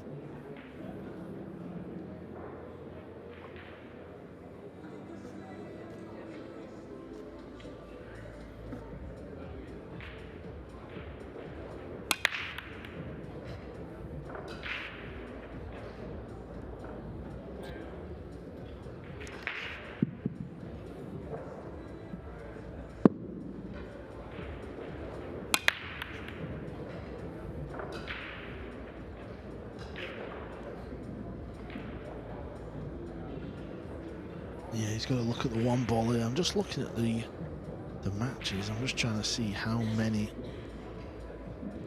Vietnamese players have made it through to the final 64.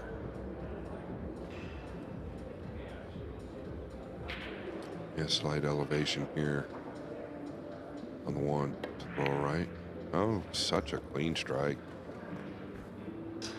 Speed. It's not easy when you elevate like that, Carl, and hit it at that soft medium speed. Just the one Vietnamese player has made it through, so there's a lot of hopes on this man here. That player is Nguyen Anh Tuan. Yeah, and I'm looking at the way this guy's pocketing the balls. He's been doing this over and over. Just don't see any breakdown in him. 6, a big problem. Not a big problem, but it could be a big problem.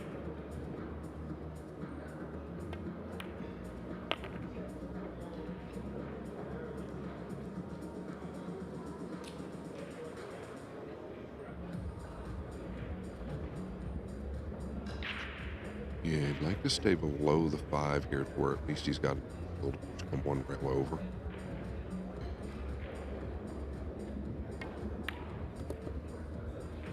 And he wants that to settle. Yeah, he did not want to be there.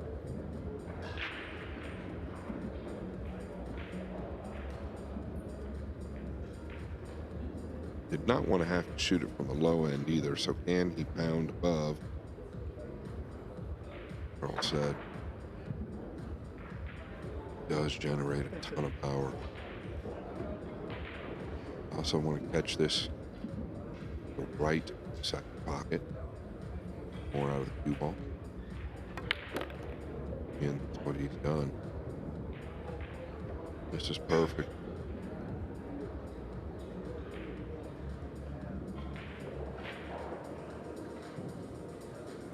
He is one smooth customer here. Never shows emotion. Ever.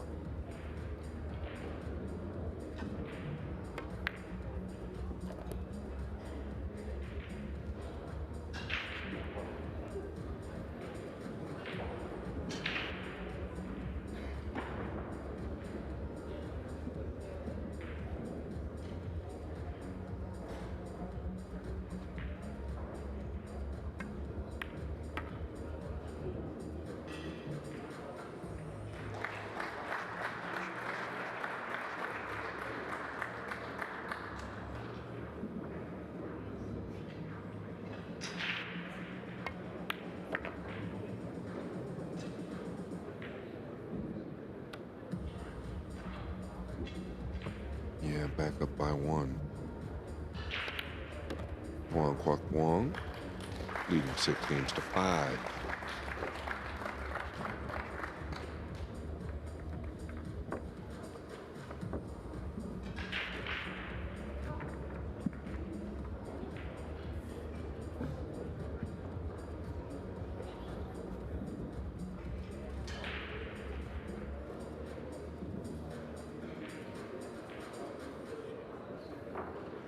Jeremy Jones is on the hill. He's won the last 5 racks. He leads 8-7. And there he is, getting ready to break off. very good at this type of break, though. Double J. One of his strengths. He makes the one ball a lot. Apologies for jinxing you, Double J. Now, Asani Sebastianov. We're about to see what he is made of. Yeah, and does this quick style kind of jump up and bite him now that Jeremy's put the steam on him?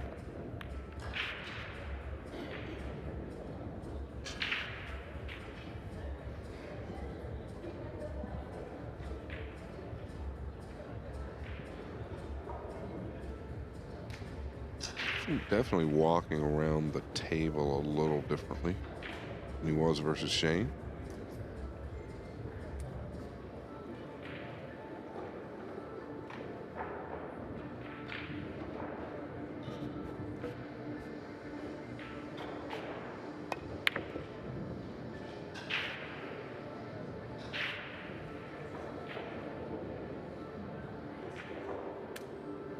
Yeah, the 5 and 6 are a problem. Does he play for the 4-9 combo? Yeah, he's looking at it now, Carl.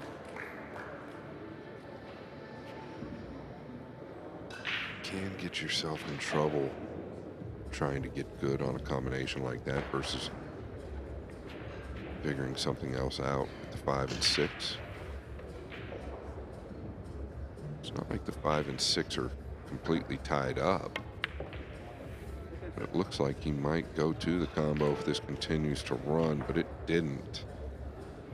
Does he have an angle? I think he just does have an angle, Scott, to be fair. I think it just crept on enough. Like he can force draw if he wants. Okay.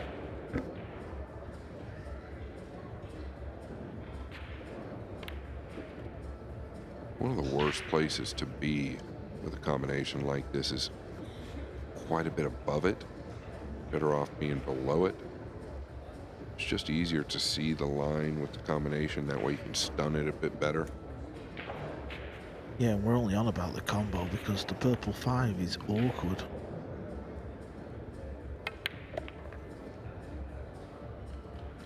That's not bad. We've not forgot about Dwong and Skylar. It's just obviously our buddy Double J is out there in the heat of battle. He's played 4 matches this tournament. 3 he's won Hill. And he could have lost all 3. But he's a combo away from being involved in another final rack thriller. Yeah, this will take some years off of you.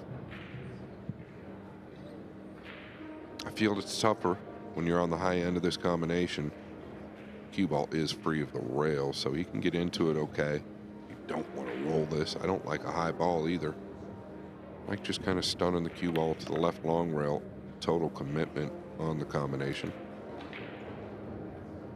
Yeah, well, we're getting excited with the table on the right. Dwong is just going about his business. Well, Scott, it flicked the green 6. It did not go in clean. No, it was going to miss by about 6-8 inches, actually, Carl. Hill. One more rack to go. Yeah, that combination was not on. It was going to miss. It caught a piece of the 6. When you look at all the players that have made their way through to tomorrow's last 64, if Double J manages to get his name in the hat and get through stage 1, he's arguably had the craziest route ever. Yeah, if you could just take a camera and follow exactly what happened for him to get where he is even right now. It's pretty crazy. Anyway, they've still got 1 rack to play. He goes over to give him the fist pump. And it will be Asani to break.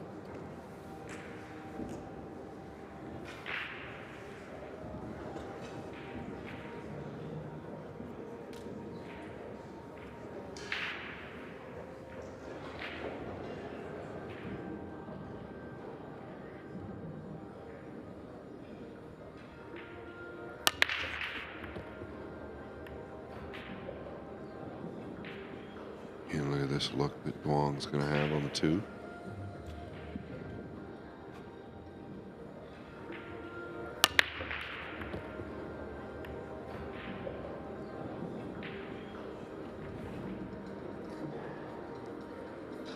Well, he's got to look at the blue 2, and so as Arseny Sevastianov, he broke off, he made the 1,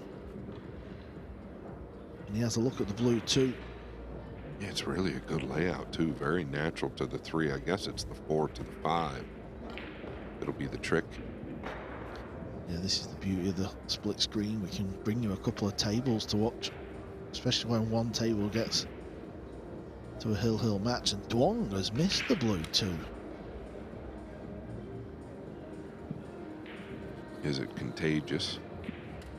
Yeah, this Arseny fella who beat SVB is very quick and jittery around the table. He's took a long time over this ball. Clearly just picking out his line. He's got one shot to play really freeze. He's got to get from the pink 4 to the purple 5. Yeah, and how do you do that? Do you just come 2 rails tight? The 7 seems like a big ball there. You don't want to land flat on the 5, meaning straight, or on the rail. Yeah, difficult. You know where he's looking at here? I can't quite see the path because, well, I don't play anymore. I can't quite see the 2-rail route. Yeah, he's looking to come between the 6 and below the 7.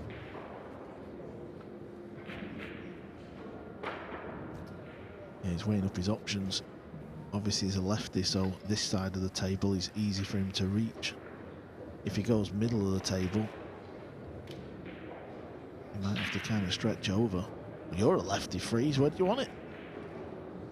Yeah, I would probably like to be more out left of center, just because I'm a lefty, but I don't mind what he's doing if he feels like he can beat the 7, but this is going to jump too much.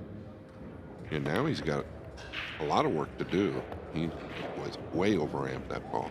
Yeah, Woodward has just scratched. Real poor positional shot. He's found right middle pocket. Duong, 5 balls to get on the hill.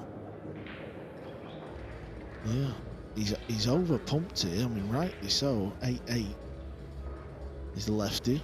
Now he's got to stretch you on. He wanted to be on the right side of the table, so he's over his ball by 2 feet there. He's looking at just coming back.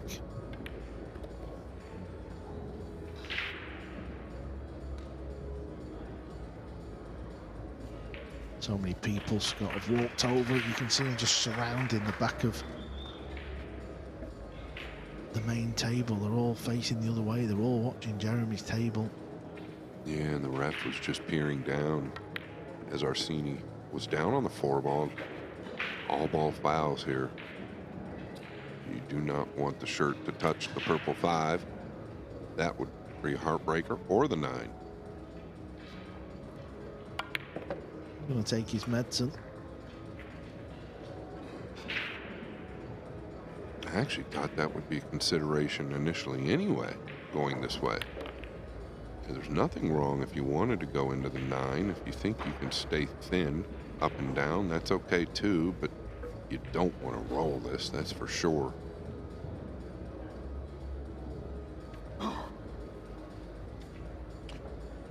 Duong about to pull ahead by 3 and get on the hill versus Woodward. This is a massive shot over on table 2 for both players, not just the man at the table who has a chance to knock Double J out and back in the booth and advance through to tomorrow. It's also big for Jeremy because this is coming to the end of day 3 and this is basically stage 1. All the players, 206 players, enter this tournament. It's all about getting your name in the hat. It's literally stage 1 of the event. Can Double J make it through to stage 2? Yeah, I mean, this rack right here is worth $3,000. He doesn't like it. He does not like this shot. I don't blame him. I understand, but you know what it's like when you're behind it. You have a favourite way of playing this. If you don't like playing it with check, then you shouldn't. You should take a gamble and just play it the way you like. I don't mind what he's looking at there, though. Instead of trying to overwork the cue ball all the way up and down, just playing it to the back of the 6. It's okay if you feel like you can make the 5 a little better that way.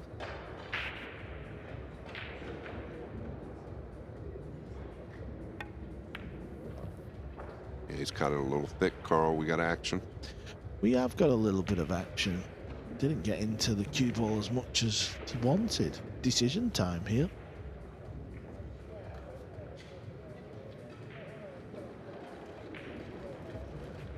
Yeah, I think we see him take this on to the lower left. Yeah, he's got to go. It's go time. You got to show some. Oh, we nearly had a golden break on the main table. That won't matter. Duong is on the hill. And he's on the blue too. Only one Vietnamese player has made it through. Can he make it too? Well, I'll tell you what, Scott. Arseny Sevastianov makes you feel on edge. Just the way he walks around the table. Yeah, it was much quicker yesterday versus SVP. Just much, much quicker. Now, that being said, there was a shot clock on that table. There is not a shot clock here. I wouldn't get crazy with the cue ball here. He's looking at loading up his side and all sorts. This is just pop the ball and see where the cue ball lands. Yeah, you're saying just go back and forth, right? And just put all your eggs into burying the 6. I believe so, especially at Hill.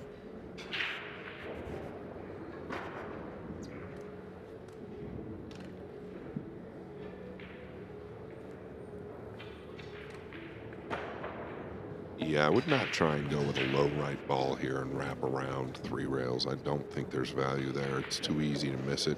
You don't want to power this ball. You just want to smooth it in. Well, before he plays the shot, Duong might have actually done a full table break and run. Closed bridge here too. Interesting.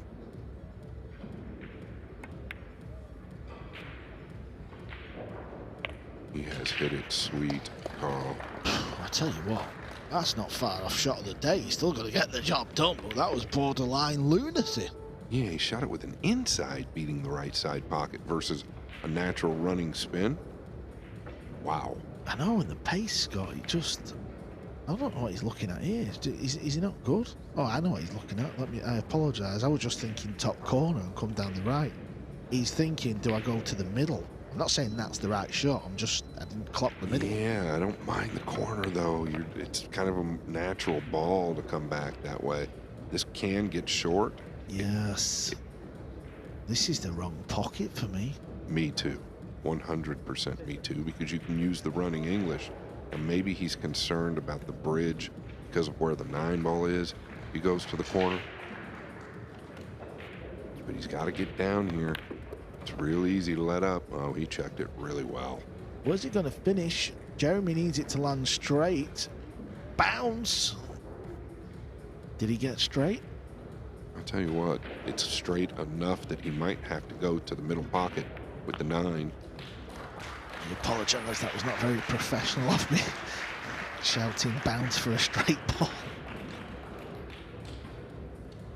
Yeah, I mean, we can understand, though. Duong Kwok Kwang has made it through. Forgot about that match. Skylar Woodward is out. This could be missed, Carl, if he tries to get above the 9 versus going to the side pocket. He could hang this ball. He's trying to get above the 9 here. I think he's got a bit of an angle, you know. Yeah, he might be just below the 8. But boy, you can still miss this ball. Trying to pound it anyway. Yeah, all the experience in the world tells you not to be pounding this ball. I'll tell you what, where did this finish? Oh, okay, this is not great. Wow. Was he trying to come above? Yeah, he lost the spin. Why didn't he just play for left middle? That's the thing I said from the very beginning. I have no idea.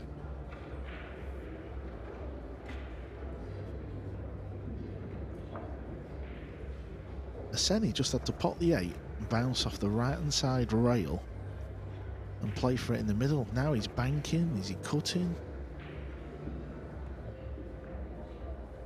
Yeah, he was actually perfect on the 8. Just to bounce off. Yeah. Absolutely. Yeah, and that's the first thing I said. You just don't want to work the cue ball and have him miss the 8. He lost the spin trying to go above the 9. There is still one more match other than this one that's happening. It's Ko Ping Chung, the former champion here in this very arena here in Atlantic City. He's 8-7 up over Vitaly Patshura. Jeremy Jones. Heart's got to be beaten out of his chest right now. If he plays the bank, surely he plays a good cue ball as well, just to give yourself a bit of an outside insurance policy. If you miss it, I suppose the cue ball would be on the rail. I don't know. Who knows? It's 8 apiece. Yeah, at this point, anything can happen, especially with the decision he made to get where he did right now.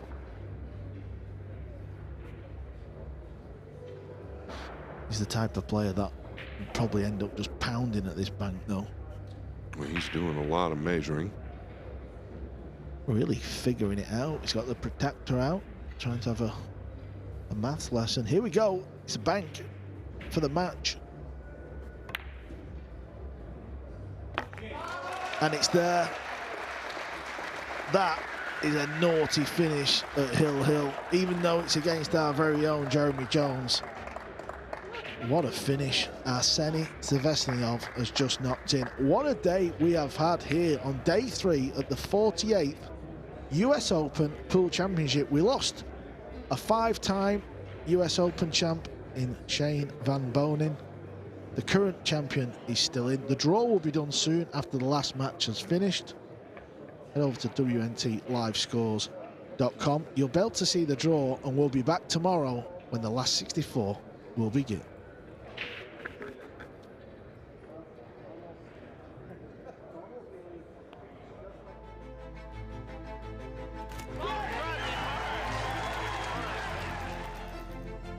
Jeremy Jones has just become the U.S. Open champion. Joshua Miller, the young